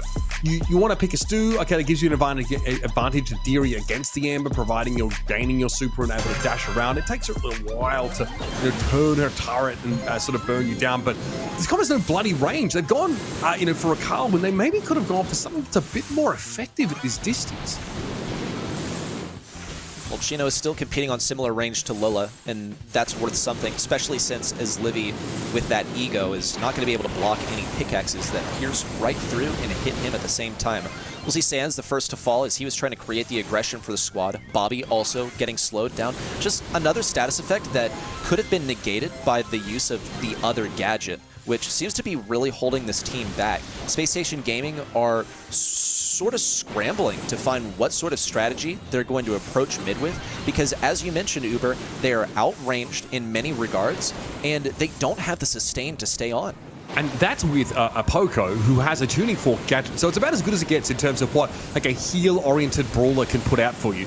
Even then, Sands has to walk away. There's not enough upfront burst healing on Tuning Fork, I think, to really give you the staying power that you're looking for here. But SSG have done well to cycle themselves in and out, but they are throwing themselves at this problem. Imagine if Byron wasn't banned. All of a sudden, that gives you that healing option with a little bit more range to really start to punish, like a Gale, for example. But they don't have that look here. This is pretty awkward, and there's a real question over whether maybe, there's a better gadget for Bobby to have brought in general, but the composition really seems to struggle. Elevate have such a long lead here, and this feels like watching an avalanche happen in slow motion. Pretty much. Like, you can't take your eyes away, but you know exactly what's going to happen. Unless Space Station Gaming really do manage to crank up the momentum here. They've gotten a couple of kills off of mid. Chino also managed to hit an enemy with the gadget active on his pickaxe, which he was struggling to do earlier. We'll see Chino the first to fall in the right lane, and now they're feeling the full force of the Elevate offense and the staying power here at mid. Juan Carlos is ready with a hypercharged super, and that guarantees all but victory for Elevate, who interrupt the winning streak for SSG. They came into this set with 2 already under their belt. Now they're being dragged to number 4. Just a great composition. I'm a huge fan of what we saw here for Elevate. It's probably one of the most one-sided sets that we have seen all day. And that's something that happens now in Brawl Stars when we're in an era. We have picks and bans at the start of these games. Sometimes you can get completely clowned on in the draft, Sonny, and it ends up being a blowout, no matter how good a team you are. The draft is super important, not only the brawlers, but also the gadget. And you guys have been talking about it so much, I couldn't agree more. The ability to prevent an Amber's burn damage and also prevent her from charging super is inarguably more valuable than 2000 healing. Bobby, please, brother. Hey, look, he's on a healer, so won't take too much away from him there. But you can see how comfortable as Livy and Rafiki are playing these like mid to long range brawlers. They're not sharpshooters, but they are really good at controlling these longer lines. Now, Chino can do that, but doesn't have the fire rate to be nearly as oppressive as a Lola or an Amber. Every matchup, bar one, I think that SSG have is a losing one. Maybe you could say the Stu could be favored against Amber, but at no point did Sands ever get close enough to Rafiki to put that level of pressure on them. It's tough because Amber is a brawler that has fallen off a lot due to the fact that now her super can just be negated.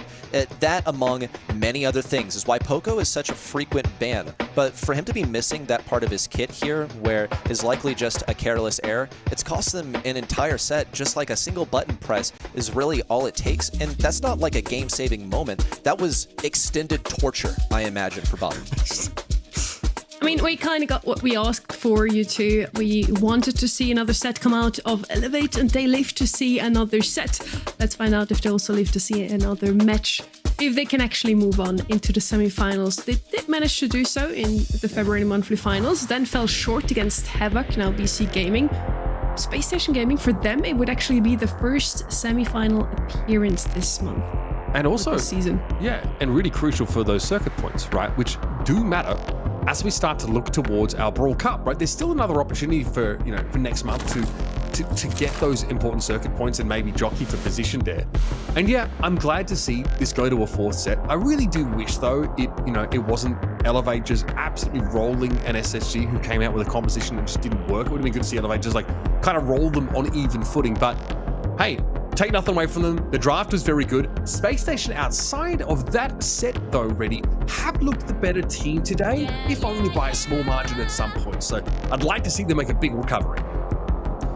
Same here. It looked like they had some good momentum, but if Elevate are looking for an opening to get their foot in the door and start earning some stuff for themselves, then this is where to do it, because I can't imagine Mental is too great after that. It's certainly an impact, but if your players, such as the ones on Space Station, then you've spent a long enough time in Brawl Stars to not let it get to you too much. We'll see them start off this draft with a Janet for a selection here on Hard Rock Mine. So we're looking at a lane over here. She's going to struggle in a long-range matchup at mid, so ideally not placing her there. We'll see the Gus also come out again. Kenny was a fan of this one. We saw it earlier, but it struggled into the hands of Melody, which is a very viable selection here, actually. 100%. It does mean that Space Station may have to reconsider what they're planning to do with the Janet. I think the Melody pick on Hard Rock Mine should, in theory, take way more priority than what this Janet offers, but being able to line up the enemies in the bushes pretty easily with your gadget, which now, of course, you have unlimited charges of, is really good. And Gus felt like a little bit of a older school approach to playing mid on this map. I think the buzz combination with it is great. Now you've got that real all-in pressure, not only to stun, to potentially interrupt an impactful super from the opponent, but to sneak in there and get these gems. And while Janet is really survivable, and a super obviously makes her literally invulnerable for the duration, she's not always that great for bullying for position and, control of the gem mine. Totally agree. She just doesn't have the damage, really. She doesn't have the reload speed or the damage. You know, you're pretty much using an entire star power just to focus her shot faster. Something that you don't see on screen if you have not gotten the chance to play Janet yet is that her attack has to like focus to get to its maximum range. So you're not able to fire off long range stuff quickly. Here comes a comfort brawler for Sans. You should know the clip. Give me the Sandy, is what he said at LAN after he completely dominated a set. Now, Sandy should be good into that Buzz in particular. Buzz is going to know when there's a Sandy waiting in the bush for him because he'll have eyes sharp. He'll be charging super when that happens. Sandy, I think, is also a response to a potential Carl because Buzz is one of the best ways to deal with Carl. And you may remember back in the day, like a couple of years ago, we had a super Carl meta, and Sandy was one of the best ways to deal with him. You have the close quarters on the lanes that makes it possible. You have raw stopping power, I think, which is going to be important. It's what Buzz offers as well to some degree. Then combine it with, a tank like Ash that is very, very speedy, can really walk up on you and try and basically dominate a side lane matchup entirely. So Elevate have to ask themselves here, now that they see that, the Surge has already been banned away and the Lu, those really strong tank counters, they've got to look for something else. And a classic Rico here, a brawler that can really dominate a side lane just by, sheer volume of shots and raw muzzle velocity. Of course, the Rico gadget is very important, the multi-ball launcher in a pinch, but can heal up, of course, with that bouncy castle gadget. It's a strong side laner, one that has to be respected regardless of what matchup Space Station take into it. I heard you like comfort brawlers as Livy, and yes, very sly. Sliding in a Rico as the final selection. As Livy is known by many nicknames in North America, whether that is Squeak Livy, whether it is Rico Livy, or God forbid, the Larry Livy, which I think we've left in the past. But as Livy on the Rico is a match made in heaven. He is cracked at this brawler. Now, the biggest thing holding him back is going to be the approach to playing into Rico on this map, because a lot of people realize that, well, actually, you can beat Rico on this map, sort of, or well, actually, you could just not lose to Rico if you refuse to play against him. That's precisely what Bobby is doing on this Ashe on the right lane. You can't lose the game if you refuse to play it, and that is Bobby's plan right now, trying to studiously ignore this Rico on the right-hand side of the map as Livy doing his best to garner as much attention as he can. So far, we're just seeing both mids here just take the gems that spawn on their side, and Chino is hitting some good shots, but Sans has snuck up here. Now, pressure mounting on Juan Carlos. He's stunned up. Sans has the damage. Rafiki definitely has to fear this, as Livy hasn't been able to do too much in this position because Bobby's just not giving him a fight. But Rafiki's still been able to collect gems as he goes, and Sans will need to do more here to help his mid. Did not have that gadget ready to go to keep himself away from Juan Carlos, who is also aided by that shield from Rafiki. He's now picking up gem number 6. It's been an even count so far. Space Station Gaming need to equalize with number 6, but they do not have positioning on mid. They can't even get Juan Carlos. Sans has to take him down on the left side as the gems fall to the ground. Ideally, see Janet return to that point to pick it up once again. On the right side, Bobby's creating some momentum towards his Livy. He's fully raged up, fully healthy, and keeping this line of scrimmage back in the Elevate spawn. The Hard Rock Mine spawn trap is a very real thing, and Space Station Gaming have finally found it. Okay, these little helpers from Bobby could be pretty scary for Gus to deal with. He doesn't have a way to cleave through them unless somehow there's a kooky popper set up with a ghost nearby, but it is a big ask. Juan Carlos, though, tanks most of those. Bobby goes down, Sans down with a hypercharged super getting thrown down. Those gems got spilled there as Livy finds himself in a very awkward spot deep behind enemy lines. With Space Station have the 10 gems, they have the countdown, and they can walk away having taken this round away.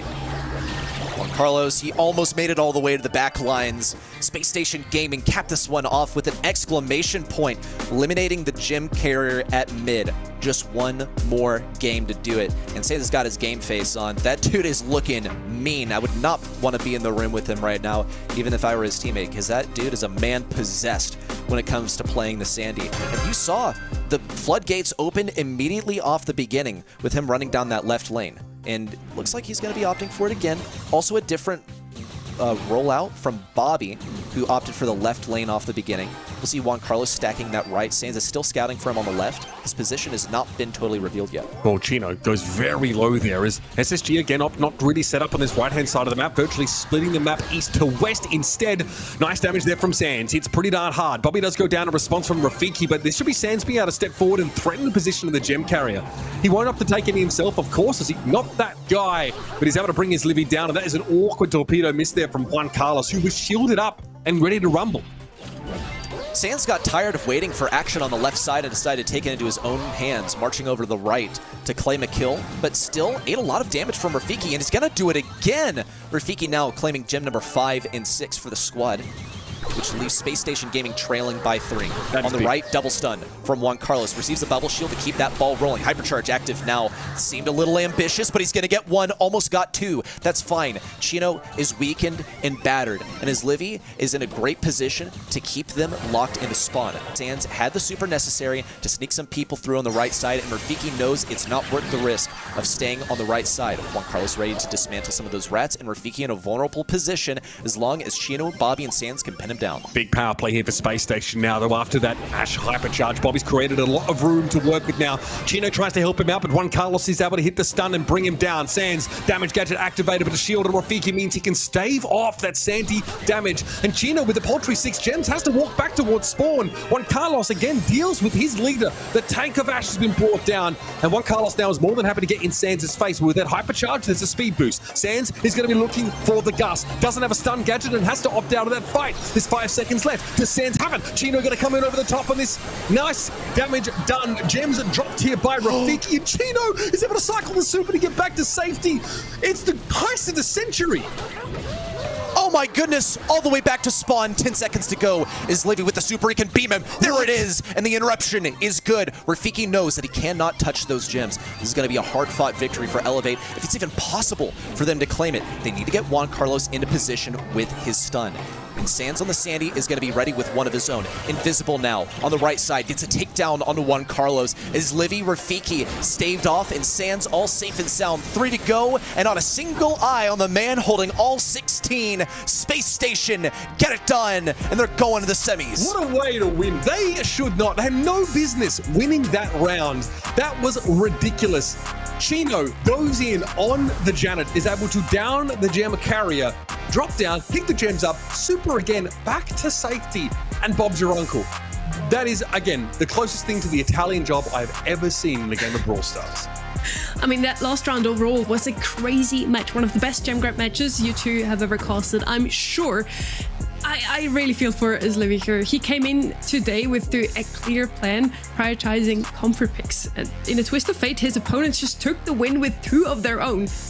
Livy has Rico, and then Sans had the Sandy, Bobby had the Ash, the comfort picks on both sides, but 2 win over 1. And in the end, Space Station Gaming take this and move on into the semifinals. That was crazy. I'm not surprised to see them standing up and popping off. I don't think it takes much to get Sans on his feet here. He's a super animated guy, but that is like a matchup against a team that's really well respected in this region. Your Space Station, you got trounced last month. You've been frustrated. You've been trying to earn some respect in this region that you kind of used to rule. So this is an important game to get them back on their feet. Now the only question is, how far can they go today? That is a huge question. They made it to the semifinals for the first time this season with 3 other teams. Let's have a look at what went down so far today already. Well, first up, we saw Tribe Gaming versus Eternal in what almost could have been an Eternal victory. After that, we saw Pioneers go head-to-head with Code OG, and Code OG shut them down 3-1 style to secure themselves a semifinals matchup against Tribe. Following that, BC Gaming versus STMN, and last month's second place took down STMN in their first monthly final of the year. And just now, we saw Space Station Gaming take down Elevate 3-1, and had it not been for an errant gadget, could have been 3-0, and it all got capped off with a spectacular heist from Chino that secured them a semifinals matchup against BC. Okay, the question for me is, like, are Space Station the real deal? Because this BC Gaming team looks crazy. I think the STMN matchup for them doesn't really say a whole lot. I think this STMN team, is just a little bit weaker than a lot of what this NA region is able to put forward. When we saw the roster announcement, we saw some relatively untested names, even though on a team with Pain is someone that we have known and respect for quite some time. And, BC Gaming maybe get an easier run here, but that semi is bound to be exciting. Space Station are kind of like the OGs of yesteryear. Now need to, slap back these sort of young upstarts here and reassert their dominance. 2 teams are in a known position. They already made it into the semifinals last month. Tribe Gaming and BC Gaming as Havoc last month. So they are certainly in a comfortable spot here. They have prepared the maps and everything. Now, we talked a lot about Gino on That Janet. It didn't only impress us, also the people at home that voted at the website. Gino takes the MVP. That makes 11 now, if I'm correct here already. Goodness, Chino is, one of the greatest players in North America in my books. I think that as of now, there are some other names challenging that title. Luffy, Zeus come to mind. I mean, they're quite literally the best team in North America right now, as we tested last month. But with Chino also piloting some of the brawlers on Space Station Gaming, things are looking really, really hopeful for them to make it to the later stages of today's tournament. The quarterfinals delivered. Only the best 4 teams are still standing, and the stage is set for the semifinals. Don't go anywhere. The best is yet to come.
I'm dead. Are you gonna Go. Where are you going? middle. Let's go! We are in the midst of the March monthly finals in the region North America. We sadly had to say goodbye to Reddy, but we get Kenny back for a little while. That was surely a gem grab match, that last one. Did you recover yet from that? Honestly, what a takeaway from Janet. That was unbelievable. And even in that reaction cam right there, I couldn't help but just smile at the reactions coming out of SSG. Honestly, really awesome stuff. And good to see this team bounce it back a little bit. Like Uber mentioned before the jump, this is a team that's been really historical. A lot of great players in the past, but this is 2025. This is a different year. They were bounced in the first round. And now they're looking to keep making a semifinals run, but they got some tough opponents on the other side of this bracket too. We started into the day with 8 teams. Now we only have the 4 best left, and the 4 of them can still collect some points for the Brawl Cup. We have a little teaser video ready for you, so stay tuned.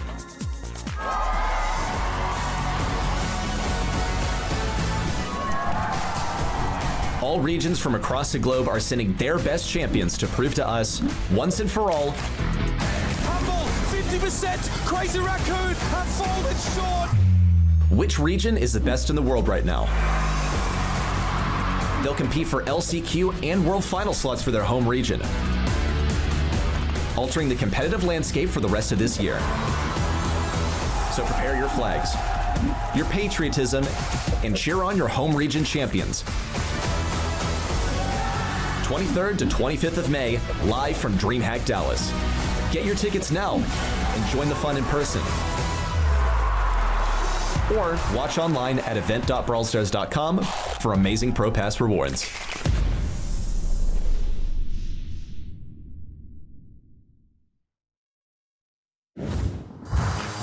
May 23rd till May 25th. Uber, I hope you have that put down into your calendar.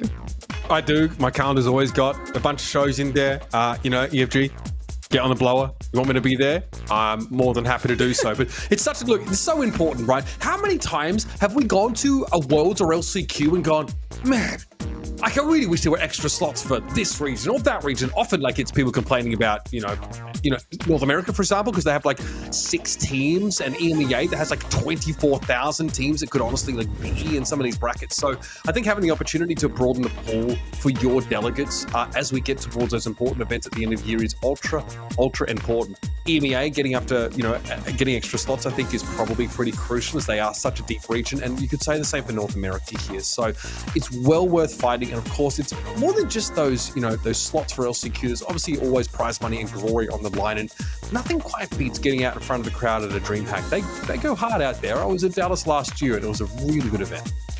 But if you can't cast it, you can always still watch it on the event site and get some points towards your pro rank pass. Or I could watch it while I cast and also get my points because I do my preds on my phone before the game starts. That's all I'm saying. I could That do is it all. that is very, very clever. We're gonna head into our first semifinals now, though. Tribe Gaming versus Code OG. One of those teams has looked really good in the last month and then a bit shaky today, and the other team didn't look as good last month, but looked very dominating today, Kenny. It's interesting because when you tell the story of these two teams, when you describe that, it's like, well, it can't be Tribe that's struggling. That's this Tribe we're talking about. This is the team that were top of the region last year, started off strong last month. But you're right. Eternal was a challenge for them. I feel like they tripped up a little bit, and I want to see if they can bounce back here. Man, I feel like both these semis are the OGs looking for some respect, right? Literally, the OGs in this kind of case, but they're running up against this sick Tribe Gaming team who honestly, I don't know what the heck happened in that first set. Just some bizarre fumbles from this team. But again, I really do think they know what it's all about. You probably won't see Hank here, so sorry, fans of RBM, and there are other options. We've seen the Sam from RBM, the Jackie, we've seen Ollie on 2 occasions already from them here. And when RBM is to play something a little bit different, like the Carl, I think it was, he can also turn up on that. You can't ban this guy out. It's not happening. So you're going to have to be ready to play around him. We saw Tribe in 5 sets today already. They had to go all the way, and every single set, apart from one, RBM was on a tank. So definitely a good name for him, the tank main. Kenny, you feel like we're going to see some more tanks coming out of him here against Code OG? I think so. This is a meta filled with him. On the other side, I expect Second Best to be doing similarly. This is a guy that popped off earlier. The Frank comes to mind, and just historically as well, he's one of the more tanky players on his traditional teams and such too, especially when joining together with OG and Charles. I think that's kind of his place on the team. Obviously a well-rounded player. That's not all that either of these guys can do. There's so much talent to go around, but Code OG in general, certainly a really impressive showing compared to what we saw from them last month. These are 3 players who have joined together for this year and kind of have to go out on their own and do their own thing. OG moving back to the US. Charles, his team disbanded. Patchy retires, so he's got to go do his own thing. And Second Best and his team tear apart after a really successful Worlds. It's going to be interesting to see if they can stay consistent, if last month is the norm, if this month is the norm, and to see if they can push this magical run even further. We had various team already say we didn't actually prepare for the following matchups. We didn't prepare the maps because we didn't think we would come that far. You feel like Code OG had an inkling that they would make it today, Uber? Yes, because they always say that. I think if I have ever asked OG if he's confident about winning a game, it's always the same answer. That's the spirit. You've got to prepare. Look, you've got to prepare to win. Otherwise, you're already cutting down your own percentage chances, right? Coming into this map, Code OG have to know that there's the potential for a really cheesy Poco Jackie combo out of Tribe here. So I'm sure they're prepared to take on this team. They also know what to expect. Tribe's such a known quantity now in NA. So if you want to have any dream of winning a monthly finals, you probably have a strategy in your back pocket for taking on Tribe at some point throughout the bracket. They showed us themselves a very good tank combo earlier on Brawl Ball. They picked the Frank, and Second Best made it look easy to score with him.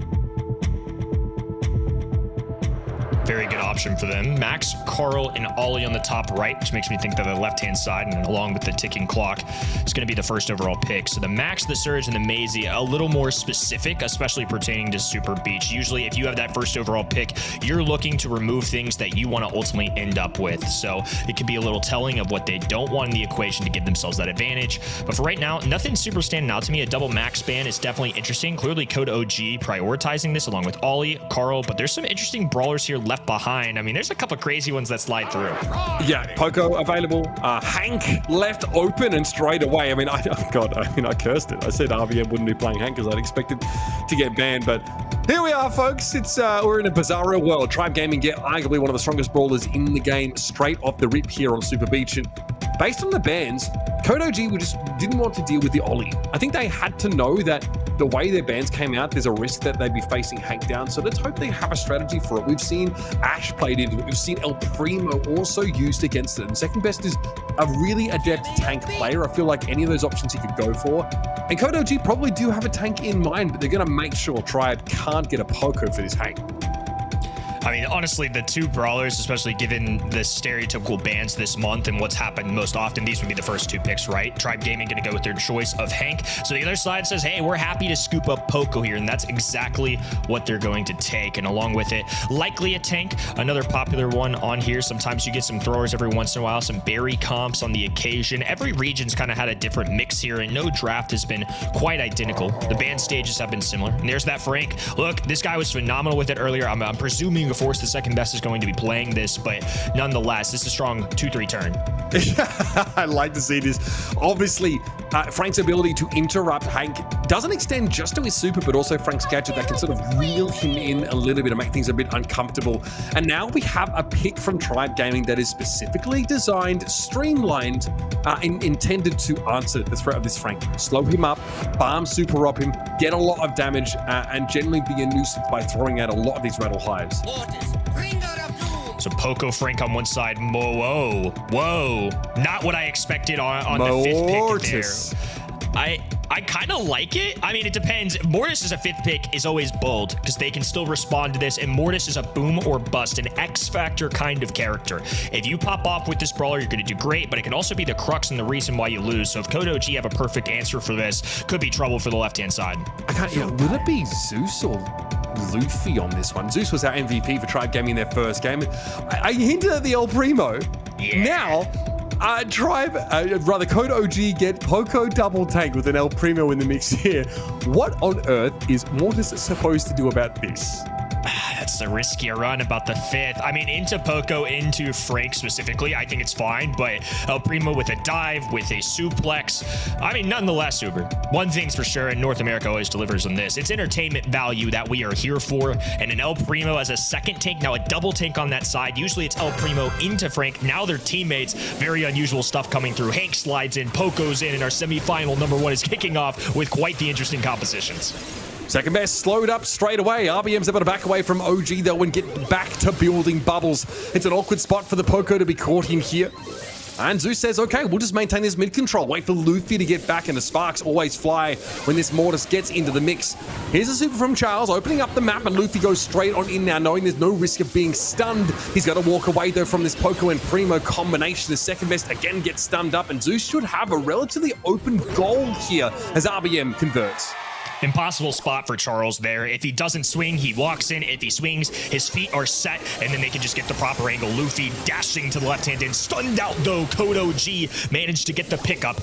Couple hypercharges going down, but RBM's more powerful. Oh, in the final homing missile, just the dagger. Oh, it's so good. Stuff here. I mean, you can just walk away for the time being now as that ball's obviously well and truly been recovered. Suplex on Luffy, but it kind of sends him in a direction that he doesn't mind too much. Hypercharge pop for Luffy. Here's the super. Gets a lot of value off of OG. Farmed for extra health now as Luffy wants to go in for the kill, but OG has the damage to force him back for now. Little flick of the wrist there for RBM, and even the super thrown in to get him some health back as OG has to pop that gadget now, and the bubbles are still encroaching. Second best doesn't really have the mobility to avoid a lot of RBM's damage at the best of times here, and there's a rattled hive, a slow coming out there from that iron hive hypercharge, and it's all Tribe Gaming all the time. So much firepower out of RBM, and now Luffy with a wide open net just punches one in. Tribe Gaming with a strong start here. Anytime you get Hank on your side, I'm always on the lookout, and you always have a chance of winning. Oh, buddy. That was sick. I mean, look, I know OG and crew knew that they'd be facing down Hank. They knew that he would be an issue. They left him open because they wanted to get rid of the Ollie. The nightmare that he has caused, though, has been ridiculous. I like that from Luffy, but he does ultimately get caught out by that gadget from Charles, trying to give the hot foot there to the enemy, Frank. And now Charles with the health can open up the map. Luffy did have the invulnerability now, and the ball ends up going wayward. Luffy can pocket this now and give Tribe a chance to regroup. I think that was intended to probably be a pass onto OG. I think he anticipated him maybe walking forward, a kick over, and if he had picked that ball up, I think it's a goal because Mortis just doesn't have the DPS output quickly enough to get that. Charles, though, still has an opportunity. A pull onto RBM, now a stun going through. They have to find a way to bring down Hank, and they do. Another super. This one not enough to break any walls outside the ones in front of it, so the goal stays up, and now Luffy takes down to the other end. Hypercharge here for Zeus is going to pop it just for the extra raw stats by the looks of things now. Second best goes in with a suplex. And it's a beautiful shot and conversion for Code OG to get a crucial goal back. There might be no better goal scorer in the game than an El Primo, but Tribe respond with a team wipe immediately in about 5 seconds. Blink of an eye. It's one for Tribe Gaming. Okay, that was a little too quick, I think. That's a deflating one there for, excuse me, Code OG. Speaking of which, RBM's bubbles are pretty hard now, and second best can't do too much, but trying to attract some extra attention in that back line. OG goes pop just as the bubble does now, and Luffy and Zeus can start to work the map a little bit more. They have a lot of control. RBM is going to get a lot of free supers off these bubbles. He's already built another one here. Can throw it in to get a lot of that health back now as OG is forced right into the back corner, and there's no escape once Hank has you inside your own goal. Charles will fall as RBM charges that bubble up just enough here, but second best is healthy enough to clear the attackers. RBM did a good job of playing Ring Around the Rosies there. Buys enough time to get some damage out. Zeus gets one. And instead of just going down for nothing, at least he's able to drag one with him. Luffy diving in the hypercharge, though, hits from all directions, so Charles connects. RBM trying to defend against this. Second best also has a super of his own. It's a tie ball game right now. They're going to have to pocket this top right-hand side. There's that RBM hypercharge. OG has nowhere to walk. Hits the super, intercepts the ball, kicks away. Luffy there to scoop it up, though. A swipe forward, a dodge, a suplex, though. Charles in second best, hold on, but Luffy is just cycling bats. How on earth did they manage that? That is absolutely crazy. And Luffy was ready for it. He was expecting the suplex. He actually tried to dodge away from the Primo and couldn't quite escape. So here's the overtime coming in. RBM has built that super now. Rattled Hype came out from Zeus, and Charles is a little bit low. Crescendo used there an attempt by OG to keep that tank healed up, but now you are one little Poco against the world, and not even half price on Dia de los Muertos is going to save you now. RBM wants to push up. Charles with a hypercharge ready. It's got to be respected, but RBM doesn't have the time to sit back and let this super come in. Second best actually suplexes RBM out of the range of the stun of Frank, and here comes Luffy straight down the map, but OG can only look on as Tribe steal it away. What a set. I mean, there were multiple times for both teams where I thought it was over. Honestly, the defense may have stood out to me more than the offense, but that Hank composition, just too much to handle. It's something that we've seen all weekend long. Ban the Hank, ban the Hank, ban the Hank, and you make a choice there, right? No Poco ban or Hank ban. So you're letting one of the two go for sure. If you're Code OG, you end up grabbing that Poco, but you sacrifice the Hank in the process. And even with the Frank and El Primo, two of the better goal scorers, two of the better aggros on that map, it's not enough. I'm sure that was actually a huge discussion when they had the first pick. Do we pick Hank? Do we pick Poco here? And they decided for one when maybe the other would have been a stronger one. Second best tried to repeat what he did on that Frank on Brawl Ball earlier. Top scorer in his team. But the Poco double tank didn't quite work out against Zeus B. He was just tapping away. Luffy, honestly, I think he fumbled twice there, no? He did get a pretty nice score in the end, but he could have scored way earlier. Those DPS numbers are not okay. Two Tribe Gaming players with north of 700 DPS a second. I don't even know if Code OG was able to get more than 800 for the whole team themselves. That was ridiculous. God, the B into the double tank is really ridiculous. And Code OG, by the way, don't really have a choice. I mean, what are you supposed to do? You ban the Ollie? What, are you going to ban Hank now? Okay. If you don't get first pick, it feels like you get extremely shafted in setups like this. And B is such an obvious choice. That hypercharge now as well, being able to fork and slow down those tanks even more. Oh God, I mean, it's a paradise. Zeus is just basically signed up for another MVP nomination. The DPS was definitely through the roof. I also feel like Zeus barely ever died. I would have loved to see the KD in the end there in the stats as well. But yeah, a lot of DPS, not quite out healed by the Poco. That comp didn't work out today, Kenny. I don't think so either. And DPS numbers, of course, going to be higher because Frank and El Primo have double-digit health points. Poco going to be constantly healing as well, trying to keep them afloat as long as they possibly can. So definitely contributes to that cause. Look, in the ban stage, if you make the conscious decision to not ban Hank, you have to live with the consequences. And unfortunately, Coda OG going to be receiving the brunt force of that one. We'll see if things change up here. New map, entirely new mode. I still ban Hank. I want to see a game that is decided by raw skill and not by the drafting. I want to see that right now. Code OG, I'm looking at you guys. There are some really powerful brawlers here that have to be accounted for, but Code OG need to build a composition, I think, that is strong enough to deal with the fact that they're not first pick or that they have to ban all these tanks.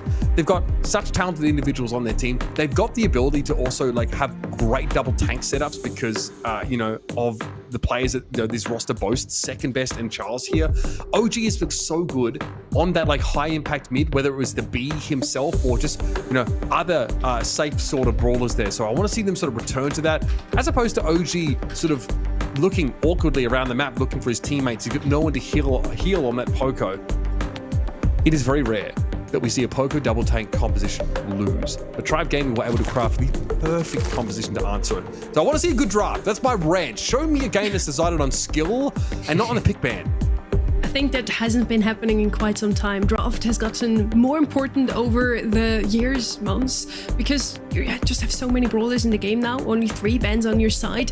You really need to be good at the draft and in the game to win a monthly final. But yes, I'm siding with you here. I would like to see them both having just a really good draft right now, to see Hideout being played out by pure skill. We do see Hank ban out this time around. The Mr. P band coming in as well. I'm so happy to see that, Kenny. We have seen some matchups before today, BC Gaming versus STMN, where the Mr. P wasn't banned out and he was so strong on any bounty or knockout map. Wild to say in 2025, but I think Hank and Mr. P are my top 2 bans on this map, to be honest with you. Just 2 months ago, that would have been the wildest sentence on the planet. Gray on the other end as the first overall selection. So Code OG this time get the coin toss their way. Kit, Ollie, and RT on the top right-hand side. I still don't blame them for the Ollie ban. I really do think Ollie is one of the more powerful brawlers, maybe just a step below something like a Hank, who's hypercharged, as we saw there, can take over a game. This time they're going to grab Gray, pretty good into throwers. His win rate hasn't been phenomenal the past few monthly finals, but still a good brawler nonetheless. Again, I would look at how frequently those walking canes come out. It feels like you've got twice the opportunity to set up for big, kills with that particular gadget. And instead, Code OG, they get another good sharpshooter here. I think they're going to be in great shape. We're heading into Hideout, and the only sharpshooter that was actually, let's count RT, I guess, as one. The only other sharpshooter that was banned was Angelo. So all of your favorites are still on deck. We often see Piper get banned when we come into this map, and we do know that there are players on both these teams that could be really good with that look. Mandy is open. A number of things that help you tap down, if you're Code OG, whatever target you hit with that walking cane. I like the Pearl, though. She's very good at dissuading any sort of all-in style. And basically says, if you come near me, I'm throwing my super down and blowing you up, and only gets scarier the slower a round is because of that heat generation. We'll count Leon out of this one. You got Gene and Pearl on that left-hand end, so the only team that could possibly do that is Tribe, which might be what they're hinting at. This is a brawler that shows up on occasion on this map, but in general, one of the things, the if-then statements, if you see a Gene and you see a Pearl, just too much vision to go between those two. So when Leon has been that sneaky 6th pick, it's because these brawlers are out of the way or on your team, so keep an eye on that for Tribe Gaming. Definitely don't expect to see it on Code OG's side. All right. The Mandy, as we kind of expected, does get picked up. So you've got this real inevitability, this real threat, obviously, in a long game if you can start to take some of that map control. But Magic Hand potential, pretty frightening. How do you round out a setup like this? We've seen Carl attempted here on some of these bounty maps to really give you an all-in ability, maybe something that combines with these dimensional doors, especially with the hypercharge, to make him even more tanky. But instead, it is going to be the 8-bit. 8-bit, interesting one that showed up a little bit more in South America compared to some of our other regions, and in Bounty historically has not been super valued, but more recently it seems teams have pulled this out. I wonder if it's due to his range, obviously, but also the health points that he brings. Melody, where they go next. Pretty good 6th overall pick. I mean, Melody is such a good brawler that if you feel confident about it and you get it this late in the draft, it must have some great matchups that they're looking forward to. All right.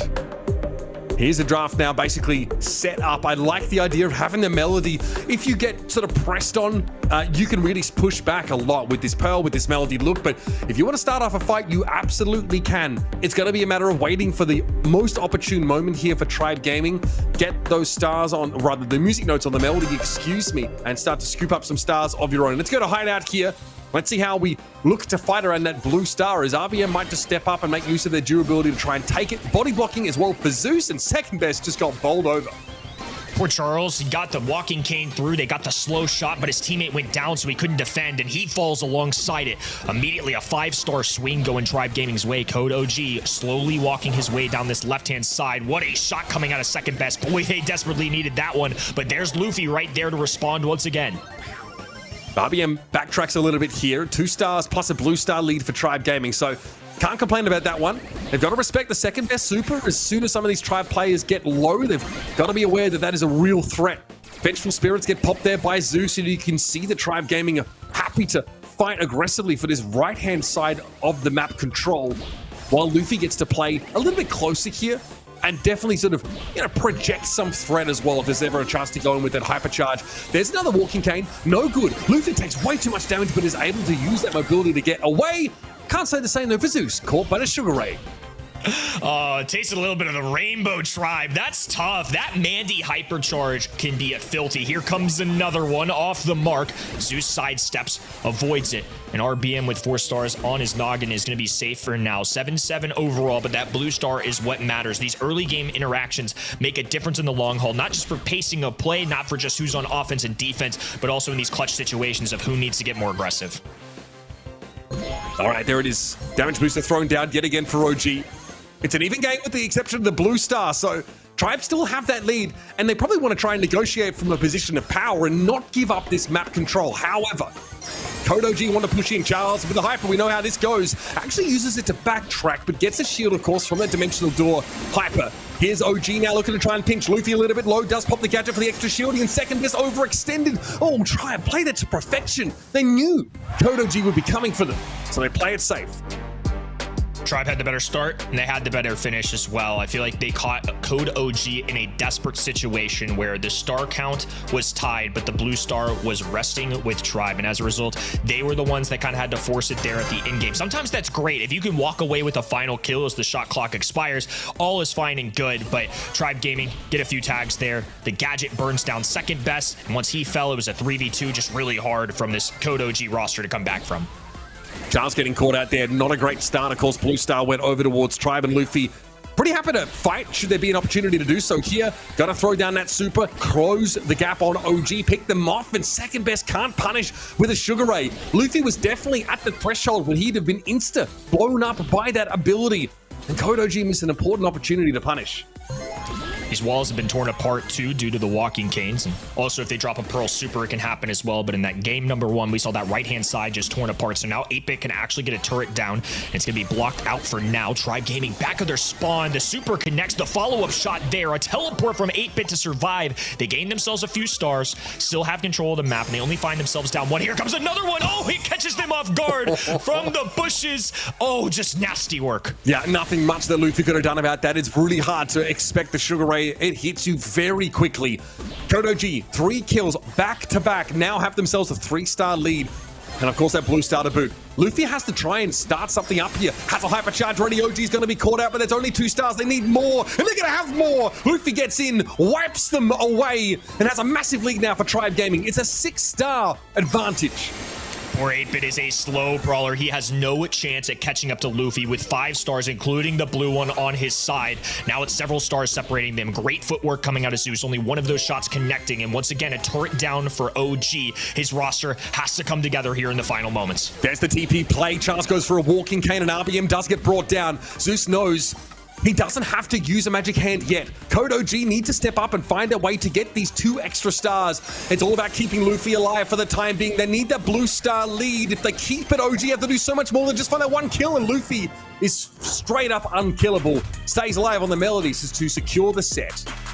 It would have been the most insane flick of the wrist to hit that Mandy shot, especially with the Melody moving at rapid speeds like we saw there. That's another good set out of Tribe.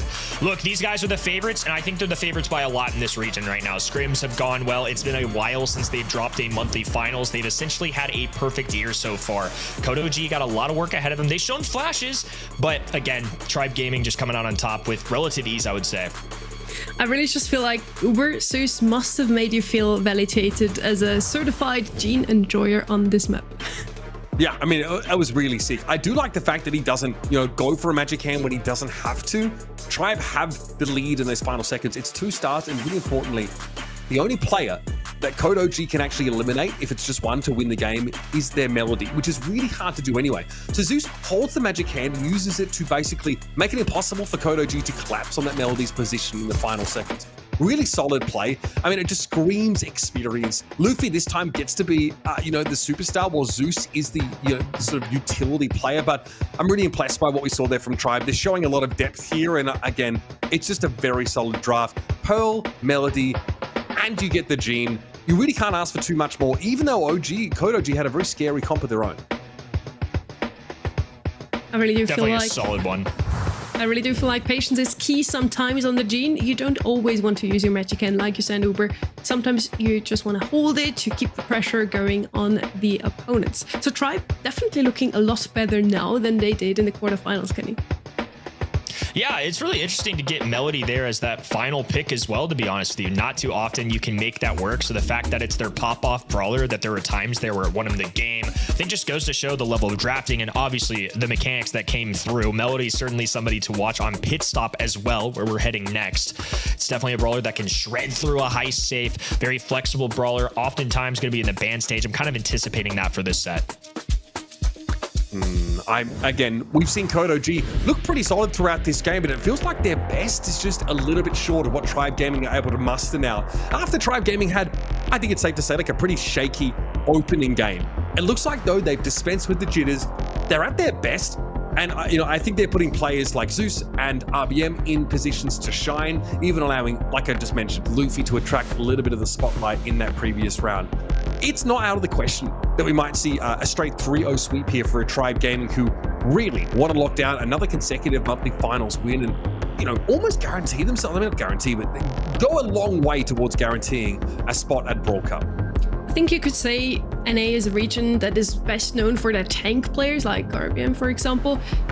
And yet in Pit Stop, we've kind of been surprised so far that there haven't been only tanks. We have seen a lot of just base races in the previous regions, and now in NA, we saw Cordelius come out, Crow, SSG1 with that comp. On the other side, we have Carl and Ruffs. Kenny, is NA just not that much into tanks anymore? What's going on here? They are playing this map a little bit differently than other regions, which is a little peculiar, but I just feel like there's a lot of winning strategies on this map, and it gets really chaotic. I mean, we've seen some interesting ones. The Colonel Ruffs is a good call up by you. We saw Crow even earlier. I mean, obviously that buzz play was unbelievable. A good stop there from Juan Carlos in the middle of a Crow hypercharge. Melody in the ban stage here. Cordelius, a phenomenal defensive brawler. A lot of those names that we've called out already hitting the ban stage, and Lou going to be that first overall pick, so maybe Tribe Gaming are anticipating tank. Kodo G. That's fine, right? But we have seen Lou sometimes not be quite enough to shut down one of those tanks, and often in many cases it's multiple of them.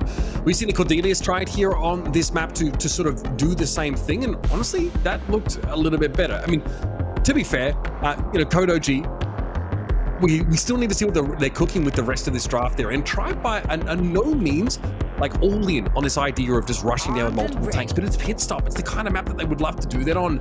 I like the Maisie pick here, of course. It gives you like a ton of options and is like a pretty respectable answer to some of these tankier brawlers too. I think that's a good shout. Just the fact that Macy is tanky, has those elements, but can actually do really well into pushing back and deflating incoming pushes is honestly very helpful. I'm curious to see how it does in Heist in particular. I mean, this map feels, like I said, a little more chaotic. I mean, it's not your traditional, hey, sharpshooters, or hey, let's get a Colt on the safe and rush it. You got to either tear down some walls, get across the map. That's why Edgar is honestly such a valued brawler on this map, because he has an insta jump. You can charge it with his gadget, tags, heal yourself. I mean, he is a threat to the Heist safe, and he's one of the brawlers that can quickly access the other side. Okay, there's that Edgar. We were waiting for it. Last time we saw Pit Stop today, it was obviously banned out. So Kodo G have a lot to hang their hat on here. a good option in defensive sense. Of course, the 7th shot from Lou will freeze up one of those brawlers, just as Bobby was correctly able to point out in one of our breaks. But you have the ability to break up the map a little bit here with this Colt and give you that access to the safe. You can start to blow it over. Charlie is a crazy pick. I haven't seen Charlie in ages, and I love it, honestly. The ability, of course, to have really high DPS up close because of how her sort of yo-yo works, but also in the same vein as like a Cordelius or Lou, just take someone out of the fight in a pinch. Probably like the Bull. Charlie's only map right now, I would say, Uber, is this one. It worked out for Eclipsar Esport, who pulled off the unthinkable. In 2025, I told you Bull, Charlie, and Edgar were going to win on a map. You call me crazy, but it is this one. It's a really solid option, just having the extra spawners. And like you said, that yo-yo factor, look at how many close quarter situations there are. You just bounce in and out, quickly delete a Colt who's lower HP, and especially if RBM's diving at you, I mean, you're not going to stand a chance. Yeah, not a whole lot that really can be done. And Lou also doesn't fare that well against the Edgar either. So RBM's been a bit of a nuisance and has allowed Zeus to move up pretty close here as well. It goes so well for the Bull in the middle of the map either.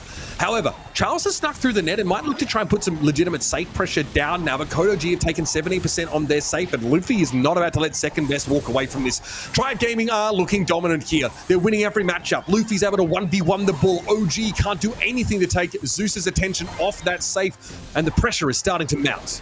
These also aren't free matchups for OG either. They pick him as the first overall anticipating tank, but they kind of go away from that. I mean, Zeus, especially with spawners, can be tougher. Maisie, not necessarily a free win. And finally, just a little bit of breathing room. Charles has a super, Bull has a super. They can delete this save rather quickly, but unfortunately, Lou's not going to be the contributor that they need.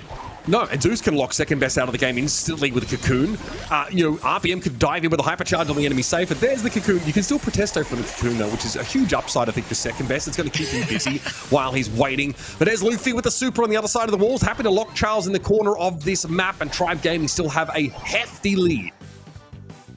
No pressure for Tribe Gaming right now. Just a few more trips down to the other end of the map, and they should be okay. A good attempt from Luffy to get a dive out of there, but not enough. Code OG has to land these shots perfectly, but Zeus is still a nuisance. Left-hand side, just working his way. They finally get a stop. Maisie disrupts second best. Once again, Tribe Gaming will just push forward. OG doesn't have a hypercharge anymore, so RBM can dive here over towards the loose position and walk out or stay out of that field until he gets that elimination. And there it is. Second best just holds still. He realizes that it's kind of cooked here. And I gotta be real. The Edgar pick here for Tribe is a bit of a problem. It is. I mean, they just pop a gadget off the rip. They dive in. Colt was deleted like that. Couldn't even see the guy at the beginning of the game. And because of that, they're in a 3v2 situation where, again, Lou is known as this defensive brawler on this map. And they have Maisie, but Maisie has some range, can at least contest with that. And so it just makes things more and more difficult. This time, it's just Code OG's team sending their aggressive brawlers down that right-hand side, and it's working out much better. Charles committed alongside Bull, and it's giving them a few extra percentage points than they did off the start in the last one. He's going to back off for now, but they took out Zeus early to give themselves a chance. Here comes the super from OG. Zeus respects it, steps out of it now, and Charles, of course, in a threatening position. But Zeus has a Cocoon ready to rumble. It's the second best that would be the intended target for that, though, and Luffy does not like fighting at close ranges there. Still able to take the Bull down. Nice super, but there's not a lot to protect the safe in terms of walls. OG tapping right now. Now has the indestructible shot there. RBM just freezes him instantly, and RBM somehow still alive throughout all of it. Really impressive stuff. They're holding on for now, but OG have a really big lead. Yeah, I mean, this is pretty impressive from them now. RBM gets taken down. Charles is playing a lot harder to catch here on this right-hand side. Normally, the Edgar just beelines for the Colt and gobbles him up, but this time RBM has struggled to get purchase, and OG, he's the most important player in the field right now. These supers give Charles a zone to play in where he can't really be bullied by any of these brawlers.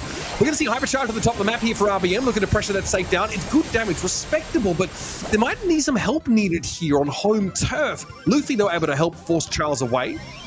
Now needs to try and get up the map. Tribe Gaming, though, still losing out on each of these trades.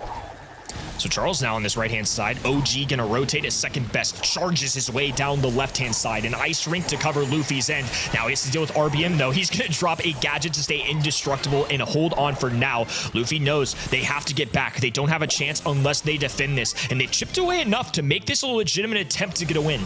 Okay, they've done enough, Tribe Gaming, but they're at 19% of their safe, and they've got to respect the fact that second best is walking up. He's big, bad, bustling, and ready to throw down on that safe, but RBM could force him back.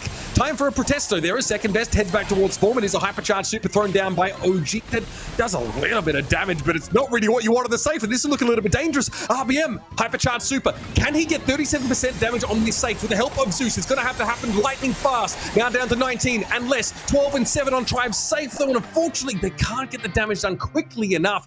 OG stay alive in this series. Early lead for the red roster allowed them to survive that one. Honestly, that interaction there at the end could have been catastrophic. A miss out of the loose super only hit the spawners. I do think that was maybe a little bit of a whiff, and Bull on that right-hand side was starting to charge in, but I think he was deterred a little bit because Charlie had a super, and he's been so lights out with connecting these cocoons that he just assumed he was going to fire. It was a little bit of mind games all around, but nonetheless, Code OG survived. They extend this one. This was an issue we saw in match number 1. Can Tribe Gaming put it away right now, or are they going to let their opponents climb their way back in this? Right now, stuck in a defensive stance, Tribe are, after RBM made a decent run at the safe. OG, in defending it, was able to build a super here, and this could be problematic for Zeus, who's going to try and slide on out of there, but straight into the crosshairs of second best shotgun. Charles was able to get some great taps here down on the safe, and Luffy awkwardly now has to play up close against the Colt. Does pop the gadget, is finally able to dig the Colt out of that position, and Zeus is forced to hurl some spiderlings here just to block some of this spray from the shotguns. An almost even game. Code OG have gotten a slim lead here.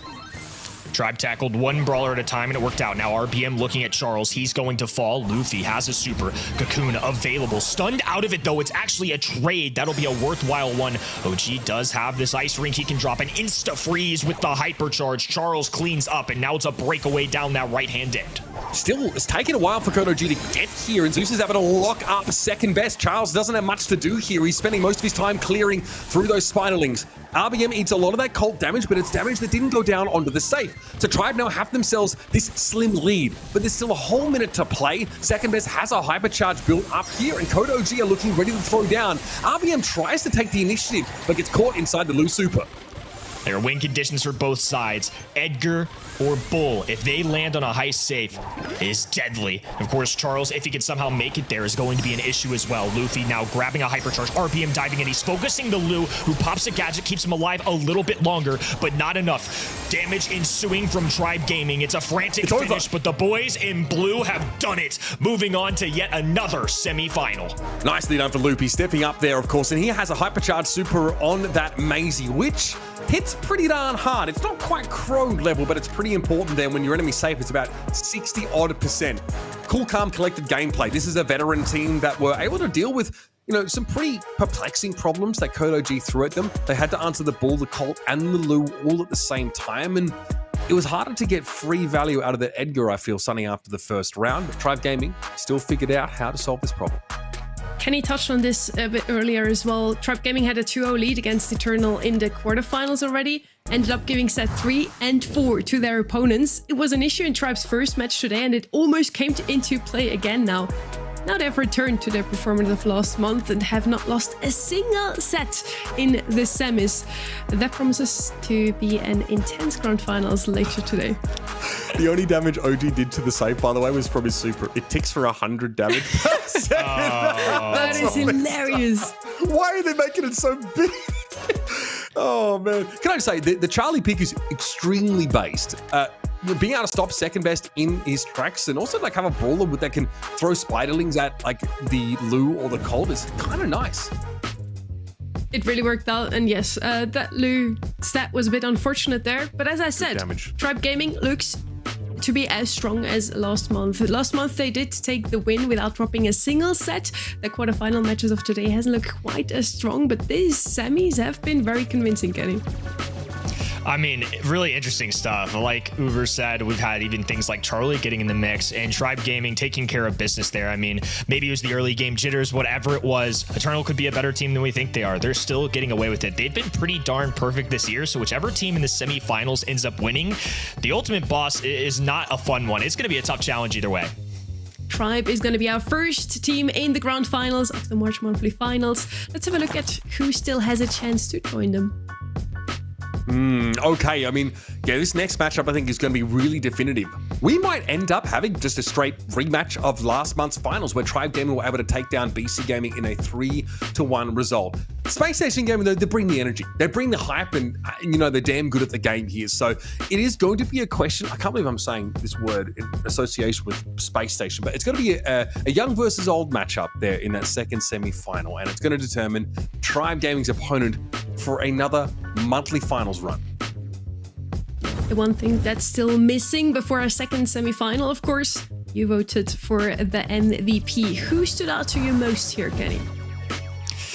I mean, I get to cheat because this showed up early, but Luffy, especially in that set one, was somebody that stood out to me. I think we called out his name a lot. Honestly, with this Tribe Gaming roster, everybody fulfills their role so well. I never really feel like there's a weak link with this squad, but in that opening set, Luffy definitely somebody that came to mind.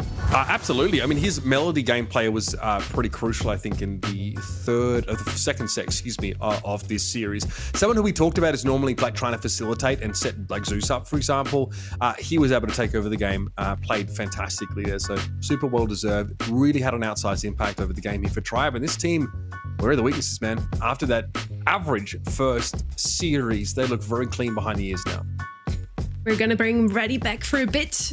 For now, we are gonna head into a very quick break, and our next semifinals are lined up already. Stay tuned for Space Station Gaming versus BC Gaming.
We blinked and we're already in semi-final number 2. Tribe Gaming really rushed through to the final already.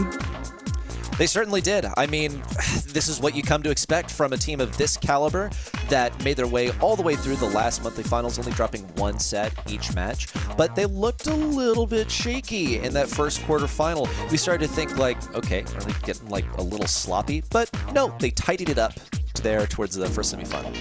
They certainly did. Let's talk a bit about our semifinal number 2 now, Kenny. It's BC Gaming versus SSG. This is what I'm looking forward to. Before the day started, I kind of had this set up in advance, and Vegeta, Diego Gamer, and Avex, phenomenal opening month, and now they're taking down a roster with a lot of history. Obviously, Chino joining up with Bobby and Sands this year, but nonetheless, all of these players outstanding in their own right in the NA West days and World Finals in the past. I mean, we've had some World Finalists on this stage. We're looking at Avex in the camera, and we also want to talk a bit more about him. He's a pretty new player, but he's looking very strong. Last year he came into the scene playing with sort of random seeming teams. Played with like Homeless, for example. That was sort of the remnants of SSG following their dissolution early on in last year's season. Played on a few different, just sort of random rosters, but did manage to make a couple of monthly finals along the way. This player in particular, I think, has seen some opportunities to make a mark in the region, but couldn't find a consistent team to do it with. So now teaming once again with Vegeta as he did last year and picking up Diego Gamer has seemed to be the sauce. But we're also looking at players that haven't been big names in NA before pairing up with Evex, which I think speaks volumes to just how strong this chemistry is.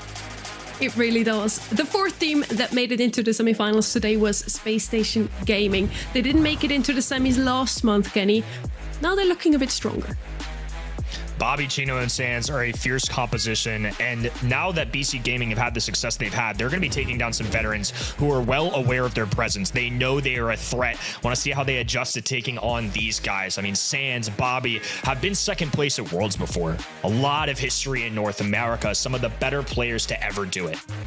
Talking about a threat here, Sans is a great player, and Reddy, you couldn't stop talking about his Sandy before. Well, okay, looks like I'm the only one that thought of the Sandy. I mean, check this out. So Sans' journey in Brawl Stars started back in 2022 when he played with Blood Diamond for all of a month, and then quickly thereafter paired up with STMN, but didn't manage to make it to that World Finals that year because he could not, I think, get a passport to go to the World Finals, so OG played in his place, but still was a crucial part of that qualification to Worlds in 2022, and as Kenny mentioned, in 2023, made it to second place, but fell just short of qualifying for the postseason, falling in 5th place in the NA rankings and not making it to LCQ. Yeah, we talked a lot about chemistry today. Sans and Bobby have been teamed up together since 3 years now. So that's chemistry if I've ever seen one. We're going to head into this match now, heading into Shooting Stars, our first map, a long-range map. Not really a sandy map, ready. Not a sandy map, but I will say that historically, this team, minus Czar now, of course, but the historic STMN, have considered Bounty to be one of their more comfortable modes. As you can see on the predictions, we're actually split down the middle. Half of us think SSG is going to do it, half of us think BC Gaming is going to do it, and oh my goodness, it seems the same as for the audience. Never a problem. It just goes to show that this one's going to be interesting. Do you believe in BC having consistent showings? And obviously semifinals and a second place would still be a great start to the year. But can they do it consistently, especially with a target on their back and everybody well aware of the status that they have? We talked a lot about comfort picks in SSG's match against Elevate. Now, again, Sandy's not really good here. Ash, probably also not your top pick. Not one that comes to mind immediately on an open map like Shooting Star. It's more a long-range map. What does come to mind is Bobby's Piper here, Kenny. How can you not think about the Piper? I mean, absolutely right. One of the best to ever do it on that brawler. You're talking about his Livy's Icon brawlers earlier. It's about as iconic as it gets in North American Brawl Stars. But Bell has been a staple in this month, in previous months. I've looked back and there's just been so many consistent, consecutive months where Bell has shown up in the top 15 to 20 play rate at a pro level. And while her win rate is never special, I think she's dependable. It's one of those first picks that doesn't lock you into anything, and especially on a map like this where you're looking for some range, maybe some things to get a bounce shot in there, or at least on this for the nest egg. Obviously a regular shot can bounce as well. That's more what you're looking for, I think. Bell's just a well-rounded brawler. You do sacrifice things in terms of escape mechanism, something that like Piper would be able to do. She doesn't have any sort of stun in close range or any ability to fend off things in that regard, but she's still quite effective into tanky things because she does have that mark that's going to make an enemy take additional damage once they're hit by it. And with her hypercharge, she's even better. Once you have that mark, it's a homing shot, right? Something that is usually reserved for Piper and I suppose Meeple to an extent. On the side of Space Station Gaming, though, they are looking at some sort of escape mechanism if you're just to look at that gray. It's also going to be your method for getting an aggro brawler towards the enemy team. That's what the Byron is also going to help with. If he's not just relegated to playing a long-range game, he is going to be helping something play aggro. And I'm noting that Space Station Gaming do have the possibility of playing a Max over here. That would be, I suppose, Chino's role over here to play that Max. So see if that is the method. BC Gaming need to be careful not to play anything too sniper heavy, otherwise they'll be vulnerable to that kind of aggression. Melody has solid aggression, and one brawler that escapes here is Mr. P. Would be pretty solid in some single shot brawlers. Obviously, if they go for a grand piano teardown of this map, it would make things a little trickier for the Penguin, but either way, the second he gets one of those porters up, it's going to disperse all of those little penguins that are so pesky to deal with, especially for brawlers that only get one shot at a time. Instead, though, they're going to strip Bobby of any chance at playing one of his favorite brawlers. At this point, though, I have the feeling that Space Station Gaming might lean into something like a Max. They're going to lack that long-range DPS. The really only long-range brawler would be Byron, but they're going to need some kind of response to the Piper. Nanny is also still on the table as like the hard counter. Wow! Okay, bringing out the big guns. And I mean that in the regard that this is a pick that's sort of out there, right? This isn't a power pick. This is more of a, you screwed up and we're going to punish you, because Fang in many circumstances just doesn't cut the mustard. But when that draft lines up perfectly, then he can work out. It's going to be a vulnerability of Bell and Piper for Fang. But for the Melody, not quite. Not a lot of beef on that left-hand side, Ready. Every ladder player watching right now is super pumped up to see one of their favorite brawlers at a professional level. And it's kind of ironic, too. We were just talking about in the preview, BC Gaming have been the ones that throw out these wild picks, the Buzzes, the Sams. Instead, though, it's the tested veterans that bring out an interesting pick here in our opening set. We're going to see Sans piloting the Fang, playing pretty defensively right now. They knew that they were not going to get that blue star unless Bobby somehow managed to snag a kill, and that was going to take Chino and Bobby hitting at the same time. Here it is, and nothing. Results of that hook. But it is going to inform Evex that he cannot sit up towards the middle here. Bobby has this hook on a cooldown, and he is not shying away from using it as soon as it's recharged. A Vex one to keep your eyes on as well. He's got that blue star, and he is the aggro brawler. Vegeta and Diego Gamer much more comfortable staying back.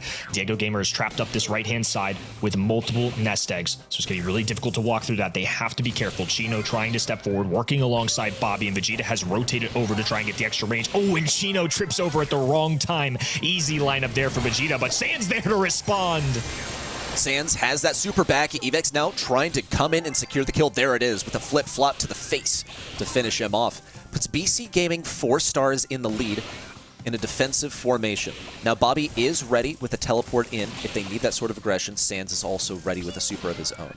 But Space Station need to soften up these targets so that Sans can actually get his super recharged off of that. An attempted hook from Bobby comes up short, but he has also cleared out this right lane of some of those nest eggs, which is going to be advantageous for Sans when he goes for this next push in. 20 seconds on the clock. It's time for Space Station to move. BC just had to hold off for this clock. Here comes the dive in from Sans. A stun. They immediately eliminate him, though. This is catastrophe for Space Station Gaming, and now Vex is getting more aggressive. Bobby left all alone, and as good of a player as he is, rather difficult to make an 8-star comeback happen, especially when Sans on the inbound does not have a super alongside him. It's a bold strategy that does not pay off in our opening game. A lot of chips placed only on Sans in that moment. You didn't really see a follow-through from Bobby after Sans went in with the super. Just a bit of overheal action coming in from the Byron. Since that heal is going to be ticking in over time, he'll be able to heal a little bit after he's actually reached the target using his super. But he went straight for Evex and was shut down, especially because Evex has those notes circling around him. I wonder why he didn't go for someone like Diego Gamer, for example. We'll see this blue star again, by the way, go to Evex. So it means that BC Gaming will lead once more. And another connection with the Walking Cane, just not able to pull into any succession or any follow-up shots. I feel like Byron's not necessarily your guy for that. And if Sans isn't right next to him, that foot only does a little bit of damage on the regular shot. It's really his super that brings value. BC Gaming gradually retreating. A lost opportunity for Diego Gamer to put down more nest eggs. We saw in the last game he went for some lane swaps that actually allowed them to place it on both lanes. Missed hook for Bobby as well. Space Station are gradually trying to move forward, but those bouncing shots from Diego Gamer are making that a little bit difficult to stand behind this one indestructible wall, because Sans and Chino keep on trading them back and forth. Bobby trips a nest egg, and that one was a straw that broke the camel's back. He's tripped so many nest eggs, but finally got taken down as a result. Another early kill that goes to BC Gaming in large part due to the gadget choice of Bell. And now there's an infinite amount of them. It's even more insurmountable if you can't take care of it. Sans has a super. He's now getting pumped with heals from Byron. They're trying to time this just right. They can play the clock, get in and out. They want to be the last ones to strike here. Sans completely completely avoided, sidestepped by Evex, who has 2 more in the tank, but could not get any value there on the Bobby. We'll see Vegeta in with a gadget to keep Bobby back, who now has possession of that blue star. A kill on Vegeta would be crucial. That would put Space Station Gaming in the lead by tiebreaker, and Sans has the stuff to do it. Here comes a super over to Vegeta, who takes to the skies, eliminating Fang in the process. Evex now with the elimination on the right, and Bobby the last man standing with all the dodges in the world. You cannot fight off the firing squad, aiming at that indestructible wall. BC Gaming are running away with set number 1. Only 2 stars handed over to SSG in game 2. It's going to be a rough one for the stats ready. I'm a little nervous for the SSG side in this set. I mean, the Fang, I'm not going to say it's the craziest thing I've ever seen. Obviously, the result is not good. Don't want to give it too much credit, but I also don't want to hate too much because I kind of see the vision. I feel like they were really squishy on that left-hand side when you see that draft. Maybe it's just a better idea. Maybe the execution just wasn't there, but at least on paper, I could kind of see it. I think the problem was, though, that they built their comp around Fang. What have really had to happen in order for SSG to make their comp work ready? I think really target prioritization was the #1 thing. We saw a moment where Sans was facing the entire team and went right down the middle for a brawler that was really capable of doing stuff in close range. At least he didn't go for Vegeta, I suppose, but I felt like Bell was actually quite possible to take down. But this is a team shot calling. Okay, these are the professionals, and I'll try my best to trust in some of that.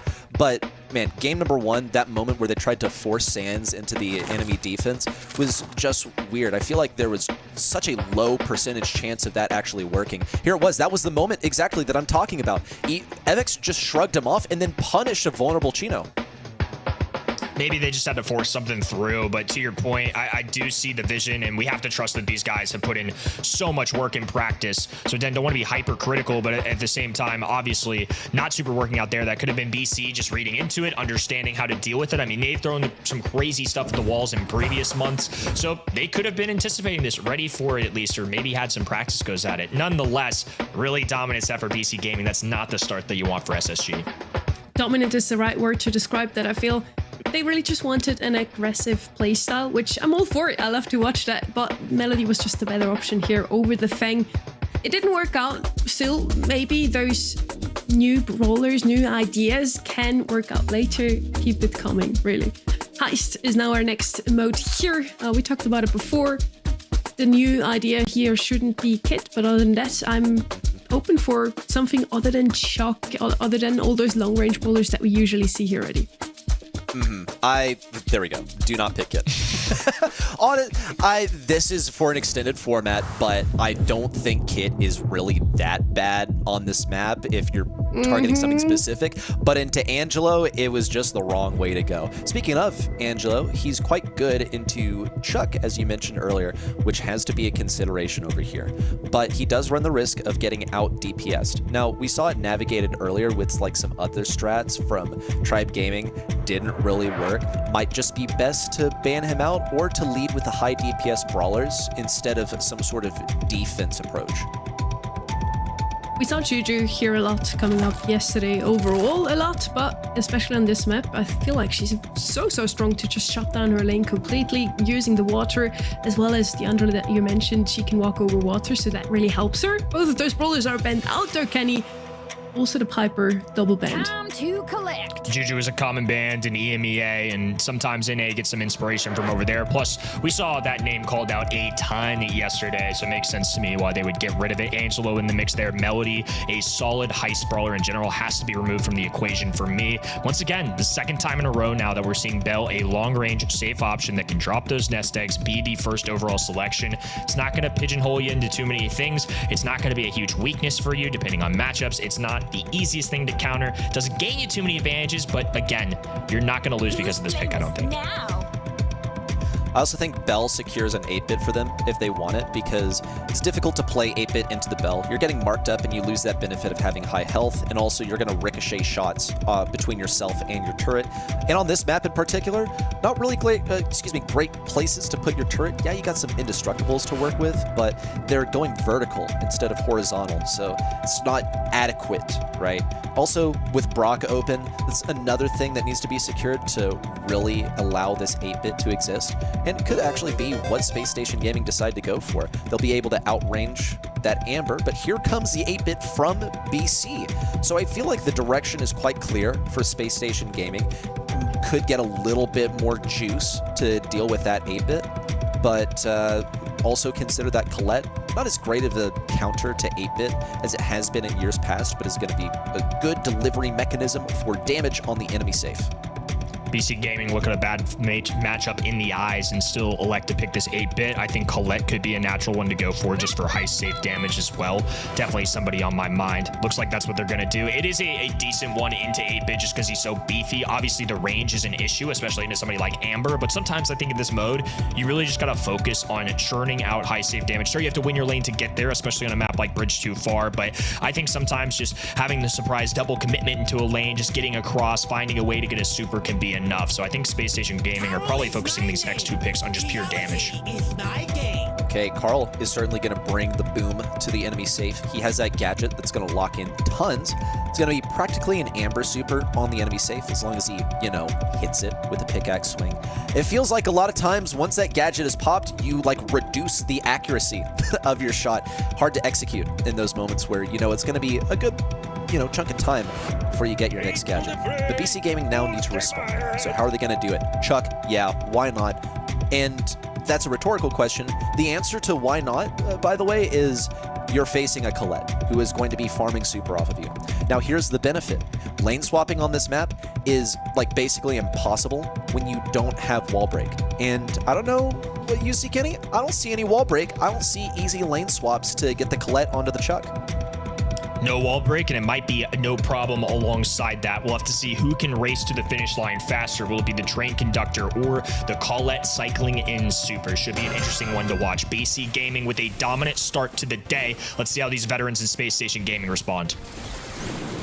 MX already throwing down that inaugural post at mid, just backing away versus Bobby. He knows that he's not really going to be able to do anything on this lane except for back away slowly. It's an opportunity for Bobby to start lining up some of these shots onto Vegeta and ricocheting them off the safe. And here comes that turret, which Bobby is going to target. It means that Vegeta can't even get close to it or he's going to get ricocheted. He's being bounced between Colette, the safe, which he now has to avoid, and Bobby. But he still managed to lay in some good damage on that right side. No issue. He's not even going to worry about dealing with Bobby. Bobby doesn't even have a damage gear to get additional stuff on that safe. Vegeta, with the elimination on the left side, leaves the safe completely vulnerable, and the base race is on. It's going to be a tight one here, too. And things get cleaned up a little bit. Sans on defense, though, is the #1 thing I'm noticing. They've done a great job at addressing him specifically. Sure, Chino gets through Bobby with some free tags, but you'd much rather Bell get onto that high safe than a Sans. Sans still trying to farm up his hypercharge. He's got it. He's got the damage gear too. Needs to stay away from Vegeta and not die to the Chuck. Chino secures the left lane using a hypercharge. And here comes the double stack. Sans in Bobby. With Bobby going to be the entry fragger. Doesn't matter if he dies. He just needs to get Colette on the safe. Doesn't manage to make it. They were racing against the clock. Only one more super from Chuck is all it would take. That's BC Gaming stealing away game 1. And that is 3 games in a row for the guys. Another one on the board. These fellows are trying to prove that last month was not a fluke. They've had some insane mechanics, and they're continuing to do so here. So it's going to be a double alignment on this left-hand side. Diego Gamer and Avex, the Chuck and the Amber working it in. And Chuck trying to just get those train posts a little bit easier. Has a bodyguard alongside them. Already 2 down as Vegeta defends against Chino. Bobby in the mid this time. Cleans up Diego Gamer, but Avex is going to get 1 more out, and now he connects with that high safe. Vegeta left alone on the right side. Bobby barely clips the corner in order to get the kill. Meanwhile, Avex going back and forth between that safe. Check it out. Already an advantage for BC Gaming in terms of safe damage. Chino's going to do his best to fend off Vegeta on the right side, but is unable to do so. Vegeta is quite likely to be facing this Bell on the lane when she returns. Bobby gets that kill on Avex first, and now sets the sights on the right side, lining up the shots on Vegeta quite effectively. Meanwhile, Chino's getting the damage using his gadget. But the clock is ticking. That is exactly what Chuck is, a ticking time bomb. But they've allowed Vegeta to get over here with the extra credits locked onto the safe. Oh, and that hypercharge missed as well. This is disaster for SSG. Diego Gamer has locked down his lane and, more importantly, brought that high safe alongside him. BC Gaming punched their way through another set and will take a 2-0 commanding lead. Critical error, leaving Chuck open here. You can bring the Colette into the 8-bit, into the Chuck. It's not enough. The lanes were exactly what they needed to be, and they managed to get Evex exactly where he needed to have those posts, just in the correct amount of time. The favorite moment for me this match was when we saw the player cams at the last few seconds of a game. I love when we do see that. Touching up back on that Chuck, it just always brings up such a huge discussion whenever we do see a Chuck. Some people say, you can easily just play something against him like Credelius or something, easily defend him. Chuck is not that good on heist. And then every single time we see him picked up today, he's winning. So is he the best brawler in heist or not now? It's tough. I mean, he has more damage than the entire other team combined, and the biggest thing standing out to me is the donut from Sands. If you're gonna pick Colette, it's a really tough one to make work into Amber. I think I underestimated that matchup maybe a little bit. As good of a player as Sands is, you have to get the damage. Chuck is just so consistent with that damage, and the fact that he was left to the end, they did kill him, but by the time he got through, he's punching 10 to 15% at a time, and I know Sands is kicking himself there. Honestly, just a really hard matchup to win here, Reddy. It's not easy to swap lanes. This is what we were saying during the draft. You don't have a whole lot of versatility. The only time when you're able to swap lanes is when you find yourself all the way on defense. That was number one. Number two is Colette was picked here to deal with that Chuck and with the 8-bit, but they were never in the same place at once. In fact, usually one or the other was accompanied by an Amber, which Sands just found basically impossible to approach. Amber leading the charge, providing a bit of room. Doesn't matter if she runs out of ammo, as long as Chuck is able to get the positioning to put his posts down and start that cycle. You also saw Sands, he got 0 damage on the save. I mean, that's disastrous. It is so sad to see. You bring up a very important point there as well, bridge too far. You have those lanes, and if you don't have anything to break open the map, you can't really rotate. Bell's Rock is our next map, and it's potentially already our last one, since if BC Gaming takes it, they're gonna close it all out and we'll move on into the finals, sweeping through just like Tribe Gaming did. But let's not jump the horses here. It's only a 2-0 so far. SSG can still turn things around. Bell's Rock, also a map that you can open up. Also something you should probably open up if you want to play something long ranged, but they don't seem to want to go for something like that. Ollie's going to be the first pick here, Kenny. You feel like that's a good first pick necessarily? I like Ollie as a brawler. My only hesitation in general is that they still leave themselves open to these tank counters, and that's something we've seen this weekend, that sometimes even in knockout, even as good of a brawler that I believe he is, if they have ways to address it or time to respond to it, it's really difficult. But Ollie is such a pop-off here. I think it's probably well worth it, just in the sense that you have great mobility with a super. You have a gadget that can jump over walls, which on this map is great, especially if they don't go wall break. I'm curious to see how Space Station answer this. Meeple, maybe? It's not banned.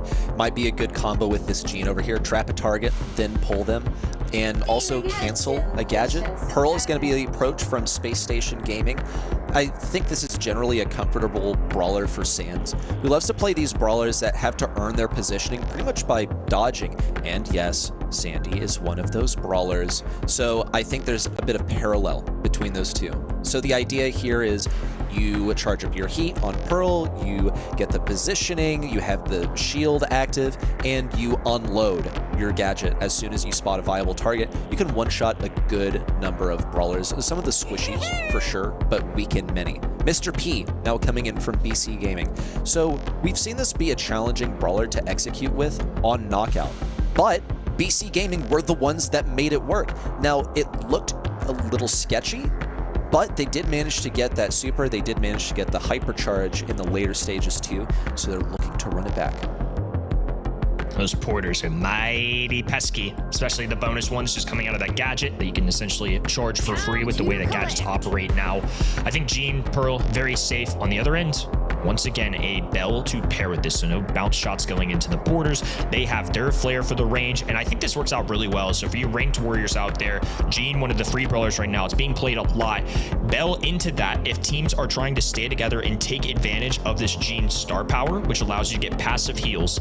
Now they can't group up together as easily, because basically one Bell shot onto any of those brawlers cancels that out. Huge point, and then extra, because they're really killing two birds with one stone on this Bell pick. They're going to be benefiting their interaction into Pearl. Once you can mark up that Pearl, the whole point of her is basically gone, because she can have that shield. That's like the reason that you play her, and now she's taking additional damage. Okay, might as well not have a shield at all. But here comes Squeak as the final selection. That is the anti-turret. That is their plan for getting rid of the Mr. P turret. Now, in many situations, they are likely to find themselves so backed up that they cannot get Squeak's normal range over that turret, so they will be relying on windup in order to get there. And Space Station Gaming have already played Knockout with Squeak, but it was with the kit Ollie. So we've removed one part of that equation, that little combo that they had. But Bobby has already proven himself capable of using the windup to great success in this mode. I think for BC Gaming, you're pretty happy with walking away with this draft, whatever the result may be, but they're trying to close out here against SSG. They had an early loss in month number 1. In month number 2, goal of at least getting second. They're trying to work that way to the Brawl Cup. Tribe Gaming waiting for one of these teams down the other end. BC Gaming with just a little more work to do. Vegeta is abusing this range matchup against Bobby, where Bobby is slightly outranged, and check that out. Since Bobby has been forced to fight this lane so his teammates don't get overwhelmed, he's gradually been feeding the damage to Vegeta so he can finally get his turret. And now this is not looking as good, because BC Gaming, their whole drawback of this choice of composition was that it was going to be difficult to get those porters online. Now, thankfully for Space Station, if this poison manages to close in, then that porter station will be taken down, but BC Gaming have already eliminated them on their respective lanes in the process. That wasn't even anyone collapsing in. That was each individual player of BC winning a 1v1, and that is scary for SSG. They've got 3 supers available, and now extra porters on the ground, a gadget to try and mess with Chino as well. It's going to be so hard to get those pulls when there's extra spawnables on the ground. Traditionally, Gene does not like that. Vex in the middle. Going to be trying to use this Ollie to get a big hypnosis, and there's some squishy brawlers on the other end. Sure, they've got shield gears on, but they're definitely vulnerable. At what point is Chino going to find a chance to get a pull here? I mean, Evex is staying out of range. Diego Gamer also long range. Vegeta has these porters coming out as well that'll block pulls. It's going to be quite difficult for him to find any opportunities. But if Space Station Gaming managed to keep control like this towards the end of the round with a poison closing in it, then we'll finally get to see some utility. But they've gradually now surrendered control to BC Gaming towards the later stages, as it now morphs to look a little bit more even. Evex in with the aggression. Vegeta has fallen. Diego Gamer versus the world. All he has to gain is nothing. He has a hypercharge and a super already. Just see if he can deny stuff to Bobby, who doesn't get any utility out of that kill. Bobby really wanted that kill, but more importantly for people watching at home, obviously with the fog closing in, he was going to lose out on tags there. So Bobby just trying to get aggressive, try to charge as much super as possible. And even though it cost him a gadget and a little bit of extra time on that, I think well worth it. It can build you to a super. Diego Gamer is ready for an aggressive push in. He has the hypercharge ready. Vegeta also ready with one of his own, which means that he's a high priority target for anyone. If Chino can pull him, that might be able to save the game. But once Vegeta has this hypercharged turret down, then it's basically GG for SSG. Chino still has that pull. We talked about it a lot, something to highlight. A little bit easier maybe towards the end games, but there's a lot of ways to defend against that if you're the BC Gaming side.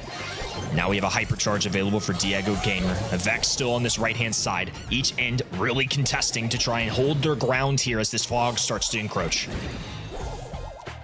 Vegeta using the hypercharge once the poison closes in is not amazing for SSG, but it's sure better than having to die to aggressive Mr. P porters before that. Here it comes, the final push. Everyone popping the hypercharges. Huge pulls out from Chino. Diego, the last one alive, but he gets it done with a final shot into Chino, and BC Gaming are on to match point. Devastating. Devastating if you're SSG. I mean, that felt like one when you saw that pull go through and a couple brawlers fall. You got the numbers, but the health points were just so low at that moment. Heartbreaking stuff. And now BC Gaming just one away from moving on. And if they do, there's a clear-cut top 2 in North America. What do Space Station Gaming even do into this? It doesn't seem like there's much variance for how they approach. Oh, check out the musical lanes. Everyone's trying to swap to something more ideal, but BC Gaming are right on top of that. And in the process of this threading of different brawlers to different lanes, BC have actually managed to gain quite a bit of territory thanks to Space Station not providing that suppressing fire while they were behind obstacles. They were swapping between Sans, going to go aggressive. Gets the burn on Vegeta, but in the process, Vegeta does find a chance to get his super down. Evex also with an escape. And this is good for BC Gaming. This is a winning position. They can continue to farm their supers, but the more important thing is that the Mr. P turret is now churning out the aggression. It's going to be difficult for Bobby to withstand. No supers available yet for the SSG side, but the green fog is moving in quickly. Sans gets connected with a jump in from a Vex. They're trying to get aggressive, hold their turf, and once again, gonna be diving in. Sans low HP goes down, they push the others away, and it's a complete team wipe coming out of BC, just one round away from a sweep of SSG. No bloodshed there from BC Gaming in round number 1. Makes things massively concerning for Space Station. They have opted to break open this wall on the right side. That could open up a chance for Chino, but we have yet to see a winning pull from Chino because he's not really provided any opportunities. The Mr. P turrets are constantly churning out stuff that is going to tank his shot, that's going to block him from getting a valuable pull. Diego Gamer would be ideal, and Chino has already set his sights on him, but Diego has popped the hyper and he is retreating. He is not about to get pulled. Here come the porters, and Bobby has to find a way to defend against it. Lobs up a long-range gadget to try and bring it down, but there are still porters churning out. Chino has a pull available, goes for it, connects. What a magic hand coming out of him. They need to cling on to any ounce of momentum they can get. 3v2, it's a winning game for Space Station Gaming. Similar situation to what they had in game number 1, where they managed to bring back round number 2. But BC Gaming, what we're really paying attention to is, does that Mr. P have much hypercharge on his meter? He's getting that porter out on the right side, immediately dispatched by SSG. It has got to be close, but he doesn't have that porter station right off the bat, which is a big detriment for BC Gaming for sure. Another thing of note, Space Station Gaming seem to be making good use of the lack of the wall here on the right side. But the game-winning, or rather the round-winning move there was Chino actually hitting a pull. He doesn't have another one, but it is going to be the difference maker for the next interaction. Moment of truth for SSG. Fighting for their tournament lives against these youngsters who've shown up in this region and been nothing but spectacular to start off our year. It's a jump away. SSG posturing. Now Sans going for the hypercharge, buying his time, and he's trying to explode down the middle, and he does, connects, but Vegeta responds. Now it's Pearl in the back. BC Gaming have numbers. It's a lone Bobby, 1v1 interaction, but there's a porter, essentially a second brawler on the map, and it's taunting him. Extra shots going down. Bobby needs to land these down to 1100 HP. The miss super connects with Diego and will survive. SSG hold on for another game. Well, Bobby can say he did it. He won a 1v2 against pretty much another brawler. That hypercharged porter is no joke. It's got so much speed, it might as well be the fastest darn thing in the entire game. That was scrappy there towards the end.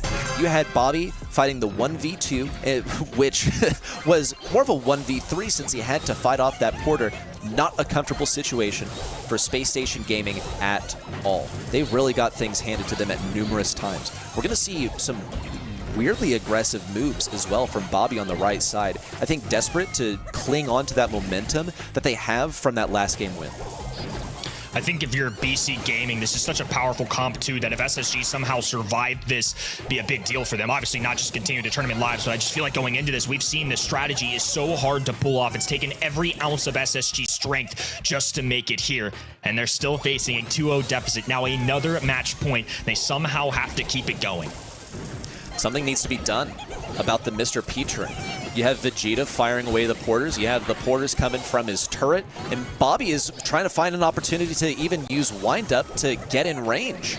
But it's not really that successful. Check this out. Evex on the right side has a gadget and the super ready for some aggression. And it's time to pop things off. Major damage in from the Squeak super on the left side. Down goes Chino. Evex alive. Bobby, the last one standing, but he's not about to feed any super to the enemy team if he can afford it. But there's one crucial thing. Vegeta still has this Porter ready to go. And another Super Cycled means a Hypercharge is on the way. Let's see how this wall being broken interacts with this matchup. And Chino going to be in the open right-hand side. I don't think Diego Gamer minds at all. Less shots to bounce off of for the trick shots, but Bell is a sharpshooter, certainly going to benefit. Vegeta, once again, standing on this right-hand side, working against Bobby, and that's just such a difficult matchup with those Porters. Squeak can't really do much into that. It's challenging for him. He's dealing with powerful Porters, but I think something that we're seeing from Space Station is the nerves and maybe the comms dissolving a little bit. A lot of wasted ammo where there's overlap between players that are prioritizing taking down the turret that's cost them a little bit of control, which they have managed to earn back simply with good dodges and good suppressing fire. But once the shots stop missing and once some of the ammo begins to trickle down for Space Station, we'll see the tides shift a little bit. A missed pull and perfect timing from Evex on the jump away. Sands now popping a gadget of his own. Super unleashed for Bobby. Diego Gamer grabs one though. 3v2. The pull. They're trying to get him through, and Vex just moves forward, pushes in, and BC Gaming establish themselves. There's a top 2 in North America, and the only thing that this squad's got on their mind is revenge. The top 2 is now laid in stone.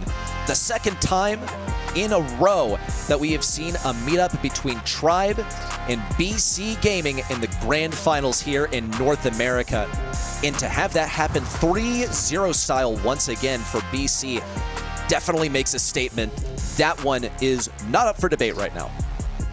Congratulations to BC Gaming. They just pulled off 2 clean sweeps, not a single set lost in their 2 matches. It's the kind of statement performance that puts them right up there in a conversation with the very best in NA.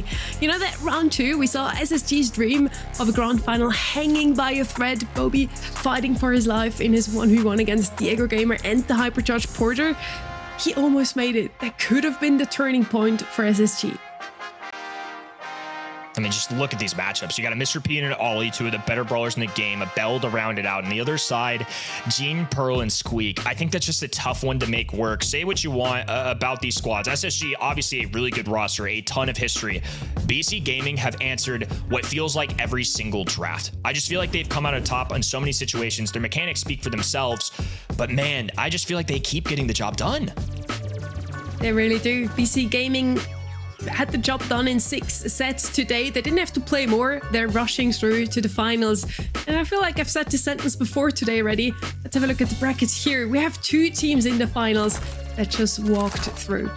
I gave you a little teaser earlier. In fact, I think if you tuned in last month, then you got spoiled for this month too, because it has panned out practically the exact same way. Tribe Gaming on the upper side of the bracket and BC Gaming coming in from the bottom side for a little meetup in the grand finals once again. But last month, it didn't look so good for BC Gaming, and I know they took the loss hard because I saw that Evex no longer had a Twitter available for the public to see. So maybe it'll come back online if they can change the script this month. Man, 2 really good teams. I mean, Tribe Gaming obviously have the history, have had past success, and this BC Gaming roster seemingly coming out of nowhere. I mean, these players have been around for a bit, but not to this level. Nothing quite like this. For this to be a rivalry, though, BC Gaming gotta equal the score. If one team's always winning, it's not a rivalry, it's a tyranny. So if Tribe Gaming keep this up, it's still gonna be their region, but I think BC Gaming got a good chance to challenge them. They really do. They maybe win it without dropping a single set overall today. That would make history. Usually the MVP gets whoever gets mentioned most by the casters. So who did you talk about most today, Reddy? I might have said a lot about Evex, but we'll have to see in just a moment. I know he's been sort of the focus of my commentary. Let's see. It's Diego Gamer. Definitely an unsung hero of some of the rosters that he has been a part of, but this man has been crucial to the team's success. I cannot argue with that. And perhaps, hey, this is a wake-up call that I need to start paying a little bit more attention to the guy who's plugging his YouTube in the background. He was very happy. You could see that there in the final moments of that semi-final number 2. Now, you better get ready for that grand finale that we have lined up next. Grab your snacks. We give you a few seconds time.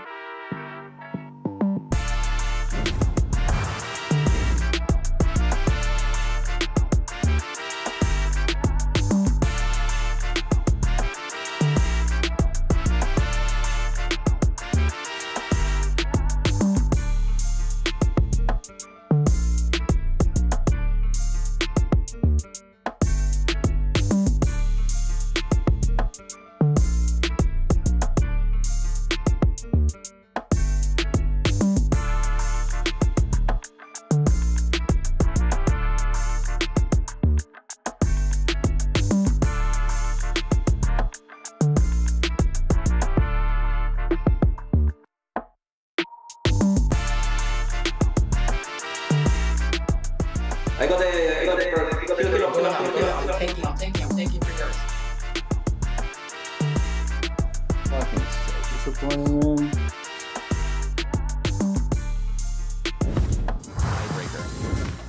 Welcome back to the March monthly finals of North America. 8 teams have entered the arena, only 2 remain for the final battle to crown a champion. We get Uber back to break it all down for us. Tell me, how do these 2 teams stack up?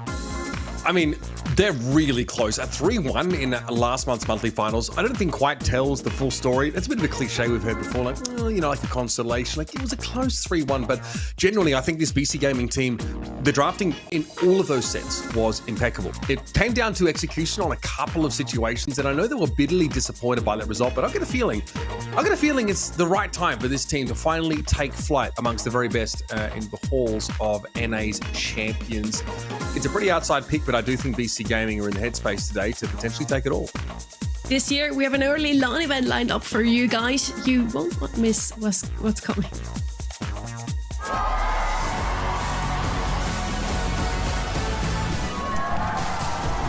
All regions from across the globe are sending their best champions to prove to us, once and for all, Humble, 50%, Crazy Raccoon have fallen short. which region is the best in the world right now. They'll compete for LCQ and World Final slots for their home region, altering the competitive landscape for the rest of this year. So prepare your flags, your patriotism, and cheer on your home region champions. 23rd to 25th of May, live from DreamHack Dallas. Get your tickets now and join the fun in person. Or watch online at event.brawlstars.com for amazing Pro Pass rewards.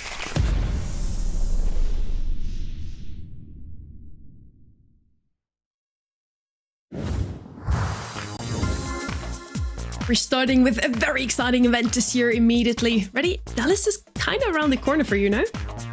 It is. Well, if you mean geographically, yeah, I'm in Austin, so it's like a 4-hour drive. But if you're talking temporally, then to the day, it's 2 months away. So this would be the best time to go ahead and lock in your tickets. And also, I think not mentioned, there's a special goodie bag that you can also add to your ticket to get some Brawl Stars stuff in your pockets. Yo, that's lit. Yeah. I didn't know about a goodie bag. Damn, bro. Dude.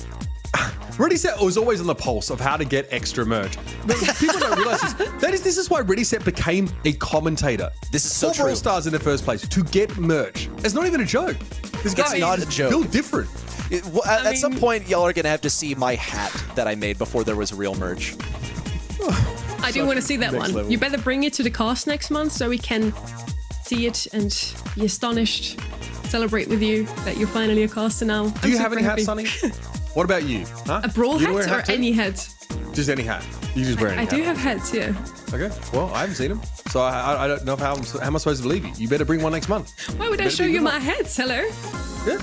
You said you have to. Anyway, You can prove it now. at the start of the day, we talked about how Tribe Gaming had an absolutely dominant run this year, completely undefeated, not dropping a single set in month 1.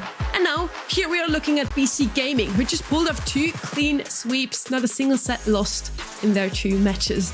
That is a match for the history, ready? I think so. We're looking at 2 such talented teams. As Kenny put it, there is a top 2 in NA. It's not really up for debate. I think it kind of was coming into today. We weren't really sure if BC Gaming were who they were. And they're like, yeah, we're those guys, pretty much. Sorry, I had to make it plural. But Tribe Gaming, we already know these guys are a known quantity. Now, they looked a little sketchy, I'll say it again, in the quarterfinals, where they were sort of ready to just get the games over with. And maybe that's how Tribe Gaming approaches an opponent that can't really hold a candle to their top 1 status. Against BC Gaming, though, hopefully they crank up the heat. I think it's a question of hunger as well. I mean, God, if you're deleting your Twitter account because you did not win the monthly final and you already made it into the grand final and got yourself a lot of circuit points, then it's pretty clear just how hard BC Gaming took a loss like that. And Tribe have not been perfect, right? In last month's monthly finals, they actually dropped a set in every series that they played. One to SK Kalalas, one to Pioneers, and one to this Havoc team, or who now are known as BC Gaming. So I think these guys wanted more. plain and simple. They've not yet really like ascended to the top of the rankings here in NA. I think we now know who they are. We know that these guys are legit. They're incredible players, and they managed to take that rank grinder prowess and turn it into legitimate Brawl Stars esports team chemistry. And who knows where the limit is? I mean, clearly, Diego Game is not in the room with them, right? He's obviously remote to this situation. This team still looks so incredibly slick, and they gel together so nicely. So, God forbid what happens if they get on LAN. And to do that, a win here would be a great way to start. That is actually so true. Tribe did indeed lose a set each in their run last month. So BC is having an even better run this month. And Uber and me also kind of disagree with the two of you, Ready? Kenny and I are it is right their with month. Tribe. It is their month. I'm saying it. They didn't lose a single set. Not even Tribe managed to have such a run last month. It's got to happen, right? It's got to happen sooner rather than later, I feel, with this team. And frankly, Sonny, with the way that we saw BC Gaming systematically disassemble that Space Station Gaming roster, I feel like they are looking squeaky clean today, and they are going to have what it takes. I just hope they haven't played their grand final already in that last game against SSG. I hope they've left something in the tank, something in the drafts, and I mean that in both senses of the term, to show their best foot forward here against Tribe Game. We're going to head into our grand final match, and we're going to start with Last Stop. How ironic. Ready? Yeah, it's the first place we're visiting, but certainly the last match of the day. So I hope you are sitting down and you got your popcorn ready, because this is going to be a straight shot all the way through. So Tribe really did put on a show last month, and I think throughout this month as well, they have been super serious on these drafts. I think BC, when they played against SSG just a moment earlier, did get the upper hand in those drafts, and the draft is like Tribe Gaming's identity outside of, you know, some mechanical plays, but they have been a lot of content the created. best drafter. Yeah, that too. Well, for the players individually. Maybe I don't consume the Spanish content. Again, I mean, BC Gaming have looked really good here. I think that's what's impressed us so much is that we expect them to be like mechanically really talented as a team, right? That goes without saying that they've made it here. But they've also brought this like draft strategy that even the very best teams, like we just saw SSG struggle to answer it. And they've picked up a Poco pretty early on here. Remember, Last Stop is actually a relatively open map, and sometimes you want to just get your side laners and just ride them down the grass at the edges of the map here. So I think Melody is obviously going to be great and is a reasonable option to sort of try and shake loose the gems from the enemy gem carrier while your Poco tries to play safe. But there's a loose end here for BC Gaming. It's the purpose of the Poco in general. I want to see what it's supposed to combine with, because having a gadget to stop the burst damage, the burn damage, excuse me, that sort of comes through and sort of, giving you a good healing option at relatively long range is great. But who's the tank? Because obviously Hank gets banned out here, but there are a ton of other options, and we've seen plenty of Ashe on this map. Same question in my head. I think it's going to vary greatly depending on what Tribe pick here, aside from the B, because the B was an obvious one. Poco appears, and the B shall also arrive. But I think B is going to be more difficult into this Melody. I think Rattled Hive should help out with that. Also going to be receiving support from those lanes. But Evex on this Melody has been a menace today, and B just doesn't have any close-range defense options against Melody, who has the piercing notes around her to deal the damage. Here's a comfort pick for RBM. It's the Ashe. Now, what tank do you pick to deal with the Ashe is question number one. Number two, do they just totally deviate from the Poco strategy and go for something else? They've got some good thing that they have planned on pairing with this since moment one, coming in as their final counter pick. This looks like a really good draft for Tribe. They've taken the Ashe away from BC Gaming. I felt that was what they were looking to pair with the Poco here, and they have a tank counter. Yeah, they've had to pivot entirely away, I think, from that Ashe pick now, having that taken from them. Tara, though, pretty effective dealing with tanks. She obviously hits very hard up close, and that super is almost guaranteeing a kill on every occasion. But this BC Gaming roster, completely outranged by this B. They are going to have to use those side lanes, those grassy areas, really effectively, and I'm curious if we just see the Poco like group up with one of these other brawlers ready and just try and like overwhelm a part of the map, because this isn't the kind of draft you would have expected seeing a first pick Poco. I think Tribe Gaming's comp here, at least in terms of the B, is like a lower skill floor, right? It's more difficult to screw up than what BC have decided to go for. But look at this. BC are actually all playing together. Diego Gamer on this Tara is going to be focused around denying that Ashe and also that Stu, because you have the shades on cooldown. You don't have to worry about wasting them in the early game. You can have them on cooldown throughout the entire game. If Luffy decides to pivot onto Tara, it's no question that he's going to be popping those off. There's one takedown onto Evex, which definitely weakens BC, but the gym count's actually looking quite even. They combine forces to take down RBM and turn this into a 3v2. Okay, again, help from beyond going to be used there by Diego Gamer. Popped off cooldown there to block some of this damage coming in from the Rattled Hive, and Diego's been able to push up pretty close. Luffy's in a bit of trouble, taking some damage, and just one more hit would get the job done. But Diego Gamer's able to deal with Zeus. BC Gaming play with no respect, getting up in the face of Tribe, and Luffy desperately has to shoot the shades, which means that it takes way longer for him to heal back up. Vegeta is way ahead in terms of gems. No ground for Zeus to stand on at the moment. He's going to get punished by Evex if he decides to hypercharge in from Diego Gamer. It's a team wipe, and they're only getting as many gems as they need. Evex is going to provide the backup. Has the hypercharge ready for a team wipe. He's going to go for it now. Okay, no support. Bit of a waste of an ability. 10 seconds to go for Tribe Gaming to push BC Gaming all the way to their own spawn and benefit as a result. But the Shades are here to tank the shots from Zeus. RBM on the right tries to get the kill, but gets it in the end. Couldn't get to Vegeta, who's holding all 10 gems and getting game number 1 for BC. Sorry, this comp is so base from this Berlin City Club team. It is an uphill battle against this setup. I thought Evex was dabbing there, and I wouldn't have blamed him for it after that kind of round. Oh, buddy, that is crazy. The Tara for Diego Gamer gets unbelievable value, just running it down that right-hand side. Once more, running it down the right, but Tribe Gaming have a similar idea. They're not even sending anyone over to the left side. Bro! If BC Gaming had decided to put someone over there, it actually would have been a security risk for this Tribe Gaming defense. But BC Gaming are already overwhelming them. They're taking chip damage from Vegeta. Diego Gamer is ready to flank on the right. They look lost. They're putting B on the right side. I mean, Zeus does not have good sidelines here whatsoever. A decent off angle, at least against Vegeta, and definitely threatens some gems to be dropped here. But Evex is pushing up against Luffy, going to clear that speed zone now. Has super available. Going to, of course, get a gacha pop there from Vegeta as Evex looks to go forward now. But the Rattled Hive might have dissuaded him there. It doesn't matter. They get the gadget out of Zeus. Diego Gamer trying to fight RBM, but does fall now. But here's a spot where BC Gaming look a little weaker. They didn't retain mid control, but I did like the approach from Evex, where when Zeus slowed down Vegeta, Evex immediately went in with his super to block and also just stuff Zeus back, because Zeus is the greatest threat to the lifeline of this team, which is the poker. We'll see Diego Gamer win the lane on the right. He's got a hypercharge and a super ready to move, but he's at risk of getting pinched. Now Evex springs into action, but still Diego Gamer perishes on the right side. We'll also see Evex fall on offense, but BC Gaming retain the lead if it's only by a couple gems.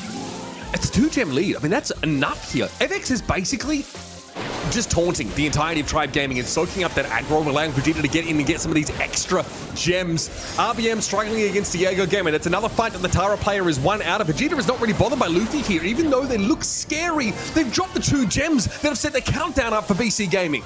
That was a blunder from Luffy. He got trapped on that water on the right side and couldn't keep dashing. Double pull for Diego, and Vegeta comes down with a merciful executioner's axe for the 2-piece. Final kill to finish off the team wipe, and BC Gaming have just taken a set off of Tribe Gaming, but it's a similar story to last month. They got 1 set off of Tribe, and then it all fell apart, but it's progress.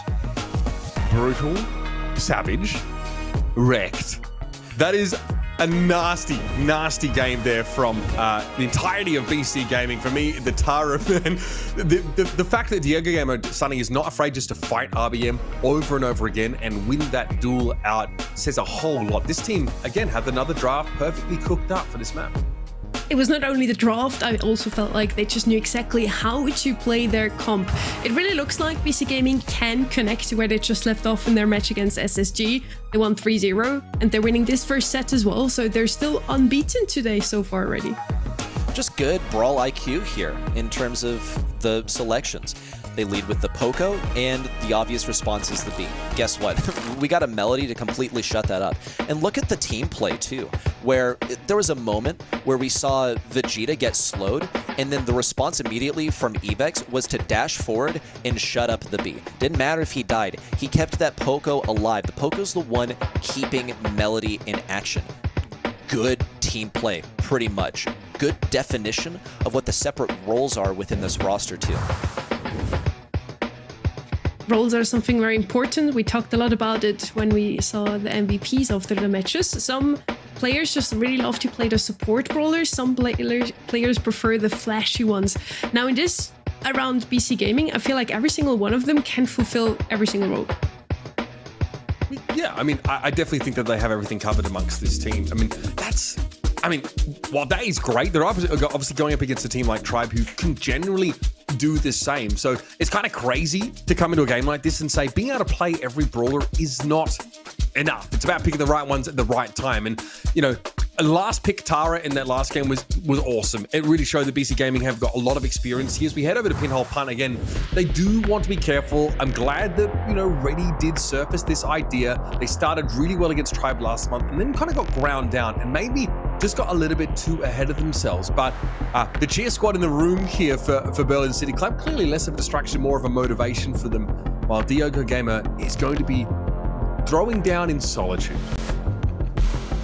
Yeah, the many people in the room strat probably would not work for me, but hey, if you just want to have a bunch of your friends in the room looking on, it was even more people earlier on in the day, but I expect the directive was, okay, yeah, get out, we made it to the grand finals, it's really serious now. So let's get into this draft. Bans here on Pinhole Punt. You want to prioritize the stuff that's just darn good in the meta right now. We're thinking about the Barry, the Poco, the obvious things, but when you come to drafting the brawlers in this map, vision is a priority. Anything that can get possession of those mid bushes is #1 in your books. And look at this, Tribe Gaming banning out the Meeple. Double Poco ban here for both sides, and Berry will be looked at by BC Gaming. Again, that's been the bread and butter for Tribe. Berry plus Ash or some sort of tank combination has been really, really good for Tribe.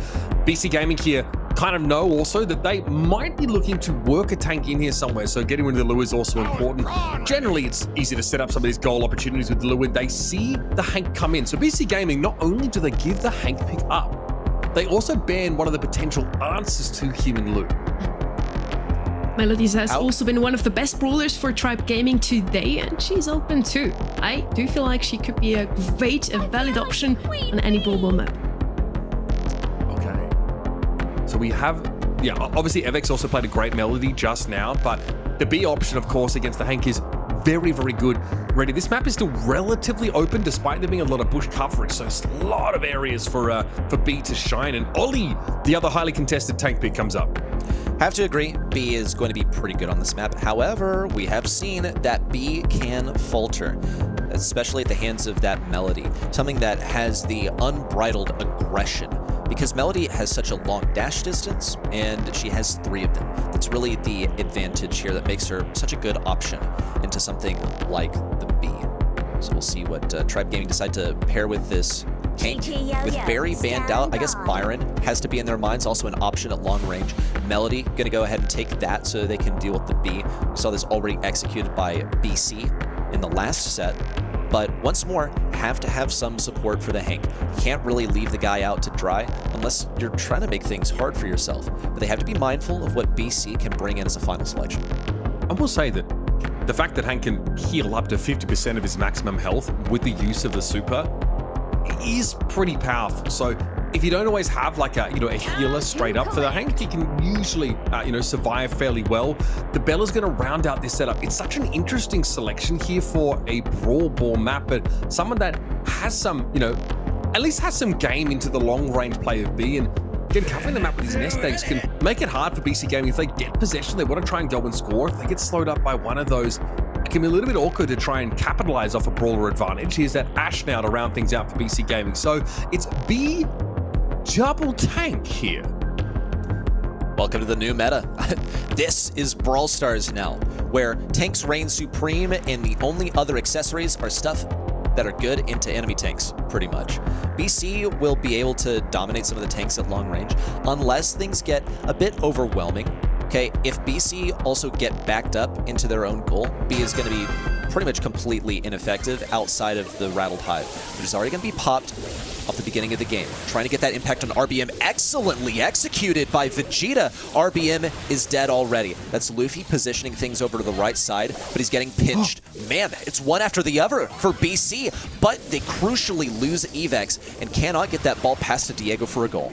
Yeah, they needed Evex in that situation, even with Zeus being as low as they were. Okay, Luffy takes a ton of damage there from that Rattled Hive, ends up moving up into the middle part of the map, and you've got to respect this bubble from RBM. Oh, Vegeta's just able to space from it. Here comes Diego, but takes a massive hit as he looks to go in. RBM with a nice little super, and that is a complete wipe as BC Gaming are ejected from the map. Spawn Trap is stressful for BC Gaming, but they won't even be offered that chance by Tribe, who simply walk it through. They have enough health on the Hank to tank their way across the line.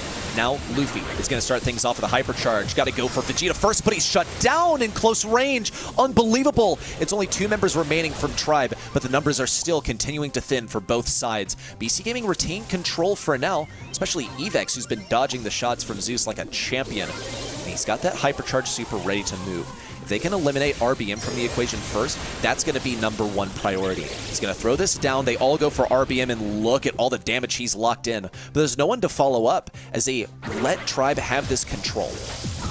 Great dodge there away from Diego Gamer. Luffy, of course, with the mobility to avoid the Ollie. Now the Ollie's in a bit of an awkward spot. He's just going to get picked off. There's no two ways about it. Evex flattened, was already marked up by the bell, and then eats a bubble. In Tribe Gaming, I mean, it is a terrifying comp. They started off with Hank and Melody, and from there it's been pretty one-sided in that first game. It's been difficult for them to fend things off. We did see moments where the theoretical counters that we've also, of course, observed in reality, B counters, managed to fight back. So B was able to take down Melody in close range, for example, but it seems like BC Gaming are having such a tough time retaining mid. They can march up those lanes just fine, but as far as presence on mid, I think Vegeta is having the toughest time of anyone, since he's quite squishy. Once RBM approaches him with his long range, that's quite hard. Oh my goodness, they might be able to get this in the goal. Luffy with a self-pass. He's trying to run all the way down for the touchdown. Evex shuts him down, clipping the corner of the Indestructible in the process to bring things back to mid so BC Gaming can attempt to spawn trap. Yeah, and it's honestly pretty nasty potential of this spawn trap with Diego Gamer looking to jump in now with the hypnotism catching on to 2. It's carnage out there. Luffy, though, still able to hold his ground for the time being, but this should be a walk-on in. Diego Gamer gets past him, and that's the threat of BC Gaming once they force you inside your own goal. Bit of a missed call, though. I think Diego was able to walk things through after that initial pass from Vegeta, but managed to get it in the end. That's 1 down already. Evex trying to get in position, but he's got to fight through a hypercharged Melody. Stays alive, but now has to wait for all of his health to come back. But unfortunately for BC Gaming, they might have to fight their way through a Hank hypercharge. It's probably not getting cooked all the way for the next minute and 20 seconds, with the gold transpiring in between. So they need to be cautious of mid. If Tribe Gaming get control, they're going to have to all back away. Here's the hypercharge in from Vegeta. Luffy trying his best to block things off. Zeus alive on the left side, pushing things forward, and Vegeta, the one remaining at mid. Great moves there from Vegeta, though. Zeus trying to light him up within those bushes. There is, of course, the super available here for the B. RBM still wants to try and threaten, if possible, with another bubble, but Diego Gamer's moved up, passed the ball over to Evex, and they should be able to deal with this Hank, even with the heal off those fish torpedoes. That is a pretty scary super there from Evex. Forces Zeus right on back, and BC Gaming are happy to kind of populate mid for the time being as Diego Gamer overextends a little, takes a bubble for his trouble. Did manage to get that bell takedown at least, but it's not going to be worth much since BC Gaming have all fallen back to mid. So they only have to defend for another 25 seconds to take this win. Here comes Luffy forward with the second Melody hypercharge of the game. Gonna pop the gadget, take an extended range, eliminates Vegeta. Diego Gamer with the hypnosis, supers it down the field. 15 seconds to go. Mid control belongs to Tribe, but they're gonna have to force this one through within the next 10 seconds. Again, supers are up here for Tribe, though you've got to respect it. Luffy does, of course, have that mobility available, but Vegeta's able to pick Zeus off. His hypercharge has popped here for both BC Gaming players, and RBM looks terrifying, of course, with that hyper, but it's not enough to bowl over the BC Gaming roster. We've got an even set, folks. That was a game-winning clutch from Diego Gamer. He was barely alive. Just 1 hit of health to his name, and he supered that ball down the field. And look at how long it took to get it to the other side once again. Tribe had to wait for their teammate to respawn, and then get the ball and pass it forward. They had control, sure, but they only had 10 seconds to go through a team completely protected by invulnerability shields. They're going to do it once again. BC storm the enemy side. They get a couple of kills for their efforts, and Zeus has to retreat past that ball into the corner. That really does spell defeat for Tribe. It feels like BC Gaming have kind of figured this out here. They're not overextending too much into the Hank. They're honestly managing the threat of it, and Vegeta is hitting some ridiculous shots here. Great pressure being put down on the Hank, and RBM now finds himself a little bit exposed in mid, but FX was hit with a mark. Here comes Luffy trying to get in, and they do get over towards the B. Diego Gamer knows the ball is going to be scooped out of the corner, so now needs to get involved. And Luffy hitting very, very hard with those hypercharged music notes is able to wipe the field clear. Vegeta looking for impact with the Rattled Hive. Going to come up empty-handed and is forced to fight down this relatively empty left lane for control. Here comes Evex in with the super. Getting some damage, getting some rage for his troubles too on RBM, who's ready to heal up if necessary. Hypercharge out. Zero impact. Just a couple of shots onto Evex, but now the ball is on the left side. Luffy scoops it up and sticks it over on the right. That's a team wipe for Tribe Gaming, and it's wide open for Luffy to slot one in. Beautifully done there again. It is about those Hank supers. Very, very hard for BC Gaming to overcome them. FXO has a hyper now. He's going to pop it straight away. BC Gaming realize they've got to make up this deficit now. Luffy goes down. Diego Gamer is actually able to avoid that nest egg, and Zeus. Oh, there's one more little helper coming straight for him. Okay, the nest egg catches Vegeta, but this is going to be a goal whichever way you slice it. Beautiful opening. Rush into mid for BC Gaming. We are even in the decider game. Zeus is ready with this mark. Ideally going to hit that on Evex or Diego Gamer. Looking to hit his mark. Luffy with a super over to the left. That's fine. Diego Gamer takes these. He's been positioning this ball expertly for the entire set so far. Meanwhile, Vegeta clears out mid and receives the pass. Diego Gamer in, but he's unable to help with his push from Luffy, who's got all 6 notes, including the hypercharge one circling around him. Evex doing his best to fend off this push, but he's really cross-eyed. He's got 2 different lanes to defend, and mutually assured destruction occurs on the right side. It's 15 seconds to go till we head to OT. And look at RBM. He thinks he's sneaky, but I think BC Gaming already know that this is defeat right here. They cannot get rid of RBM before all the walls break down, and the hypercharge Hank Super is let loose.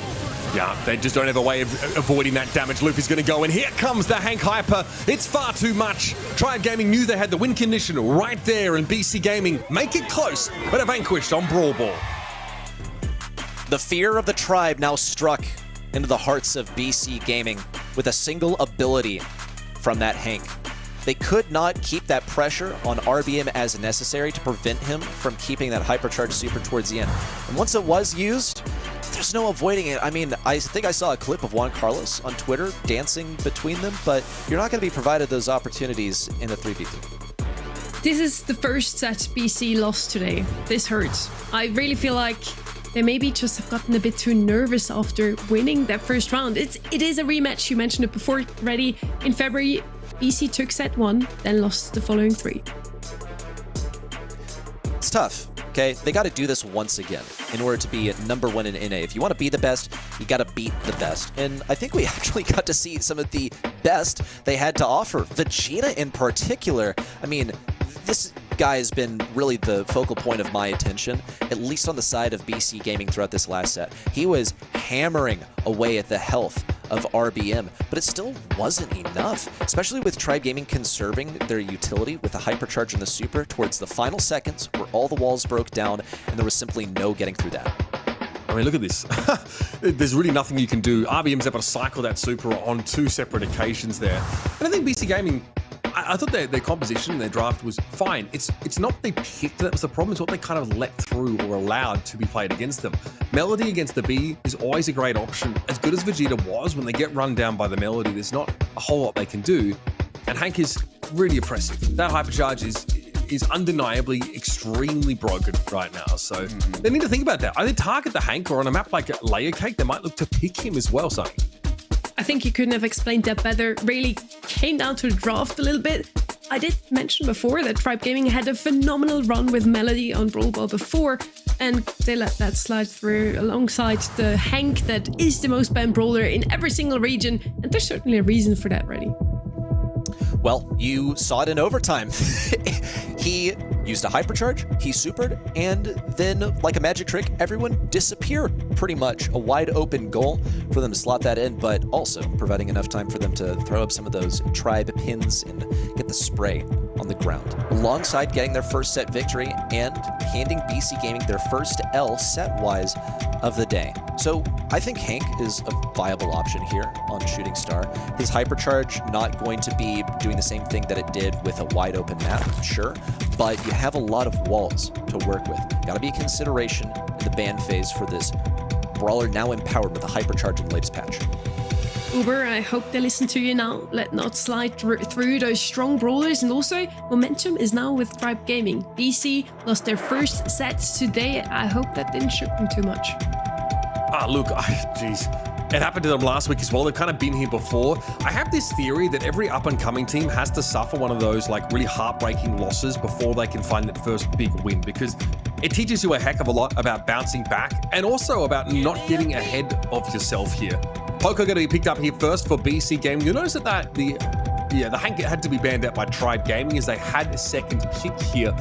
The throw is really powerful on this map. Mr. P being taken away by Tribe is something BC Gaming's been more than happy to make use of. We've seen the Lu, we've seen the Juju on this map as well.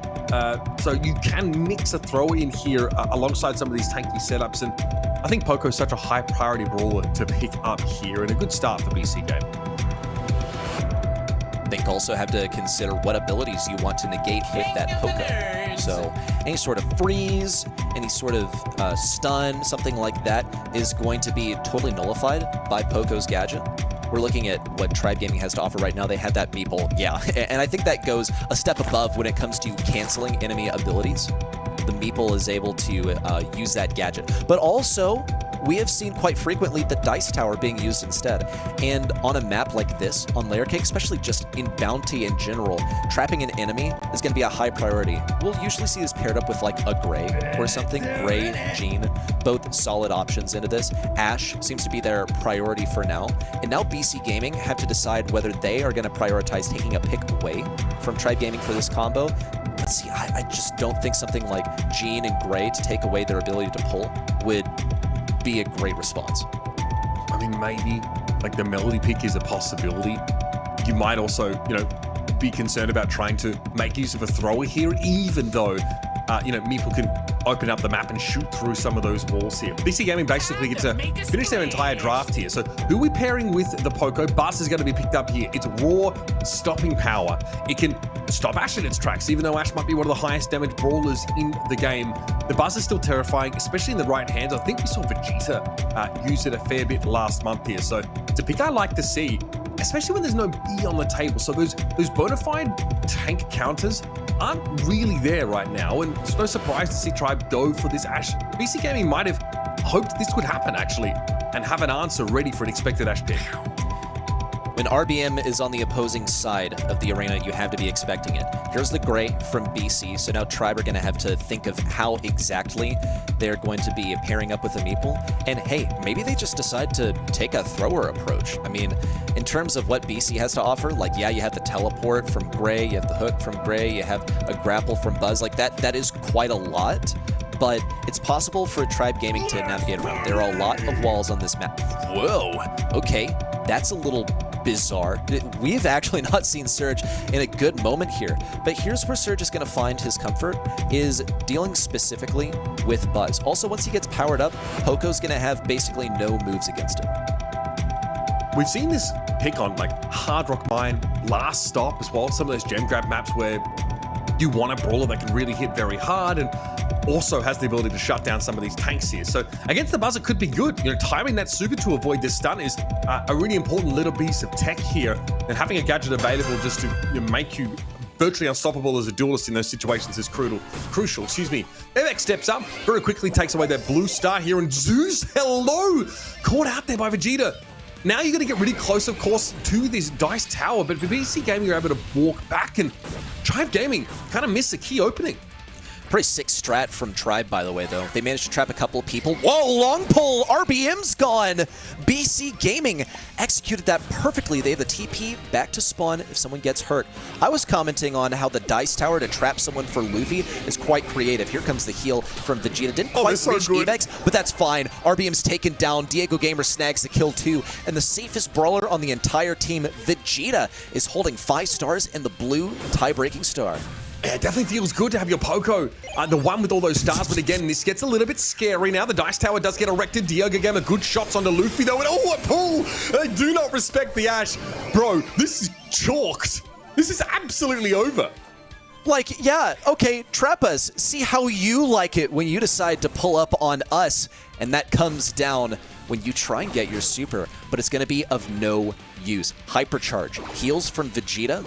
Diego also ready with the hook. Not good, but a key player now trapped on the other side. Evex looking for an opening. They just got to kill Luffy, and they managed to do it. BC with game 1 of set 3. That's not even the drafts, man. It's just these guys play with zero respect. It doesn't matter who you are. You could be like the 2019 Nova Esports roster, and this team is still going to sneer at you and run you down. Love to see that for Berlin City Club. That's the exact attitude they need to topple the Titans here at the top of NA. And what a perfect start to layer cake we just saw. Tribe now really have to take that one under advisement, but that Dice Tower doesn't quite connect where they needed to. And sort of saved the life of Luffy, by the way. Didn't trap anyone, just secured the teammate. Different start, by the way, for BC Gaming. They've only gotten 1 star so far. And Tribe Gaming are right at the gates to their spawn. And there's 1 kill. Evex coming up next if RBM can reach, but not quite. Diego Gamer trapped, but not really. He has a TP to get out of the way, and now go for RBM, who's blocked by all the rats that he just spawned. Seriously perfect timing from Tribe Gaming on this offense. Almost felt a little lucky that they had the ability ready just in the nick of time for Diego Gamer to pull up over there. But we'll see how much of it is luck and how much of it is skill when it comes to defending against the BC Gaming offense. All right, Evex caught inside the tower. Vegeta and Diego, they're not too bothered by it. There's the jump onto Luffy. Blown to smithereens instantly. Now it's a 1-star difference in this game. Zeus obviously is the target you want with the blue star, and 4 of them in total. The BC Gaming are going to be happy enough with this. They have a dimensional door as well, and Diego Gamer might be angling here to put some poke damage down, but Evex has to be careful. Another tower comes down. Vegeta, the one caught inside of it this time, super as well to guarantee a kill, and that, frankly, is the Meeple difference. It's such a good strat with Meeple. Trap your enemy and then shoot through the walls. They can't do anything. There's the pull. Okay, no success there from Diego Gamer. Well, he teleported back for the long pull. It means he's also lacking the hypercharge pull if he needs it. Evex in. And the clearing of abilities from Vegeta, but there were no status effects coming to the guy. Luffy didn't even jump. It's like he didn't even flinch after that torpedo. Okay, well, the hook on RBM is not what they were looking for. It has to be a hypercharged Poco Super all in here now from BC Gaming, and here they go. Diego Gamer, though, caught out, can't quite get in, has to back away, and the little helpers chop down on Vegeta. It's got to be hard for BC Gaming here. They need 1 more elimination, but just lose out in the trades, and Tribe, after a much more sensible start to the round, take that game. I'm not going to lie, kind of gross final move from BC Gaming there.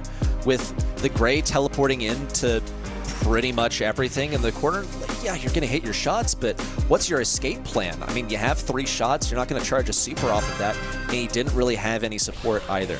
I feel like there were moments where it could have been used better. The strat of just throwing yourself at the enemy when you all have hypercharges doesn't really ever work. Here comes a strat, though, from Tribe Gaming. Once more, Vegeta is locked in Dice Jail. It's perfect for Luffy to get some utility out of it, gets his super, and also a trade from Zeus. It's 3-3, but since BC picked up that blue star first, thanks to Evex's efforts, they are in the lead.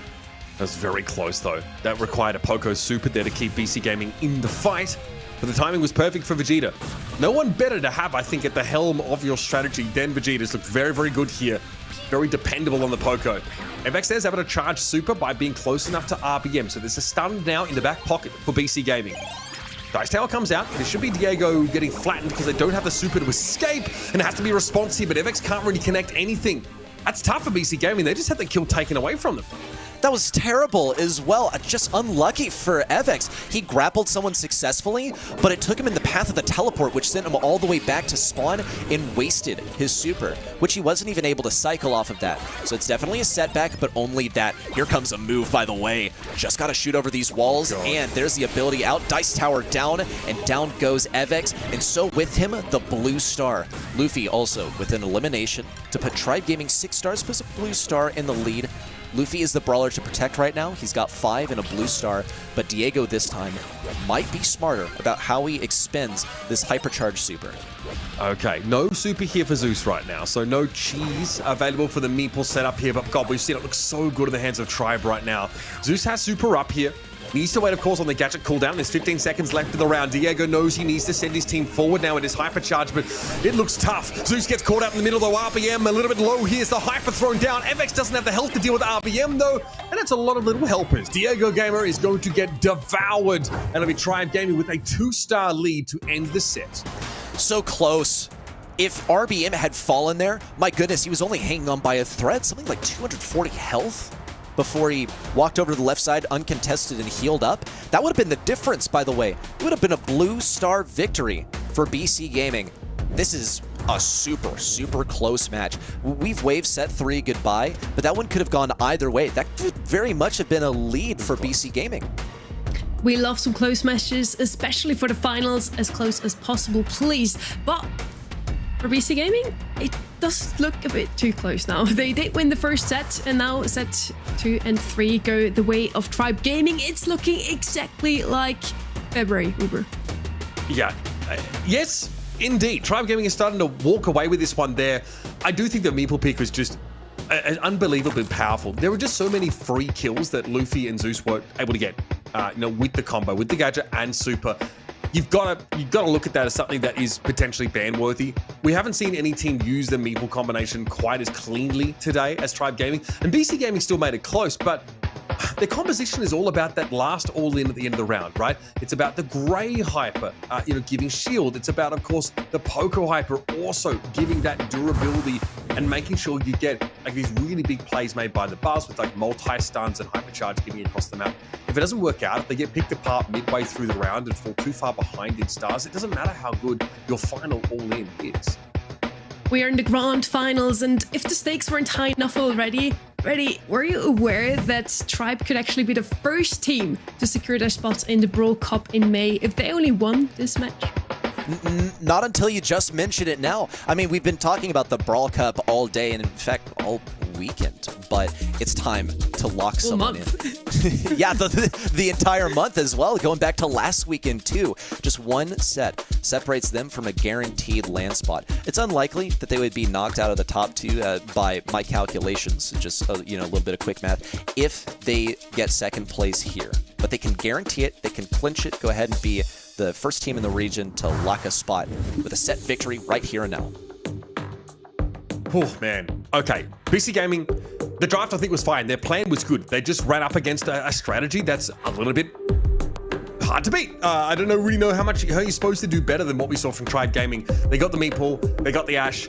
They even had a surge that ended up being just what they needed to get that extra damage with that meeple super available. Turns out that was honestly one of the best brawlers for the job. So BC Gaming, we've got to shrug it off here. They won that first set.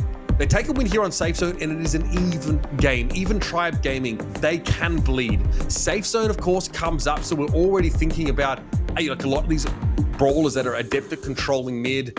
There's the option, of course, to try and go for the Chuck Cheese here, or Chucky Cheese as it is known. Tribe Gaming, would then have to think about how to shut down Chuck or just sort of race against them. Colette's also really strong here. Angelo is a brawler that is definitely prioritized highly, even though when we saw it early today, it was pretty mid on this map. We do respect, though, what he's capable of, and Tribe Gaming respected enough to ban it. Uber has a pretty good idea of the draft here. Angelo actually banned out from the Tribe Gaming side. Overall, I think BC just really has to remind themselves even Tribe Gaming can bleed. As you said, Uber, they did lose almost in the quarterfinals in a 3-2 match against a team that they should have beaten easily. Eternal Esports almost took it away from them already in round 1. Now they did make it to the finals, but BC Gaming has what it takes to beat them ready. high IQ draft here already, because you see the stuff that is good into Chuck being banned out, but not Chuck himself. He is always watching, always looming over this draft. Let's talk about some of the particular matchups as well. Here's the Amber, and I think this could secure Tribe Gaming a Colette if they want to head in that direction, but also make them even better against Chuck. Over on the side of BC Gaming, they've snapped up the obvious Melody. You get the most DPS on the safe in basically the entire game. That plus Hypercharge that team lights, that plus Supreme Mobility to the enemy side. So you got a lot that you're working with on this brawler, and it will be a counter to Chuck in the respect that is able to out base race. But Bo here, this one is the team comm killer, because now you gotta be mindful of where those mines are. Okay, so there's a really niche pick here. I don't know if BC Gaming would go for it, but we've seen Lily picked in this scenario on this map before. She just gadgets and runs it down and tries to get on the safe or on one of these squishies, right? If you can find Bo and Amber, with that particularly tanky assassin, then you can kind of tear them apart. Super niche, so I don't know if we'll see it here, but you've got to respect here what Luffy and Zeus can do at pretty long range here. Brock is a decent answer to open up the map a little bit and, in general, control space with those incendiary fields. I think also it will be effective for dealing with the potential 8-bit. It's got to be something that they are keeping in the back of their head, because with this Amber, they've been prevented from picking something like a Colette, which would be a good preemptive move for that. They've also banned out Belle themselves, which is one of the better ways to deal with that brawler, so it's quite solid that they're going ahead and locking this one down. Now, the detriment of playing Brock is that he can get overwhelmed in close range, and things like the Melody and the Daryl have been banned out, and turns out the Brock was actually to get an 8-bit for themselves. Okay, but Tribe Gaming still have a Colette up their sleeves if they trusted themselves to execute mechanically. Are we green lighting a Chuck here potentially? Could you just not throw that in here and have two pretty good mid to long range brawlers? Amber, Bo by themselves are not beating this stuff from BC on terms of safe damage or on terms of offense, in my mind. But if Tribe think they can do it, then yeah, sure. Eve is their direction. Does this answer that question though? Because again, Eve feels to me like, again, pretty like mid-range brawler with great flexibility on the map here. Can do good damage, but isn't exactly nuking a safe from orbit anytime soon. Sure, I think also the idea is that it's going to be tough for BC Gaming. Of course, we're coming from Tribe's perspective this time. Eve is going to be floating over that water on the right side. So they're going to take control of that lane immediately. That's really going to help them get positioning for their mid brawler. Generally, that lane on the left side of the map, once again, we're talking from Tribe's perspective, can be like difficult for the enemy team to secure. We'll see RBM float right over there. Gonna keep EVEX back. The longer he can keep him in that position, the better, but RBM is already falling back. That's fine though. He's starting to get some, traction on that right side. And so far, Tribe Gaming just holding their ground versus BC. This might come down to just who gets the first super to start getting momentum for the team. It's really important, really, that Vegeta actually took out some of those boxes there just near BC Gaming's choke, because now Tribe Gaming don't have a safe way to push up on the left-hand side. Vegeta can get into the map pretty easily here, and Zeus is now been given the hot foot by those incendiary fields. There's RBM getting taken down. Diego Gamer with the boosted booster, hitting extremely hard in the middle part of the map here and looking to threaten that safe momentarily. Saw some hatchlings there thrown out by Eve. Zeus goes pretty low here, and your BC Gaming don't seem like they're in a huge hurry. Not really. They're trying to get a bit of damage on that safe. We'll see Vegeta actually get the takedown on Luffy. Ideally would have gotten that super onto the enemy safe. You're looking like at a solid 20%. That plus the boosted booster, even more so. But this is all about safe damage for BC Gaming. For Tribe, they seem quite focused on defense. I'm not really sure how they're fitting together the puzzle pieces here. The only stuff that I can really suss out with this Bo is that he has a hypercharge now, and it's one of those where it's actually such an underwhelming hypercharge ability that it wasn't even worth bringing up during the draft. He's also going to have to earn it, period. Okay, dive there from EVEX. He's been pretty aggressive on this Melody pick for most of the day here. Again, unsuccessful. Got to be handled pretty comfortably there by Tribe Gaming.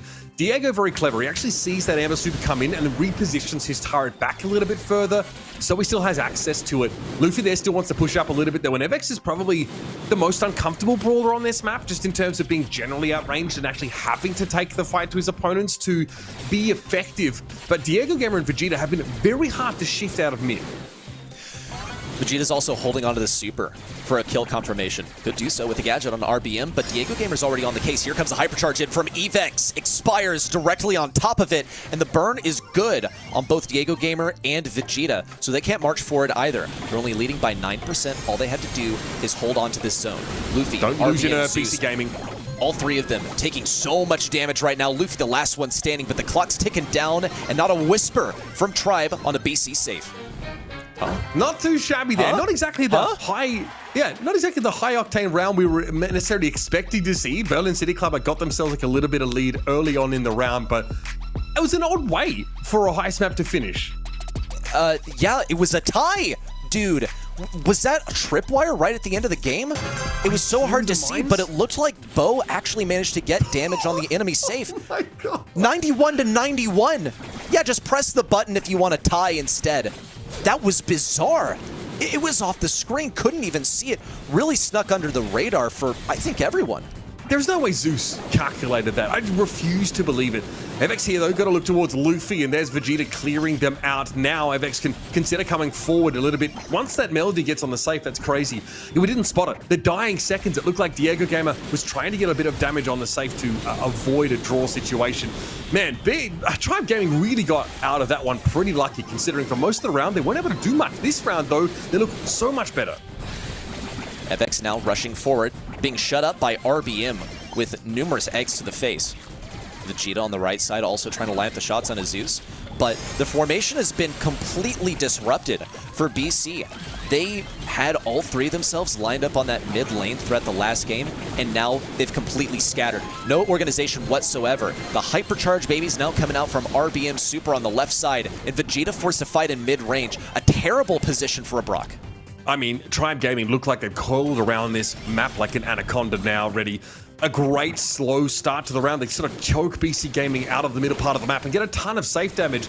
Now BC Gaming, even with an all-in, really can't come back from that kind of deficit. They want to try and take mid-control, but RBM is going to cause Diego Gamer to fall back now in order to deal with the threat this Eve is offering. Hatchlings also are being set up. That is something that's going to have to be addressed as well. And Diego and FX can't play within this damage booster whatsoever. Serious damage onto Diego and Evex, but now the whole squad's here to lay every ounce of rage they have into Tribe Gaming safe. Only 28% remain, but that's still more than what BC Gaming has on theirs. That's challenging. Here comes Evex now, rushing down mid, getting as much as he can, struggling to find his place on the enemy safe. That's 4.6k, 1% moment, and Eve closes in to get the last bit of damage, sending Tribe to a match point in one very well game picked up away. by Tribe Gaming. Holy, they knew there was about to be an all-in there by BC Gaming. They knew that if they simply reciprocated and sent one brawler up, they already had that safe down to like 19% ready. Man, that was ice cold from Tribe. After securing the draw and winning a round in that fashion, damn, they look dominant. Once more, Tribe leading with the same strategy that they brought to Game 2. Yeah, that's right. Game 2, even though there's only one win on the board, we cannot forget about the draw enforced by the tripwire from game number 1. Luffy on the right side is powering forward. Not yet dead. Vegeta tried to get him through the wall, but was unable to do so. Here comes Evex looking for the kill onto Zeus. Meanwhile, Luffy is allowed to rain fire into this safe. They don't really have a good way of getting rid of him except for Vegeta Super, which he's going to expend exclusively to deal with Luffy. I don't know about this Melody pick. Evex has not been able to make the difference. That rocket fuel rocket got blocked by a hatchling as Vegeta was trying to break that top right part of the map open, which is just supremely unlucky. And frankly, BC Gaming have had some turns of misfortune over the course of this series, but Tribe Gaming have punished them with incredible game skill. Now they're looking to descend upon the safe, and they want to secure their spot at Brawl Cup. They are so close, they can smell it. Here's RBM, gonna wrap onto that safe, and that's that, folks. Tribe Gaming once again wash their hands of another challenger in BC Gaming, another monthly final win, and a Brawl Cup appearance secured. Another W in the books for Tribe Gaming, the undoubted champions of North America right now. There may be a top 2 in North America now, but there is undoubtedly a number 1.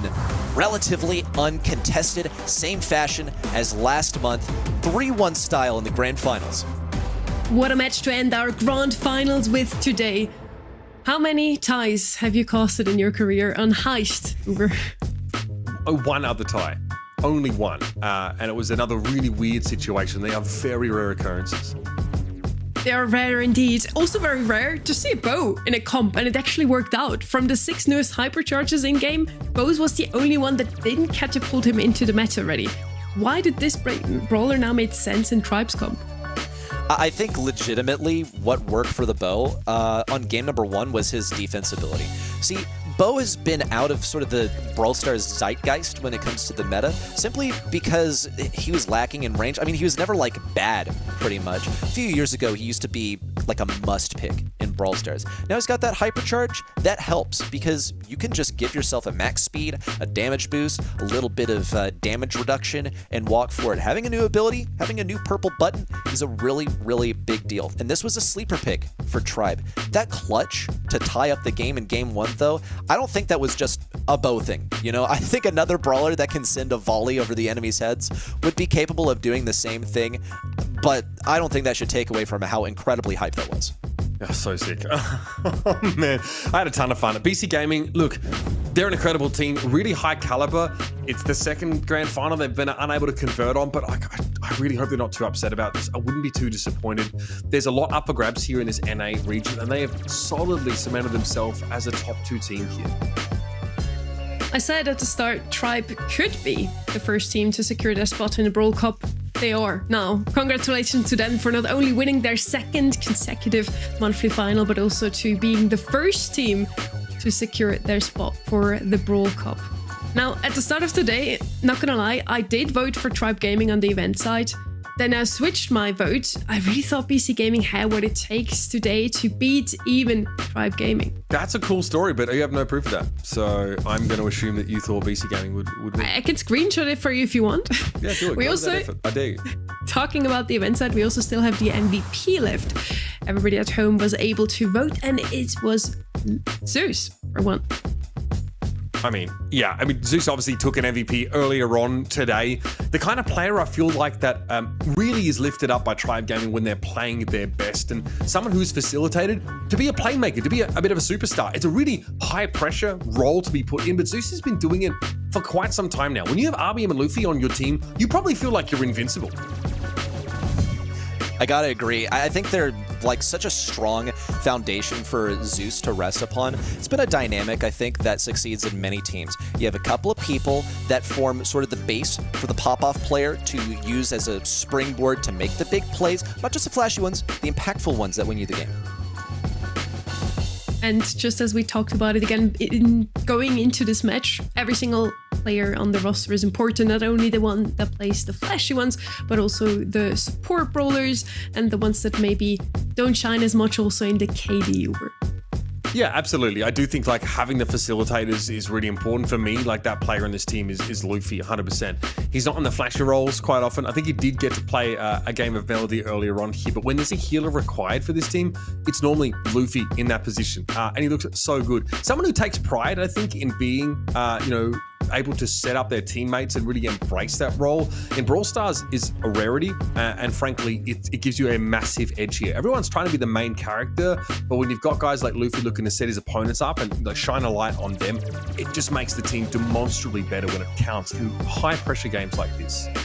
And you just mentioned the guy that we also get the honor to talk to. Luffy, we want to hear from you. Why is Tribe again and again the team that makes it into the finals and wins those as well? Welcome to the show. Thank you. I hope you can hear us. So, what makes Tribe Gaming stand out over all of the other teams in this region? I think the hard work. We work hard, and we usually scream. We scream a lot, and we prepare the maps a lot. So I would say the hard work is what makes us better, I guess. That's sort of what I've heard about you guys, is that you guys outwork everyone else. And I mean, I don't need to tell you this, but it has been paying off, man. Congratulations on the win today. But I'm not going to let you get past that first match against Eternal, where it actually went all the way to set 5 and got pretty close. So could you explain to me what exactly was going through y'all's heads? What happened there? I think we didn't prepare enough the safe zone map. Like that was we missed the draft there, and also in Shooting Star we went hard into gray. I think that was a mistake too. And yeah, I think it was draft. I mean, we just talked about safe zone just now. I want to talk about the last safe zone we just saw from you guys in that series there, because we had a really rare draw in that first round where I think Reddy picks up that there are some bow mines on the safe that give you guys a 9% of damage. Are you aware of that at the time? Or is Zeus just like hoping that they get enough damage in order to force a draw? Or is it just luck?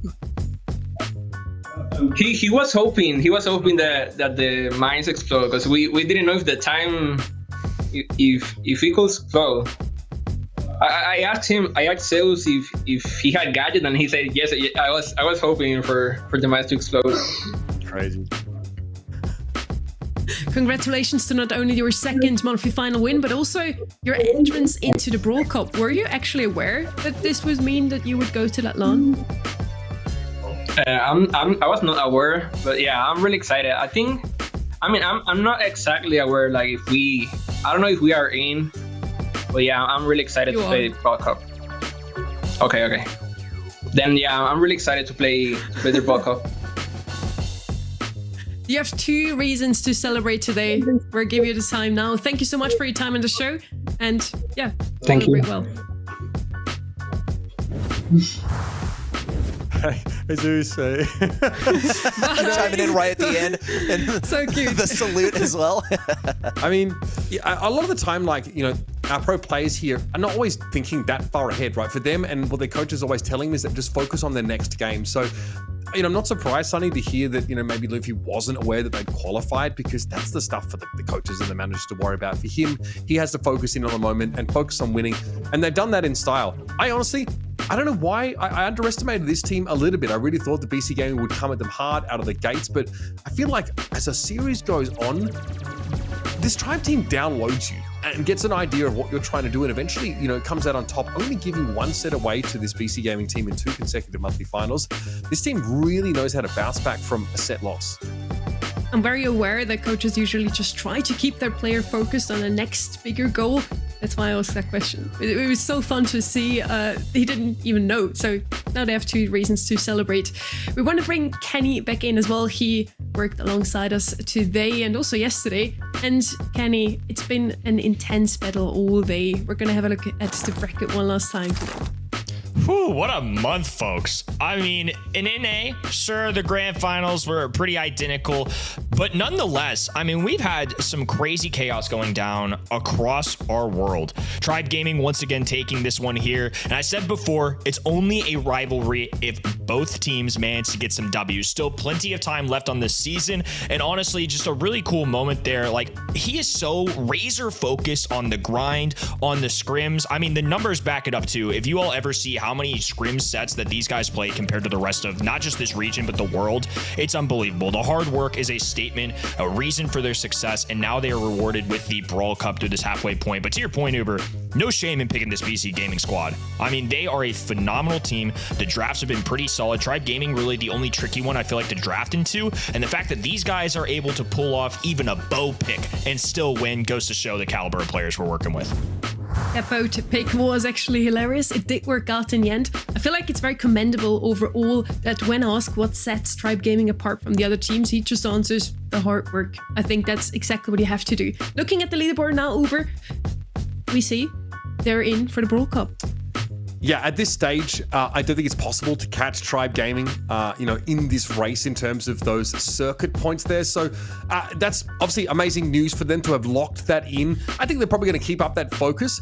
It is a question, though, of who takes that other spot. Because with BC Gaming being able to make multiple consecutive grand finals, they're in a really good position. They don't even need to have a perfect month next month, I think, to really lock that spot up. And for me, that would be incredible to see this young team who I, to the best of my knowledge, have never played at LAN, represent North America in our first international tournament of the year live would be incredible. What a great story to see them make such leaps at the start of this year. So that's what I'm tracking coming into next month here. I do think the Tribe are definitely going to use this time to focus up on some of the little things that went wrong for them this month. And hey, I'm very glad to see them represent North America. I think they're definitely sending their best so far. I'm sure you are. Want to meet Tribe Gaming in person? Consider attending the Brawl Cup at DreamHack Dallas in May.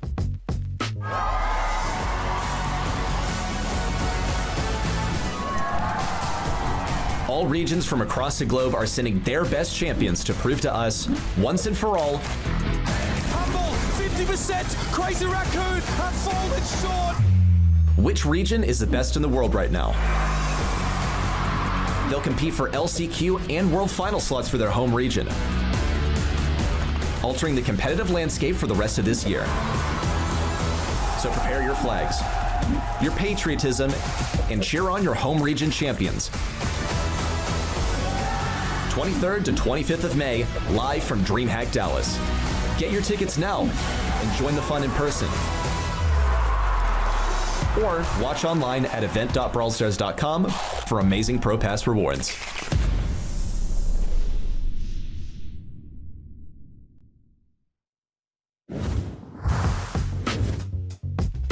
Ready? We've just heard your voice say, join the fun in person. I believe you've did that before.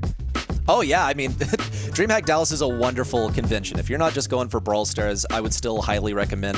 I've been going for the past 3 years. There's more action happening, but it's time to get your tickets. There's no better time than the present, and as I alluded to earlier on in the stream, you can get a special Brawl Stars add-on for your ticket and secure some merch. Yesterday we talked about a lot of upsets, you guys. Today, maybe not the biggest upsets that Tribe Gaming won, but still, what is your biggest takeaway from today, Kenny? I think for me, honestly, the fact that BC Gaming aren't just a one-off, that this is now consistent. Tribe Gaming, I expected to be here all year long, and especially if they make Brawl Cup now, having that LAN experience, getting to compete not just against North America, but the best in the world is going to be great battlegrounds and some testing area for these guys to see what they've got, to see if they really have a chance at something special in the postseason. I mean, I just think the gap is actually pretty big between our top two teams and the rest of the region right now. Like, Pioneers disappointed me a little bit. I really was hoping to see more from them. Pioneers, Space Station, Elevate, these three teams, I would hope to be a little bit closer to the top of the tables and give us some more competitive games. So I'd like to see that gap shrink a little bit heading into next month and have these teams demonstrate that NA has that same depth that we're seeing in, SA or in EMEA, for example. I agree, and I think really the biggest takeaway for me from today is that this is consistency from BC Gaming. This is super exciting. There are new faces, new blood in North America. We saw the same story happen last year with the present Tribe Gaming roster emerged last year as Motomami's FA at the beginning of the year, and they went on to best represent North America at the World Finals. With the stage set, with the consistency that BC Gaming has shown in the early stages just here in the spring split, I'm so excited for the year ahead. I am too. As we wrap up the March Monthly Finals, one thing is clear. A new wave of players are here to stay, and they're bringing fresh energy, a fierce competition, and lots of upsets, as we've seen all month long. We'll be back next month with more action, more excitement, and more talents pushing the boundaries of the BSC. Until then, take care, and maybe sign up yourself for the April monthly qualifiers.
wait. Let's turn this up. Okay, let's work it out. Okay, let's shake and move. Okay, do what it do. I'm feeling great. Now let's turn on the cool. Get busy.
I see the baby night.